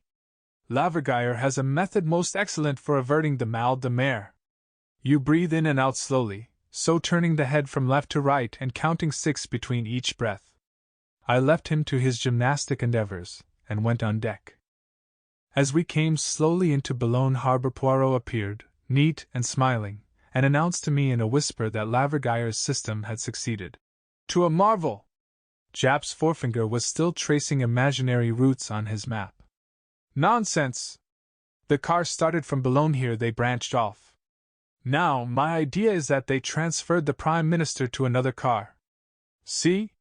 Well, said the tall detective, I shall make for the seaports. 10 to 1, they've smuggled him on board a ship. Japp shook his head. Too obvious. The order went out at once to close all the ports. The day was just breaking as we landed. Major Norman touched Poirot on the arm. "There's a military car here waiting for you, sir." "Thank you, monsieur. But for the moment, I do not propose to leave Boulogne." "What?" "No, we will enter this hotel here, by the quay." He suited the action to the word, demanded and was accorded a private room. We three followed him, puzzled and uncomprehending. He shot a quick glance at us. "It is not so that the good detective should act, eh? I perceive your thought. He must be full of energy. He must rush to and fro. He should prostrate himself on the dusty road and seek the marks of tires through a little glass. He must gather up the cigarette end, the fallen match? That is your idea, is it not?" His eyes challenged us. "But I, Hercule Poirot, tell you that it is not so. The true clues are within here." He tapped his forehead. "See you, I need not have left London. It would have been sufficient for me to sit quietly in my rooms there. All that matters is the little grey cells within. Secretly and silently they do their part, until suddenly I call for a map, and I lay my finger on a spot so and I say, 'The Prime Minister is there.' And it is so. With method and logic one can accomplish anything. This frantic rushing to France was a mistake. It is playing a child's game of hide and seek. But now, though it may be too late, I will set to work the right way, from within. Silence, my friends, I beg of you." And for 5 long hours the little man sat motionless, blinking his eyelids like a cat, his green eyes flickering and becoming steadily greener and greener. The Scotland Yard man was obviously contemptuous, Major Norman was bored and impatient, and I myself found the time pass with wearisome slowness. Finally I got up, and strolled as noiselessly as I could to the window. The matter was becoming a farce. I was secretly concerned for my friend. If he failed, I would have preferred him to fail in a less ridiculous manner. Out of the window I idly watched the Daily Leave boat, belching forth columns of smoke, as she lay alongside the quay. Suddenly I was aroused by Poirot's voice close to my elbow. "Mess Amos, let us start." I turned. An extraordinary transformation had come over my friend. His eyes were flickering with excitement, his chest was swelled to the uttermost. "I have been an imbecile, my friends. But I see daylight at last." Major Norman moved hastily to the door. "I'll order the car." "There is no need. I shall not use it. Thank heaven the wind has fallen." "Do you mean you are going to walk, sir?" "No, my young friend. I am no St. Peter. I prefer to cross the sea by boat." "To cross the sea?"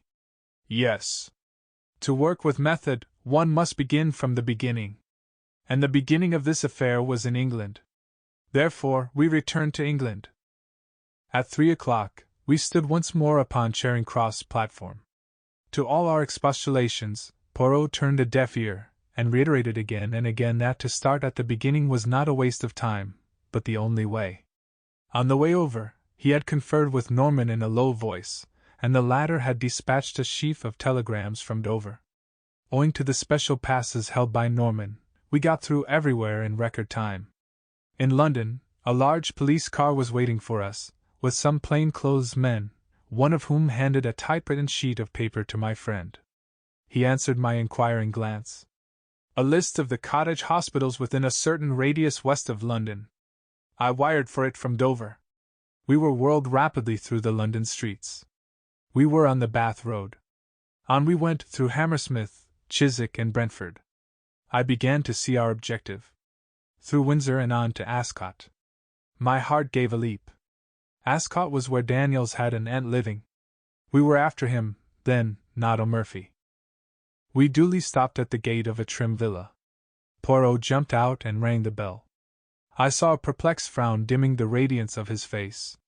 Plainly, he was not satisfied. The bell was answered. He was ushered inside.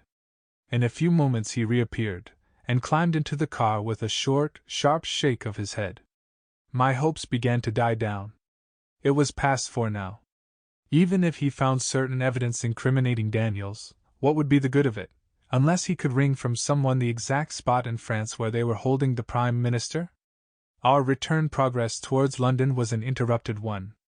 We deviated from the main road more than once, and occasionally stopped at a small building, which I had no difficulty in recognizing as a cottage hospital. Poirot only spent a few minutes at each, but at every halt his radiant assurance was more and more restored. He whispered something to Norman, to which the latter replied, "Yes, if you turn off to the left, you will find them waiting by the bridge."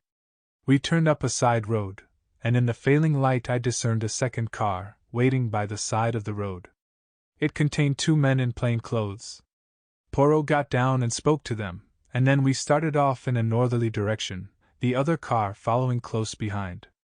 We drove for some time, our objective being obviously one of the northern suburbs of London. Finally, we drove up to the front door of a tall house, standing a little back from the road in its own grounds. Norman and I were left with the car. Poirot and one of the detectives went up to the door and rang. A neat parlor maid opened it. The detective spoke. "I am a police officer, and I have a warrant to search this house." The girl gave a little scream, and a tall, handsome woman of middle age appeared behind her in the hall. "Shut the door, Edith. They are burglars, I expect." But Poirot swiftly inserted his foot in the door, and at the same moment blew a whistle. Instantly the other detectives ran up, and poured into the house, shutting the door behind them. Norman and I spent about 5 minutes cursing our forced inactivity. Finally the door reopened, and the men emerged, escorting 3 prisoners, a woman and 2 men. The woman, and one of the men, were taken to the second car. The other man was placed in our car by Poirot himself. "I must go with the others, my friend. But have great care of this gentleman. You do not know him, no? Eh bien, let me present to you Monsieur O'Murphy." O'Murphy. I gaped at him open-mouthed as we started again. He was not handcuffed, but I did not fancy he would try to escape. He sat there staring in front of him as though dazed. Anyway, Norman and I would be more than a match for him. To my surprise, we still kept a northerly route. We were not returning to London then. I was much puzzled. Suddenly, as the car slowed down, I recognized that we were close to Hendon Aerodrome. Immediately I grasped Poirot's idea. He proposed to reach France by aeroplane. It was a sporting idea, but on the face of it, impracticable. A telegram would be far quicker. Time was everything. He must leave the personal glory of rescuing the Prime Minister to others. As we drew up, Major Norman jumped out, and a plain-clothes man took his place. He conferred with Poirot for a few minutes, and then went off briskly. I, too, jumped out, and caught Poirot by the arm. "I congratulate you, old fellow. They have told you the hiding place? But look here, you must wire to France at once. You'll be too late if you go yourself." Poirot looked at me curiously for a minute or two. "Unfortunately, my friend, there are some things that cannot be sent by telegram." At that moment Major Norman returned, accompanied by a young officer in the uniform of the Flying Corps. "This is Captain Lyle, who will fly you over to France. He can start at once." "Wrap up warmly, sir," said the young pilot. "I can lend you a coat if you like." Poirot was consulting his enormous watch. He murmured to himself, "Yes, there is time, just time." Then he looked up, and bowed politely to the young officer. "I thank you, monsieur. But it is not I who am your passenger. It is this gentleman here." He moved a little aside as he spoke, and a figure came forward out of the darkness. It was the second male prisoner who had gone in the other car, and as the light fell on his face, I gave a gasp of surprise. It was the Prime Minister.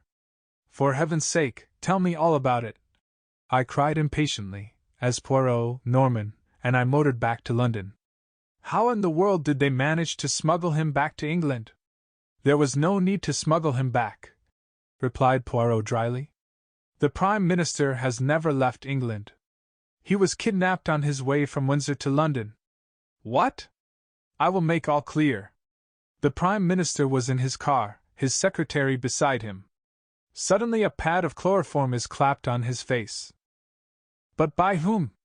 By the clever linguistic Captain Daniels. As soon as the Prime Minister is unconscious, Daniels picks up the speaking tube, and directs O'Murphy to turn to the right, which the chauffeur, quite unsuspicious, does. A few yards down that unfrequented road, a large car is standing, apparently broken down. Its driver signals to O'Murphy to stop. O'Murphy slows up. The stranger approaches. Daniels leans out of the window, and probably with the aid of an instantaneous anesthetic, such as ethyl chloride, the chloroform trick is repeated. In a few seconds, the two helpless men are dragged out and transferred to the other car, and a pair of substitutes take their places. Impossible! Pas du tout! Have you not seen music hall turns imitating celebrities with marvelous accuracy? Nothing is easier than to personate a public character. The Prime Minister of England is far easier to understudy than Mr. John Smith of Clapham, say. As for O'Murphy's double, no one was going to take much notice of him until after the departure of the Prime Minister, and by then he would have made himself scarce. He drives straight from Charing Cross to the meeting place of his friends. He goes in as O'Murphy, he emerges as someone quite different. O'Murphy has disappeared, leaving a conveniently suspicious trail behind him. But the man who personated the Prime Minister was seen by everyone. He was not seen by anyone who knew him privately or intimately. And Daniel shielded him from contact with anyone as much as possible. Moreover, his face was bandaged up, and anything unusual in his manner would be put down to the fact that he was suffering from shock as a result of the attempt upon his life. Mr. McAdam has a weak throat, and always spares his voice as much as possible before any great speech. The deception was perfectly easy to keep up as far as France. There it would be impracticable and impossible, so the Prime Minister disappears. The police of this country hurry across the Channel, and no one bothers to go into the details of the first attack. To sustain the illusion that the abduction has taken place in France, Daniels is gagged and chloroformed in a convincing manner. And the man who has enacted the part of the Prime Minister rids himself of his disguise. He and the bogus chauffeur may be arrested as suspicious characters, but no one will dream of suspecting their real part in the drama, and they will eventually be released for lack of evidence. And the real Prime Minister? He and O'Murphy were driven straight to the house of Mrs. Everard, at Hampstead, Daniel's so-called aunt.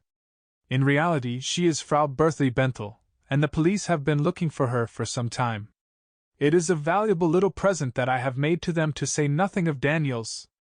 It was a clever plan, but he did not reckon on the cleverness of Hercule Poirot. I think my friend might well be excused his moment of vanity. When did you first begin to suspect the truth of the matter? When I began to work the right way from within. I could not make that shooting affair fit in, but when I saw that the net result of it was that the Prime Minister went to France with his face bound up, I began to comprehend. And when I visited all the cottage hospitals between Windsor and London, and found that no one answering to my description had had his face bound up and dressed that morning, I was sure. After that, it was child's play for a mind like mine. The following morning, Poirot showed me a telegram he had just received. It had no place of origin, and was unsigned. It ran, "In time." Later in the day, the evening papers published an account of the Allied conference. They laid particular stress on the magnificent ovation accorded to Mr. David McAdam, whose inspiring speech had produced a deep and lasting impression. 9. The disappearance of Mr. Davenheim. Poirot and I were expecting our old friend Inspector Japp of Scotland Yard to tea. We were sitting round the tea table awaiting his arrival. Poirot had just finished carefully straightening the cups and saucers which our landlady was in the habit of throwing, rather than placing, on the table. He had also breathed heavily on the metal teapot, and polished it with a silk handkerchief. The kettle was on the boil, and a small enamel saucepan beside it contained some thick, sweet chocolate which was more to Poirot's palate than what he described as your English poison. A sharp rat-tat sounded below, and a few minutes afterwards Japp entered briskly. "Hope I'm not late," he said as he greeted us. "To tell the truth, I was yarning with Miller, the man who's in charge of the Davenheim case." I pricked up my ears. For the last 3 days the papers had been full of the strange disappearance of Mr. Davenheim, senior partner of Davenheim and Salmon, the well-known bankers and financiers. On Saturday last he had walked out of his house, and had never been seen since. I looked forward to extracting some interesting details from Jap. "I should have thought," I remarked, "that it would be almost impossible for anyone to disappear nowadays."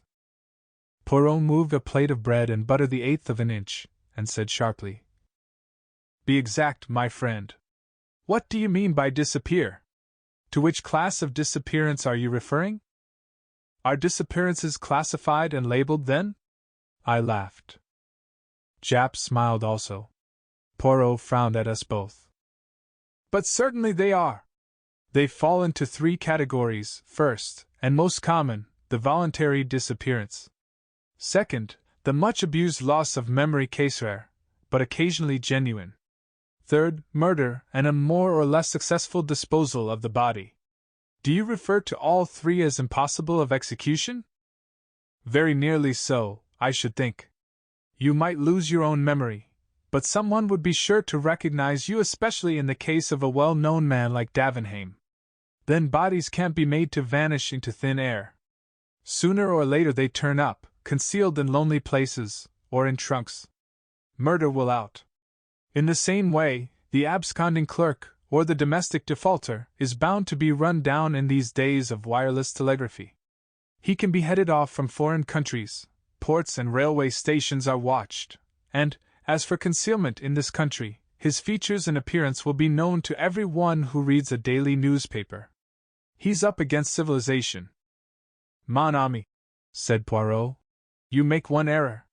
You do not allow for the fact that a man who had decided to make away with another man or with himself in a figurative sense might be that rare machine, a man of method. He might bring intelligence, talent, a careful calculation of detail to the task, and then I do not see why he should not be successful in baffling the police force." "But not you, I suppose?" said Jap good-humoredly, winking at me. "He couldn't baffle you, Monsieur Poirot?" Poirot endeavored, with a marked lack of success, to look modest. "Me also. Why not? It is true that I approach such problems with an exact science, a mathematical precision, which seems, alas, only too rare in the new generation of detectives." Jap grinned more widely. "I don't know," he said. "Miller, the man who's on this case, is a smart chap.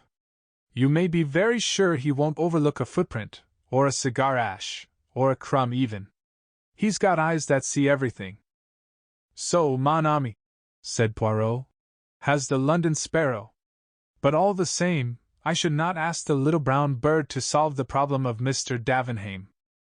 "Come now, monsieur, you're not going to run down the value of details as clues?" "By no means.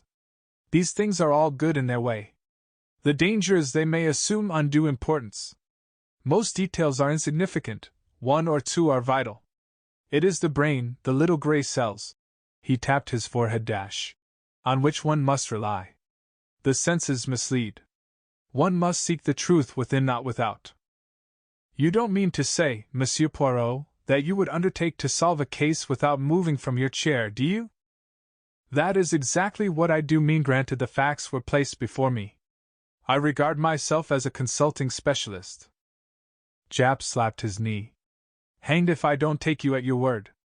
Bet you a fiver that you can't lay your hand, or rather tell me where to lay my hand, on Mr. Davenheim, dead or alive, before a week is out." Poirot considered. "Eh bien, mon ami, I accept. Le sport, it is the passion of you English. Now the facts. On Saturday last, as is his usual custom, Mr. Davenheim took the 12.40 train from Victoria to Chingside, where his palatial country place, the Cedars, is situated. After lunch, he strolled round the grounds, and gave various directions to the gardeners. Everybody agrees that his manner was absolutely normal, and as usual. After tea he put his head into his wife's boudoir, saying that he was going to stroll down to the village and post some letters. He added that he was expecting a Mr. Lowen, on business. If he should come before he himself returned, he was to be shown into the study and asked to wait.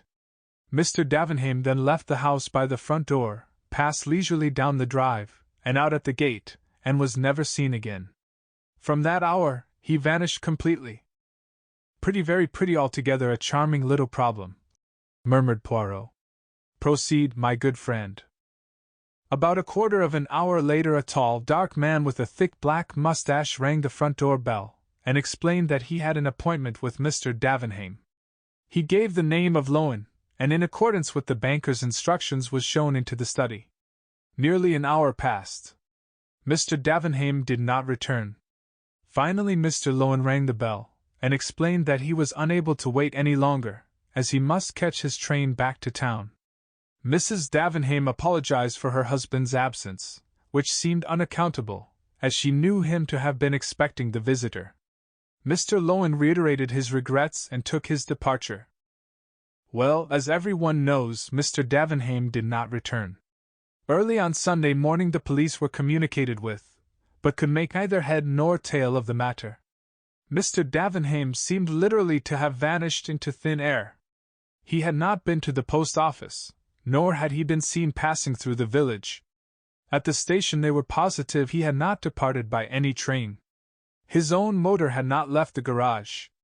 If he had hired a car to meet him in some lonely spot, it seems almost certain that by this time, in view of the large reward offered for information, the driver of it would have come forward to tell what he knew. True, there was a small race meeting at Enfield, 5 miles away, and if he had walked to that station he might have passed unnoticed in the crowd. But since then his photograph and a full description of him have been circulated in every newspaper, and nobody has been able to give any news of him. We have, of course, received many letters from all over England, but each clue, so far, has ended in disappointment. On Monday morning a further sensational discovery came to light. Behind a portiere in Mr. Davenheim's study stands a safe, and that safe had been broken into and rifled. The windows were fastened securely on the inside, which seems to put an ordinary burglary out of court, unless, of course, an accomplice within the house fastened them again afterwards. On the other hand, Sunday having intervened, and the household being in a state of chaos, it is likely that the burglary was committed on the Saturday, and remained undetected until Monday. Precisement, said Poirot dryly. Well, is he arrested, si pauvre M. Lowen? Japp grinned. Not yet. But he's under pretty close supervision.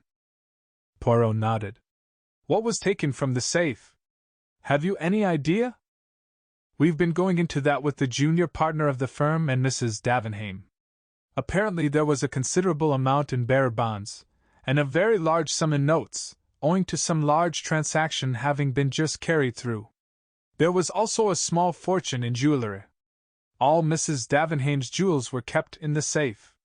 The purchasing of them had become a passion with her husband of late years, and hardly a month passed that he did not make her a present of some rare and costly gem. Altogether a good haul, said Poirot thoughtfully. Now, what about Lowen? Is it known what his business was with Davenheim that evening? Well, the two men were apparently not on very good terms. Lowen is a speculator in quite a small way.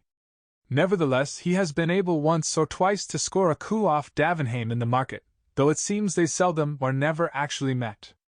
It was a matter concerning some South American shares which led the banker to make his appointment. Had Davenheim interests in South America, then? I believe so. Mrs. Davenheim happened to mention that he spent all last autumn in Buenos Aires. Any trouble in his home life? Were the husband and wife on good terms? I should say his domestic life was quite peaceful and uneventful. Mrs. Davenheim is a pleasant, rather unintelligent woman. Quite a nonentity, I think. Then we must not look for the solution of the mystery there. Had he any enemies?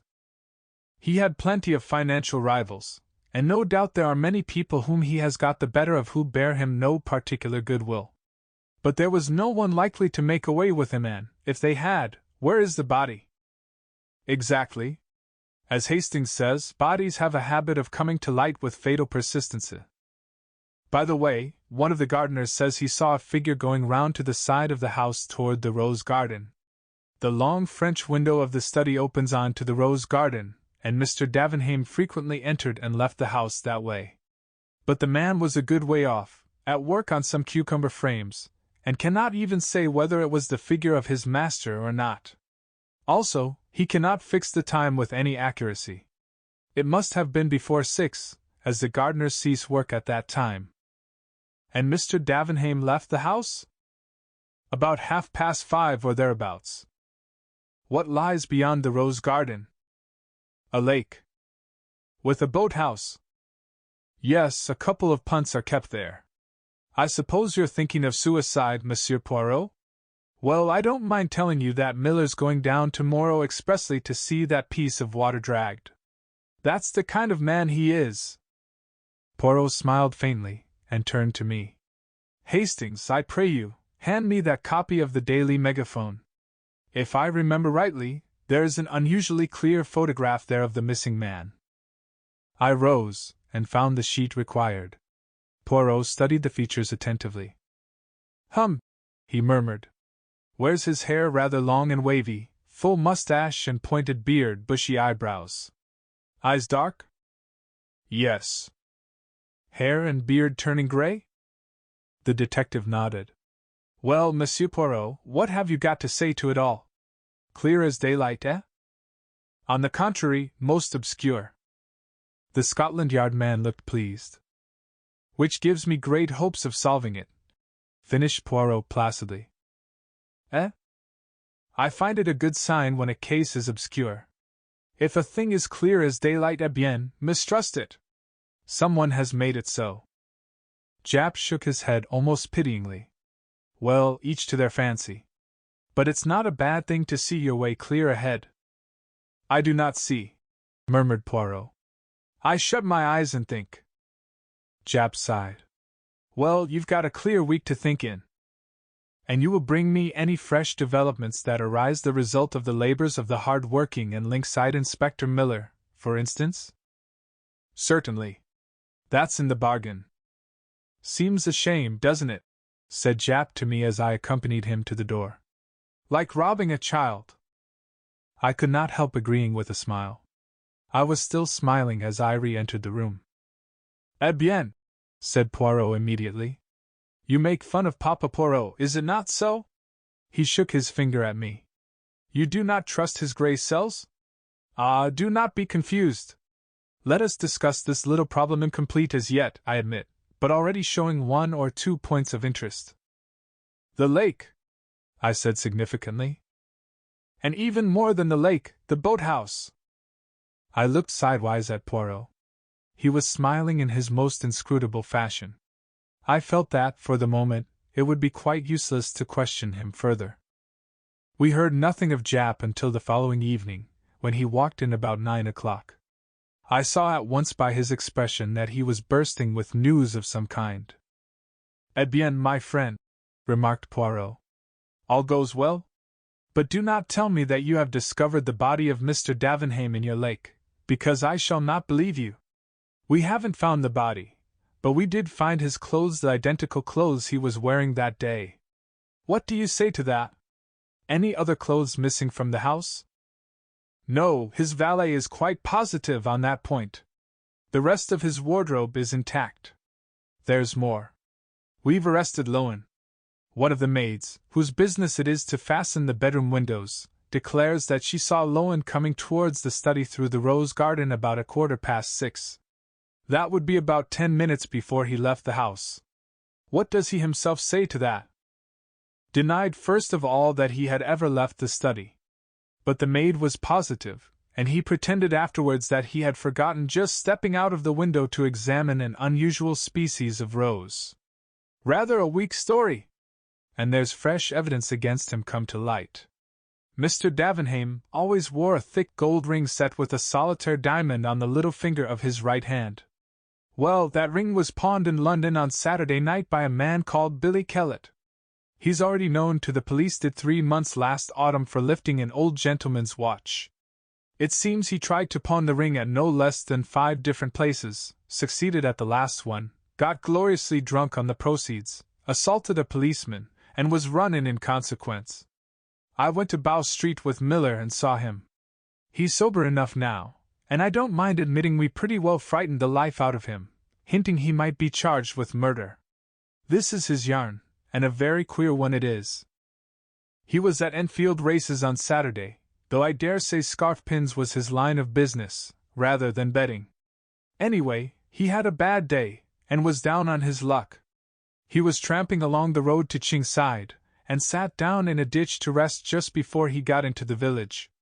A few minutes later he noticed a man coming along the road to the village, dark-complexioned gent, with a big mustache, one of them city toffs, is his description of the man.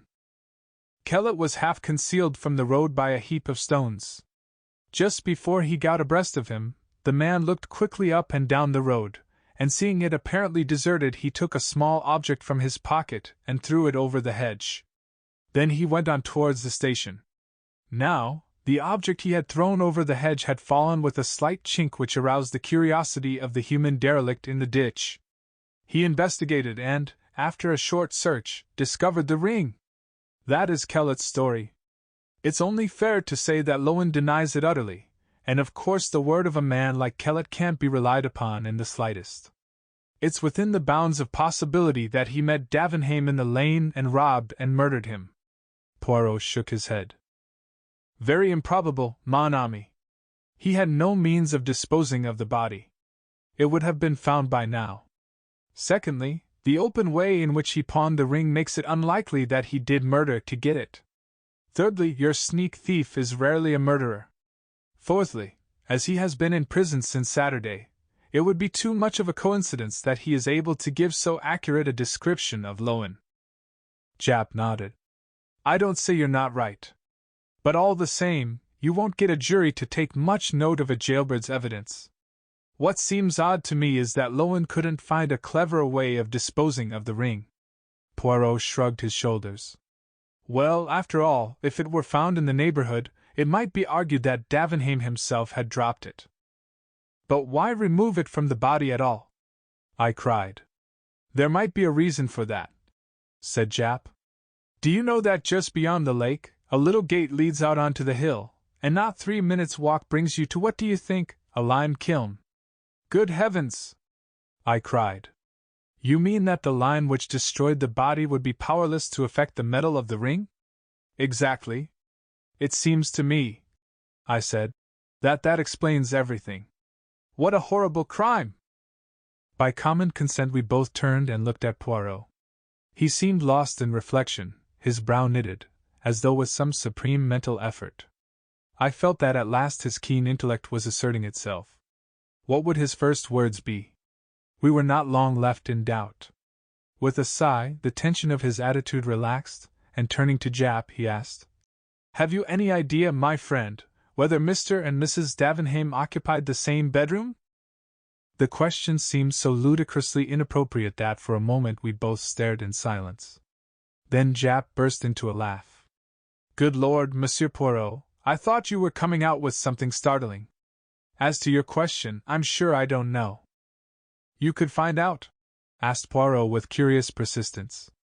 Oh, certainly if you really want to know. Merci, mon ami. I should be obliged if you would make a point of it. Japp stared at him a few minutes longer, but Poirot seemed to have forgotten us both. The detective shook his head sadly at me, and murmuring, Poor old fellow!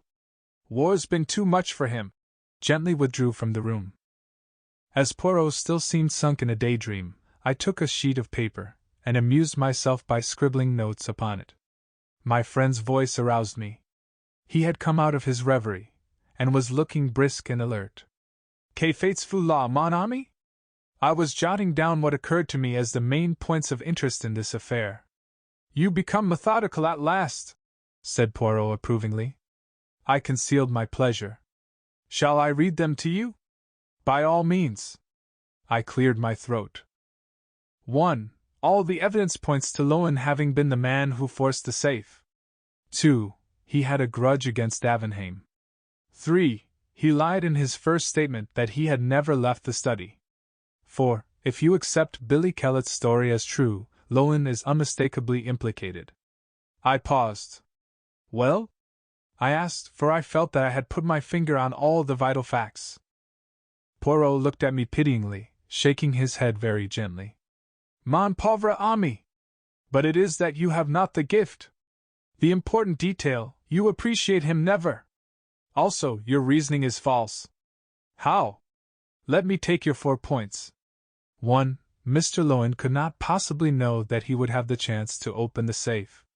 He came for a business interview. He could not know beforehand that Mr. Davenheim would be absent posting a letter, and that he would consequently be alone in the study.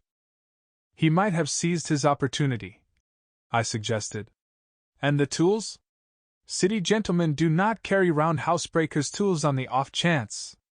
And one could not cut into that safe with a penknife, bien entendu. Well, what about number 2? You say Lowen had a grudge against Mr. Davenheim. What you mean is that he had once or twice got the better of him. And presumably those transactions were entered into with the view of benefiting himself. In any case, you do not as a rule bear a grudge against a man you have got the better of. It is more likely to be the other way about. Whatever grudge there might have been would have been on Mr. Davenheim's side. Well, you can't deny that he lied about never having left the study? No. But he may have been frightened. Remember, the missing man's clothes had just been discovered in the lake. Of course, as usual, he would have done better to speak the truth. And the 4th point? I grant you that. If Kellett's story is true, Lowen is undeniably implicated. That is what makes the affair so very interesting. Then I did appreciate one vital fact? Perhaps, but you have entirely overlooked the 2 most important points, the ones which undoubtedly hold the clue to the whole matter. And pray, what are they? 1. The passion which has grown upon Mr. Davenheim in the last few years for buying jewellery. 2. His trip to Buenos Aires last autumn. Poirot, you are joking! I am most serious. Ah, sacred thunder, but I hope Jap will not forget my little commission. But the detective, entering into the spirit of the joke, had remembered it so well that a telegram was handed to Poirot about 11 o'clock the next day. At his request I opened it and read it out. Husband and wife have occupied separate rooms since last winter. Aha! Cried Poirot. And now we are in mid-June. All is solved. I stared at him. You have no moneys in the bank of Davenheim and Salmon, mon ami? No, I said, wondering. Why? Because I should advise you to withdraw it before it is too late. Why, what do you expect? I expect a big smash in a few days, perhaps sooner. Which reminds me, we will return the compliment of a depêche to Jap. A pencil, I pray you, and a form. Voila! Advise you to withdraw any money deposited with firm in question. That will intrigue him, the good Jap. His eyes will open wide. He will not comprehend in the slightest until tomorrow, or the next day. I remained skeptical, but the morrow forced me to render tribute to my friend's remarkable powers. In every paper was a huge headline telling of the sensational failure of the Davenheim Bank. The disappearance of the famous financier took on a totally different aspect in the light of the revelation of the financial affairs of the bank. Before we were halfway through breakfast, the door flew open and Jap rushed in. In his left hand was a paper, in his right was Poirot's telegram, which he banged down on the table in front of my friend. How did you know, Monsieur Poirot? How the blazes could you know? Poirot smiled placidly at him. Ah, mon ami, after your wire, it was a certainty. From the commencement, it struck me that the safe burglary was somewhat remarkable. Jewels, ready money, bearer bonds, all so conveniently arranged for whom? Well, the good Monsieur Davenheim was of those who look after number 1, as your saying goes. It seemed almost certain that it was arranged for himself. Then his passion of late years for buying jewellery. How simple!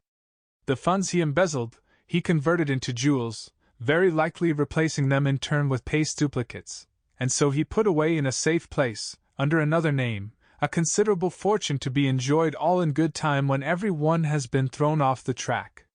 His arrangements completed, he makes an appointment with Mr. Lowen, who has been imprudent enough in the past to cross the great man once or twice, drills a hole in the safe, leaves orders that the guest is to be shown into the study, and walks out of the house where... Poirot stopped, and stretched out his hand for another boiled egg.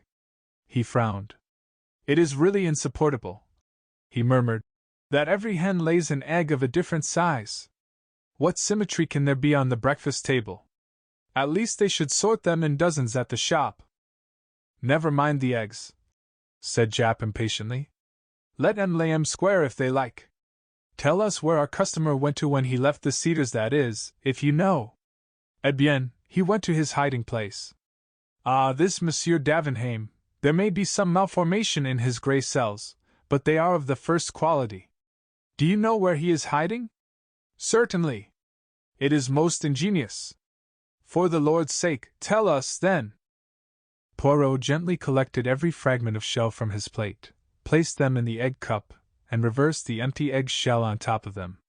This little operation concluded, he smiled on the neat effect, and then beamed affectionately on us both. Come, my friends, you are men of intelligence. Ask yourselves the question which I asked myself. If I were this man, where should I hide? Hastings, what do you say? Well, I said, I'm rather inclined to think I'd not do a bolt at all. I'd stay in London in the heart of things, travel by tubes and buses. 10 to 1 I'd never be recognized. There's safety in a crowd. Poirot turned inquiringly to Japp. I don't agree. Get clear away at once, that's the only chance.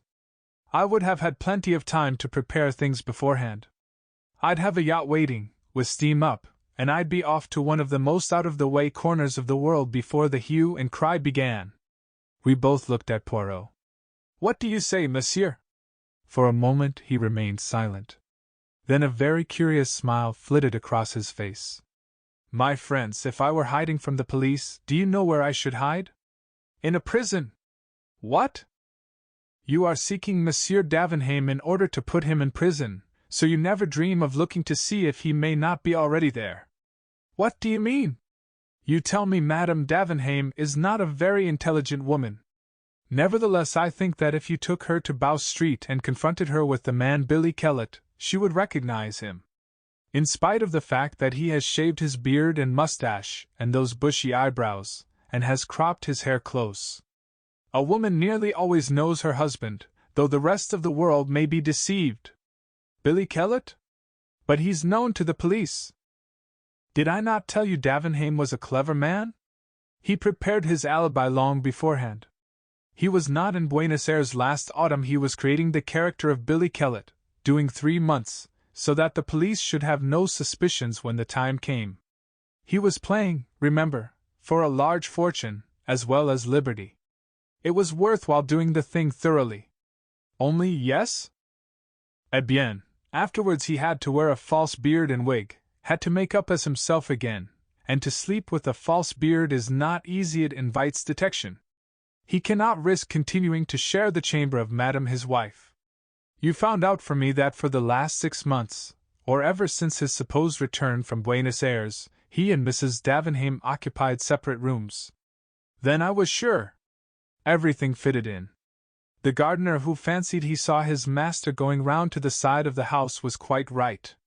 He went to the boathouse, donned his tramp clothes, which you may be sure had been safely hidden from the eyes of his valet, dropped the others in the lake, and proceeded to carry out his plan by pawning the ring in an obvious manner, and then assaulting a policeman, getting himself safely into the haven of Bow Street, where nobody would ever dream of looking for him. It's impossible, murmured Japp. Ask Madame, said my friend, smiling. The next day a registered letter lay beside Poirot's plate. He opened it, and a £5 note fluttered out. My friend's brow puckered. Ah, sacre! But what shall I do with it? I have much remorse. Ce pauvre Japp! Ah, an idea! We will have a little dinner, we 3. That consoles me. It was really too easy.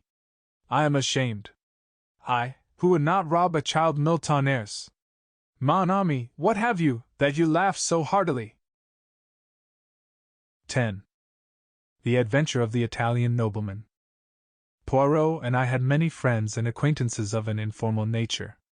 Amongst these was to be numbered Dr. Hawker, a near neighbor of ours, and a member of the medical profession. It was the genial doctor's habit to drop in sometimes of an evening and have a chat with Poirot, of whose genius he was an ardent admirer. The doctor himself, frank and unsuspicious to the last degree, admired the talents so far removed from his own. On one particular evening in early June, he arrived about 8:30, and settled down to a comfortable discussion on the cheery topic of the prevalence of arsenical poisoning in crimes. It must have been about a quarter of an hour later when the door of our sitting room flew open, and a distracted female precipitated herself into the room. "Oh, doctor, you're wanted!" Such a terrible voice. It gave me a turn, it did indeed. I recognized in our new visitor Dr. Hawker's housekeeper, Miss Ryder. The doctor was a bachelor, and lived in a gloomy old house a few streets away. The usually placid Miss Ryder was now in a state bordering on incoherence. "What terrible voice! Who is it, and what's the trouble?" "It was the telephone, doctor." I answered it, and a voice spoke. "Help," it said. "Doctor, help. They've killed me." Then it sort of tailed away. "Who's speaking?" I said. "Who's speaking?" Then I got a reply, just a whisper, it seemed, Foscatine, something like that, Regent's Court. The doctor uttered an exclamation. "Count Foscatini. He has a flat in Regent's Court. I must go at once." "What can have happened?" "A patient of yours?" asked Poirot. "I attended him for some slight ailment a few weeks ago. An Italian, but he speaks English perfectly. Well, I must wish you good night, Monsieur Poirot, unless—" He hesitated. "I perceive the thought in your mind," said Poirot, smiling. "I shall be delighted to accompany you. Hastings, run down and get hold of a taxi." Taxis always make themselves sought for when one is particularly pressed for time, but I captured one at last, and we were soon bowling along in the direction of Regent's Park. Regent's Court was a new block of flats, situated just off St. John's Wood Road. They had only recently been built, and contained the latest service devices. There was no one in the hall. The doctor pressed the lift bell impatiently, and when the lift arrived questioned the uniformed attendant sharply. "Flat 2. Count Foscatini. There's been an accident there, I understand." The man stared at him. "First I've heard of it. Mr. Graves, that's Count Foscatini's man, went out about half an hour ago, and he said nothing." "Is the Count alone in the flat?" "No, sir, he's got 2 gentlemen dining with him." "What are they like?" I asked eagerly. We were in the lift now, ascending rapidly to the second floor, on which flat 2 was situated. "I didn't see them myself, sir, but I understand that they were foreign gentlemen." He pulled back the iron door, and we stepped out on the landing. Number 2 was opposite to us. The doctor rang the bell. There was no reply, and we could hear no sound from within. The doctor rang again and again. We could hear the bell trilling within, but no sign of life rewarded us. "This is getting serious," muttered the doctor. He turned to the lift attendant. "Is there any pass key to this door?" "There is one in the porter's office downstairs." "Get it then, and look here, I think you'd better send for the police." Poirot approved with a nod of the head. The man returned shortly. With him came the manager. "Will you tell me, gentlemen, what is the meaning of all this?" "Certainly. I received a telephone message from Count Foscatini stating that he had been attacked and was dying. You can understand that we must lose no time if we are not already too late." The manager produced the key without more ado, and we all entered the flat. We passed first into a small square lounge hall. A door on the right of it was half open. The manager indicated it with a nod. "The dining room." Dr. Hawker led the way. We followed close on his heels. As we entered the room I gave a gasp. The round table in the center bore the remains of a meal. 3 chairs were pushed back, as though their occupants had just risen. In the corner, to the right of the fireplace, was a big writing table, and sitting at it was a man, or what had been a man. His right hand still grasped the base of the telephone, but he had fallen forward, struck down by a terrific blow on the head from behind. The weapon was not far to seek. A marble statuette stood where it had been hurriedly put down, the base of it stained with blood. The doctor's examination did not take a minute. "Stone dead. Must have been almost instantaneous. I wonder he even managed to telephone. It will be better not to move him until the police arrive." On the manager's suggestion we searched the flat, but the result was a foregone conclusion. It was not likely that the murderers would be concealed there when all they had to do was to walk out. We came back to the dining room. Poirot had not accompanied us in our tour. I found him studying the center table with close attention. I joined him. It was a well-polished round mahogany table. A bowl of roses decorated the center, and white lace mats reposed on the gleaming surface. There was a dish of fruit, but the 3 dessert plates were untouched. There were 3 coffee cups with remains of coffee in them, 2 black, 1 with milk. All 3 men had taken port, and the decanter, half full, stood before the center plate. One of the men had smoked a cigar, the other 2 cigarettes. A tortoiseshell and silver box, holding cigars and cigarettes, stood open upon the table. I enumerated all these facts to myself, but I was forced to admit that they did not shed any brilliant light on the situation. I wondered what Poirot saw in them to make him so intent. I asked him. Mon ami, he replied, you miss the point. I am looking for something that I do not see. What is that? A mistake, even a little mistake on the part of the murderer. He stepped swiftly to the small adjoining kitchen, looked in, and shook his head. Monsieur, he said to the manager, explain to me, I pray, your system of serving meals here. The manager stepped to a small hatch in the wall. This is the service lift, he explained. It runs to the kitchens at the top of the building. You order through this telephone, and the dishes are sent down in the lift, 1 course at a time. The dirty plates and dishes are sent up in the same manner. No domestic worries, you understand, and at the same time you avoid the wearying publicity of always dining in a restaurant. Poirot nodded. Then the plates and dishes that were used tonight are on high in the kitchen. You permit that I mount there? Oh, certainly, if you like. Roberts, the lift man, will take you up and introduce you, but I'm afraid you won't find anything that's of any use. They're handling hundreds of plates and dishes, and they'll be all lumped together. Poirot remained firm, however, and together we visited the kitchens and questioned the man who had taken the order from flat 2. The order was given from the à la carte menu for 3, he explained. Soup julienne, filet de sole normande, tournedos of beef, and a rice soufflé. What time? Just about 8 o'clock, I should say. No, I'm afraid the plates and dishes have been all washed up by now. Unfortunate. You were thinking of fingerprints, I suppose? Not exactly, said Poirot, with an enigmatical smile. I am more interested in Count Foscatini's appetite. Did he partake of every dish? Yes, but of course I can't say how much of each he ate. The plates were all soiled, and the dishes empty, that is to say, with the exception of the rice soufflé. There was a fair amount of that left. Ah, said Poirot, and seemed satisfied with the fact. As we descended to the flat again, he remarked in a low tone, We have decidedly to do with a man of method. Do you mean the murderer, or Count Foscatini?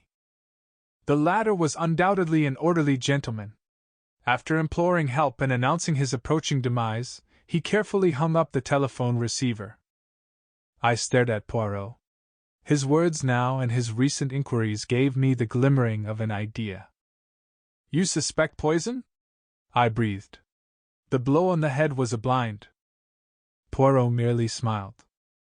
We entered the flat to find the local inspector of police had arrived with 2 constables.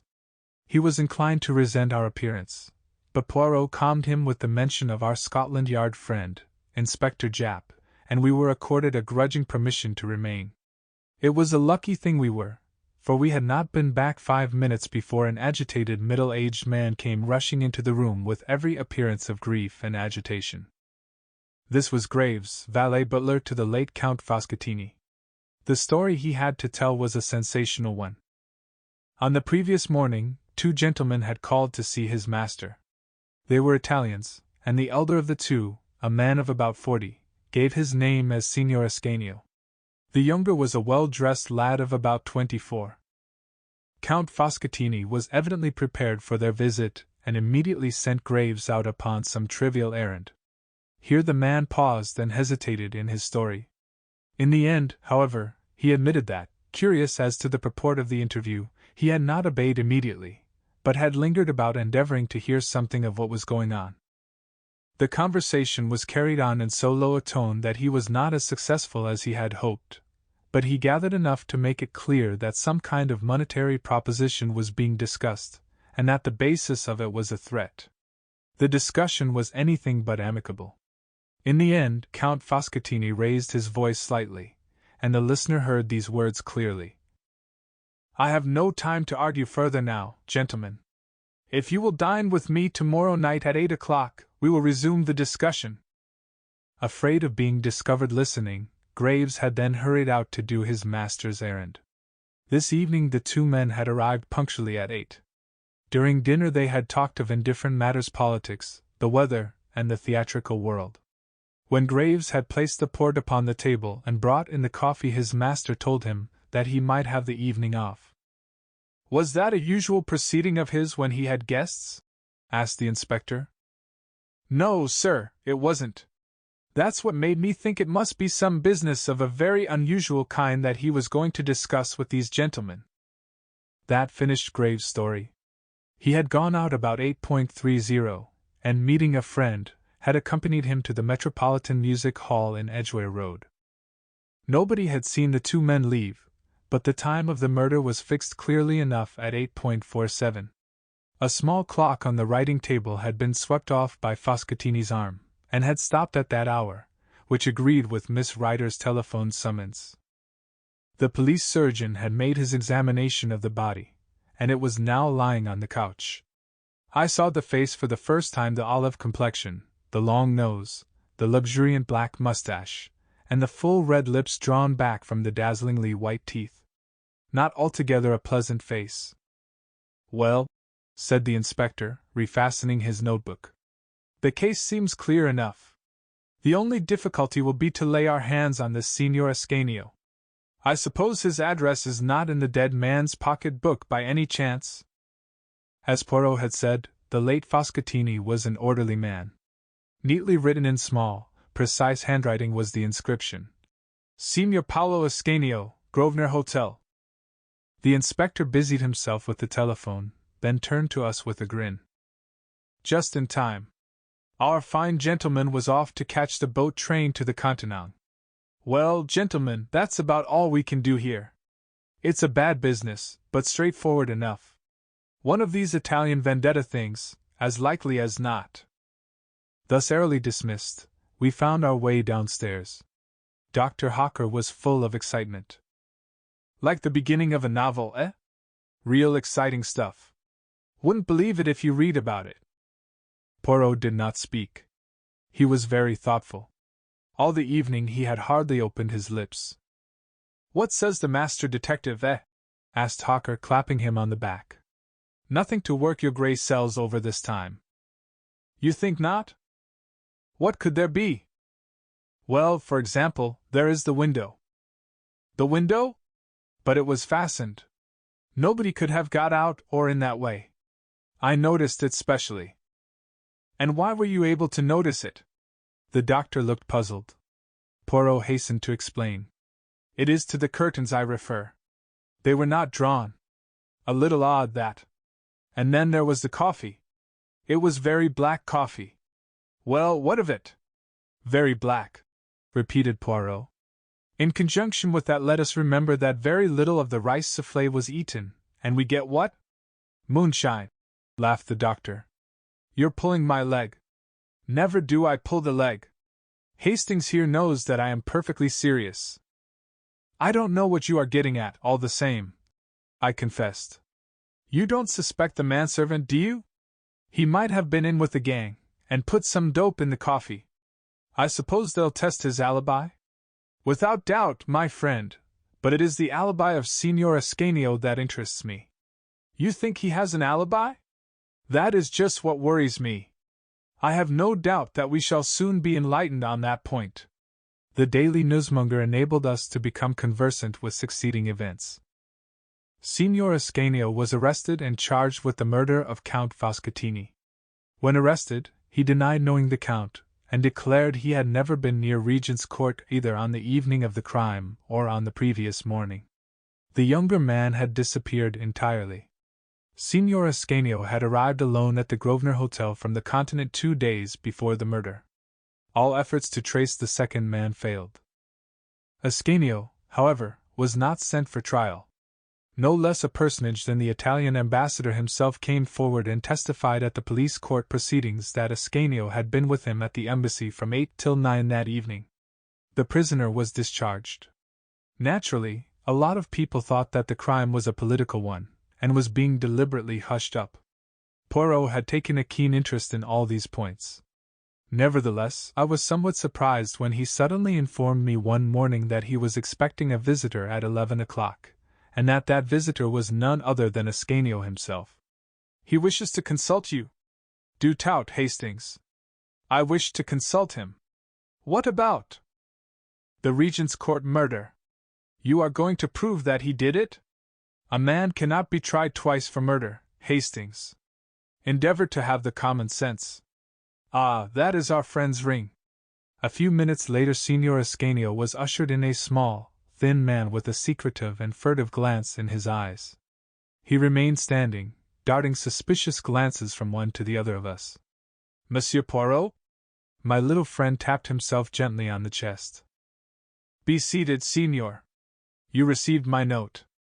I am determined to get to the bottom of this mystery. In some small measure you can aid me. Let us commence. You in company with a friend visited the late Count Foscatini on the morning of Tuesday the 9th. The Italian made an angry gesture. "I did nothing of the sort. I have sworn in court, precise Montan. I have a little idea that you have sworn falsely. You threaten me? Bah! I have nothing to fear from you.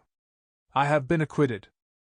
"Exactly, and as I am not an imbecile, it is not with the gallows I threaten you but with publicity." "Publicity! I see that you do not like the word. I had an idea that you would not. My little ideas, you know, they are very valuable to me. Come, Signor, your only chance is to be frank with me. I do not ask to know whose indiscretions brought you to England. I know this much: you came for the especial purpose of seeing Count Foscatini." "He was not a count," growled the Italian. "I have already noted the fact that his name does not appear in the Almanach de Gotha. Never mind, the title of count is often useful in the profession of blackmailing. I suppose I might as well be frank. You seem to know a good deal. I have employed my grey cells to some advantage. Come, Signor Ascanio, you visited the dead man on the Tuesday morning, that is so, is it not?" "Yes, but I never went there on the following evening. There was no need. I will tell you all. Certain information concerning a man of great position in Italy had come into this scoundrel's possession. He demanded a big sum of money in return for the papers. I came over to England to arrange the matter.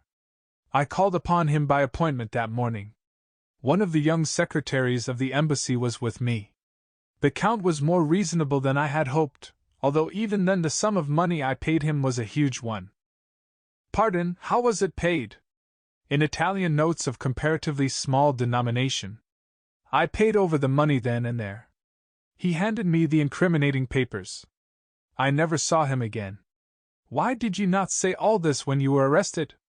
"In my delicate position I was forced to deny any association with the man." "And how do you account for the events of the evening, then?" "I can only think that someone must have deliberately impersonated me. I understand that no money was found in the flat." Poirot looked at him and shook his head. "Strange," he murmured. "We all have the little grey cells. And so few of us know how to use them. Good morning, Signor Ascanio. I believe your story. It is very much as I had imagined. But I had to make sure." After bowing his guest out, Poirot returned to his armchair and smiled at me. "Let us hear him. Le Capitaine Hastings on the case? Well, I suppose Ascanio is right, somebody impersonated him." "Never, never will you use the brains the good God has given you. Recall to yourself some words I uttered after leaving the flat that night. I referred to the window curtains not being drawn. We are in the month of June. It is still light at 8 o'clock. The light is failing by past. Savez-vous dit quelque chose? I perceive a struggling impression that you will arrive some day. Now let us continue. The coffee was, as I said, very black. Count Foscatini's teeth were magnificently white. Coffee stains the teeth. We reasoned from that Count Foscatini did not drink any coffee. Yet there was coffee in all 3 cups. Why should anyone pretend Count Foscatini had drunk coffee when he had not done so? I shook my head, utterly bewildered. Come, I will help you. What evidence have we that Ascanio and his friend, or 2 men posing as them, ever came to the flat that night? Nobody saw them go in, nobody saw them go out. We have the evidence of 1 man and of a host of inanimate objects. You mean? I mean knives and forks and plates and empty dishes. Ah, but it was a clever idea. Graves is a thief and a scoundrel, but what a man of method! He overhears a portion of the conversation in the morning, enough to realize that Ascanio will be in awkward position to defend himself. The following evening, about 8 o'clock, he tells his master he is wanted at the telephone.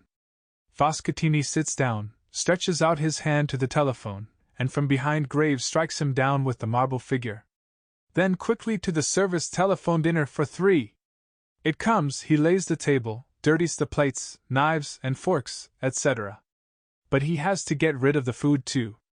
Not only is he a man of brain, he has a resolute and capacious stomach. But after eating 3 tornadoes, the rice soufflé is too much for him. He even smokes a cigar and 2 cigarettes to carry out the illusion. Ah, but it was magnificently thorough! Then, having moved on the hands of the clock to 8.47, he smashes it and stops it. The one thing he does not do is to draw the curtains. But if there had been a real dinner party, the curtains would have been drawn as soon as the light began to fail. Then he hurries out, mentioning the guests to the lift man in passing. He hurries to a telephone box, and as near as possible to 8.47 rings up the doctor with his master's dying cry. So successful is his idea that no one ever inquires if a call was put through from flat 2 at that time. Except Hercule Poirot, I suppose? I said sarcastically.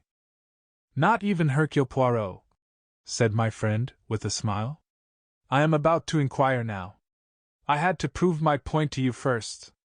But you will see, I shall be right, and then Jap, to whom I have already given a hint, will be able to arrest the respectable Graves. I wonder how much of the money he has spent. Poirot was right. He always is, confound him. 11. The case of the missing will. The problem presented to us by Miss Violet Marsh made rather a pleasant change from our usual routine work. Poirot had received a brisk and business-like note from the lady asking for an appointment, and he had replied asking her to call upon him at 11 o'clock the following day. She arrived punctually, a tall, handsome young woman, plainly but neatly dressed, with an assured and business-like manner. Clearly a young woman who meant to get on in the world.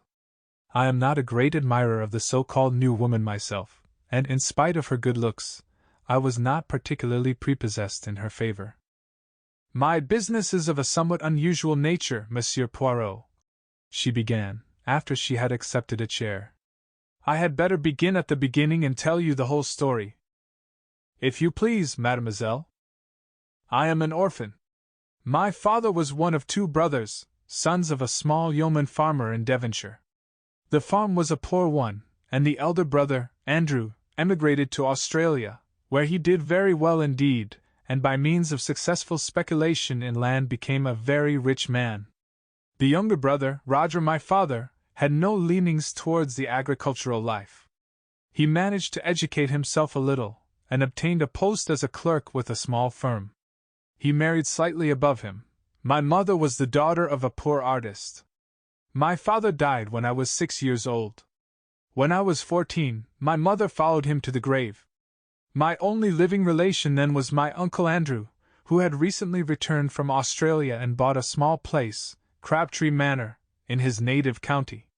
He was exceedingly kind to his brother's orphan child, took me to live with him, and treated me in every way as though I was his own daughter.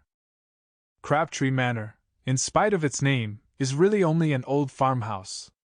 Farming was in my uncle's blood, and he was intensely interested in various modern farming experiments.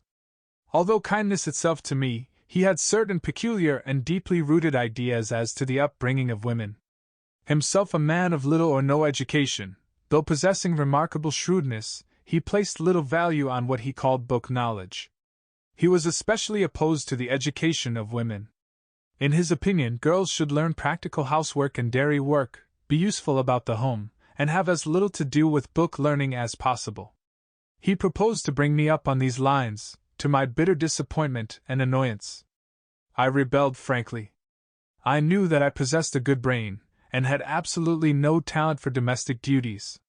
My uncle and I had many bitter arguments on the subject, for, though much attached to each other, we were both self-willed. I was lucky enough to win a scholarship, and up to a certain point was successful in getting my own way. The crisis arose when I resolved to go to Girton. I had a little money of my own, left me by my mother, and I was quite determined to make the best use of the gifts God had given me. I had one long, final argument with my uncle.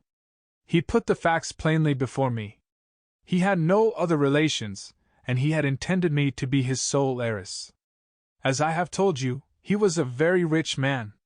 If I persisted in these new-fangled notions of mine, however, I need look for nothing from him.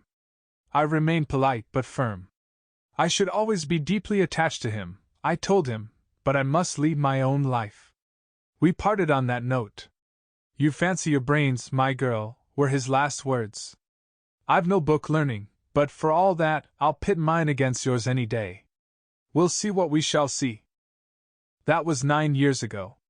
I have stayed with him for a weekend occasionally, and our relations were perfectly amicable, though his views remained unaltered. He never referred to my having matriculated, nor to my B.Sc. For the last 3 years his health had been failing, and a month ago he died. I am now coming to the point of my visit. My uncle left a most extraordinary will. By its terms, Crabtree Manor and its contents are to be at my disposal for a year from his death, during which time my clever niece may prove her wits, the actual words run. At the end of that period, my wits having proved better than hers, the house and all my uncle's large fortune passed to various charitable institutions. That is a little hard on you, mademoiselle, seeing that you were Mr. Marsh's only blood relation. I do not look on it in that way. Uncle Andrew warned me fairly, and I chose my own path. Since I would not fall in with his wishes, he was at perfect liberty to leave his money to whom he pleased. Was the will drawn up by a lawyer? No, it was written on a printed will form and witnessed by the man and his wife who live in the house and do for my uncle. There might be a possibility of upsetting such a will? I would not even attempt to do such a thing. You regard it, then, as a sporting challenge on the part of your uncle? That is exactly how I look upon it. It bears that interpretation, certainly, said Poirot thoughtfully. Somewhere in this rambling old manor house your uncle has concealed either a sum of money in notes, or possibly a second will, and has given you a year in which to exercise your ingenuity to find it. Exactly, Monsieur Poirot, and I am paying you the compliment of assuming that your ingenuity will be greater than mine. But that is very charming of you. My grey cells are at your disposal. You have made no search yourself? Only a cursory one, but I have too much respect for my uncle's undoubted abilities to fancy that the task will be an easy one. Have you the will or a copy of it with you? Miss Marsh handed a document across the table. Poirot ran through it, nodding to himself. Made 3 years ago. Dated March 25th. And the time is given also 11 a.m. That is very suggestive. It narrows the field of search. Assuredly it is another will we have to seek for. A will made even half an hour later would upset this. Eh bien, mademoiselle, it is a problem charming and ingenious that you have presented to me here. I shall have all the pleasure in the world in solving it for you. Granted that your uncle was a man of ability, his grey cells cannot have been of the quality of Hercule Poirot's. Really, Poirot's vanity is blatant. Fortunately, I have nothing of moment on hand at the minute. Hastings and I will go down to Crabtree Manor tonight. The man and wife who attended on your uncle are still there, I presume? Yes, their name is Baker. The following morning saw us started on the hunt proper. We had arrived late the night before. Mr. and Mrs. Baker, having received a telegram from Miss Marsh, were expecting us.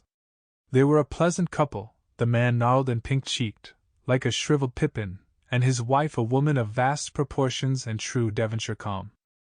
Tired with our journey and the 8-mile drive from the station, we had retired at once to bed after a supper of roast chicken, apple pie, and Devonshire cream. We had now disposed of an excellent breakfast, and were sitting in a small panelled room which had been the late Mr. Marsh's study and living room. A roll-top desk stuffed with papers, all neatly docketed, stood against the wall, and a big leather armchair showed plainly that it had been its owner's constant resting place. A big chintz-covered settee ran along the opposite wall, and the deep low window seats were covered with the same faded chintz of an old-fashioned pattern. "Eh bien, mon ami," said Poirot, lighting one of his tiny cigarettes. "We must map out our plan of campaign. Already I have made a rough survey of the house, but I am of opinion that any clue will be found in this room. We shall have to go through the documents in the desk with meticulous care. Naturally, I do not expect to find the will amongst them, but it is likely that some apparently innocent paper may conceal the clue to its hiding place. But first we must have a little information. Ring the bell, I pray of you." I did so. While we were waiting for it to be answered, Poirot walked up and down, looking about him approvingly. "A man of method, this Mr. Marsh. See how neatly the packets of papers are docketed. Then the key to each drawer has its ivory label, so has the key of the china cabinet on the wall, and see with what precision the china within is arranged. It rejoices the heart. Nothing here offends the eye." He came to an abrupt pause, as his eye was caught by the key of the desk itself, to which a dirty envelope was affixed. Poirot frowned at it, and withdrew it from the lock. On it were scrawled the words, "Key of roll-top desk," in a crabbed handwriting, quite unlike the neat superscriptions on the other keys. "An alien note," said Poirot, frowning. "I could swear that here we have no longer the personality of Mr. Marsh. But who else has been in the house? Only Miss Marsh, and she, if I mistake not, is also a young lady of method and order." Baker came in answer to the bell. "Will you fetch Madam your wife, and answer a few questions?" Baker departed, and in a few moments returned with Mrs. Baker, wiping her hands on her apron and beaming all over her face. In a few clear words Poirot set forth the object of his mission. The Bakers were immediately sympathetic. "Us don't want to see Miss Violet done out of what's hers," declared the woman. "Cruel hard 'twould be for hospitals to get it all." Poirot proceeded with his questions. Yes, Mr. and Mrs. Baker remembered perfectly witnessing the will. Baker had previously been sent into the neighboring town to get 2 printed will forms. "2?" said Poirot sharply. "Yes, sir, for safety like, I suppose, in case he should spoil one, and sure enough, so he did do. Us had signed one." "What time of day was that?" Baker scratched his head, but his wife was quicker. "Why, to be sure, I just put the milk on for the cocoa at 11. Don't 'ee remember? It had all boiled over on the stove when us got back to kitchen." "And afterwards?" "'Twould be about an hour later. Us had to go in again. 'I've made a mistake,' says old master, 'had to tear the whole thing up. I'll trouble you to sign again,' and us did. And afterwards master give us a tidy sum of money each. 'I've left you nothing in my will,' says he, 'but each year I live you'll have this to be a nest egg when I'm gone,' and sure enough, so he did." Poirot reflected. "After you had signed the second time, what did Mr. Marsh do? Do you know?" "Went out to the village to pay tradesmen's books."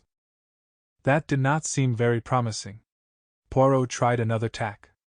He held out the key of the desk. "Is that your master's writing?" I may have imagined it, but I fancied that a moment or 2 elapsed before Baker replied. "Yes, sir, it is." "He's lying," I thought. "But why? Has your master let the house? Have there been any strangers in it during the last 3 years?" "No, sir." "No visitors?" Only Miss Violet. No strangers of any kind been inside this room? No, sir. You forget the workman, Jim, his wife reminded him. Workman? Poirot wheeled round on her. What workman? The woman explained that about 2 years and a half ago workmen had been in the house to do certain repairs. She was quite vague as to what the repairs were. Her view seemed to be that the whole thing was a fad of her master's and quite unnecessary. Part of the time the workmen had been in the study, but what they had done there she could not say, as her master had not let either of them into the room whilst the work was in progress. Unfortunately, they could not remember the name of the firm employed, beyond the fact that it was a Plymouth one. We progress, Hastings, said Poirot, rubbing his hands as the bakers left the room. Clearly he made a second will and then had workmen from Plymouth in to make a suitable hiding place. Instead of wasting time taking up the floor and tapping the walls, we will go to Plymouth. With a little trouble, we were able to get the information we wanted. After 1 or 2 essays, we found the firm employed by Mr. Marsh. Their employees had all been with them many years, and it was easy to find the 2 men who had worked under Mr. Marsh's orders. They remembered the job perfectly. Amongst various other minor jobs, they had taken up one of the bricks of the old-fashioned fireplace, made a cavity beneath, and so cut the brick that it was impossible to see the join. By pressing on the second brick from the end, the whole thing was raised. It had been quite a complicated piece of work, and the old gentleman had been very fussy about it. Our informant was a man called Coghan, a big, gaunt man with a grizzled mustache. He seemed an intelligent fellow. We returned to Crabtree Manor in high spirits, and locking the study door, proceeded to put our newly acquired knowledge into effect. It was impossible to see any sign on the bricks, but when we pressed in the manner indicated, a deep cavity was at once disclosed. Eagerly Poirot plunged in his hand. Suddenly his face fell from complacent elation to consternation. All he held was a charred fragment of stiff paper. But for it, the cavity was empty. "Sacre!" cried Poirot angrily. "Someone has been before us." We examined the scrap of paper anxiously. Clearly it was a fragment of what we sought. A portion of Baker's signature remained, but no indication of what the terms of the will had been. Poirot sat back on his heels. His expression would have been comical if we had not been so overcome. "I understand it not," he growled. "Who destroyed this? And what was their object?" "The Bakers?" I suggested. "Pourquoi? Neither will makes any provision for them, and they are more likely to be kept on with Miss Marsh than if the place became the property of a hospital. How could it be to anyone's advantage to destroy the will? The hospitals benefit, yes, but one cannot suspect institutions. Perhaps the old man changed his mind and destroyed it himself," I suggested. Poirot rose to his feet, dusting his knees with his usual care. "That may be," he admitted. "One of your more sensible observations, Hastings. Well, we can do no more here. We have done all that mortal man can do. We have successfully pitted our wits against the late Andrew Marsh's, but, unfortunately, his niece is no better off for our success." By driving to the station at once, we were just able to catch a train to London. Though not the principal express, Poirot was sad and dissatisfied. For my part, I was tired and dozed in a corner. Suddenly, as we were just moving out of Taunton, Poirot uttered a piercing squeal. "Vite, Hastings! Awake and jump! But jump, I say!" Before I knew where I was, we were standing on the platform, bareheaded and minus our valises, whilst the train disappeared into the night. I was furious. But Poirot paid no attention. "Imbecile that I have been!" he cried. "Triple imbecile! Not again will I vaunt my little grey cells." "That's a good job at any rate," I said grumpily. "But what is this all about?" As usual, when following out his own ideas, Poirot paid absolutely no attention to me. "The tradesmen's books, I have left them entirely out of account." "Yes, but where? Where? Never mind, I cannot be mistaken. We must return at once." "Easier said than done," We managed to get a slow train to Exeter, and there Poirot hired a car. We arrived back at Crabtree Manor in the small hours of the morning. I pass over the bewilderment of the bakers when we had at last aroused them. Paying no attention to anybody, Poirot strode at once to the study. "I have been, not a triple imbecile, but 36 times one, my friend," he deigned to remark. "Now, behold!" Going straight to the desk, he drew out the key, and detached the envelope from it. I stared at him stupidly. How could he possibly hope to find a big will form in that tiny envelope? With great care he cut open the envelope, laying it out flat. Then he lighted the fire and held the plain inside surface of the envelope to the flame. In a few minutes faint characters began to appear. "Look, mon ami!" cried Poirot in triumph. I looked. There were just a few lines of faint writing stating briefly that he left everything to his niece, Violet Marsh. It was dated March 25th, 12:30 p.m., and witnessed by Albert Pike, confectioner, and Jessie Pike, married woman. "But is it legal?" I gasped. "As far as I know, there is no law against writing your will in a blend of disappearing and sympathetic ink. The intention of the testator is clear, and the beneficiary is his only living relation. But the cleverness of him! He foresaw every step that a searcher would take that I, miserable imbecile, took.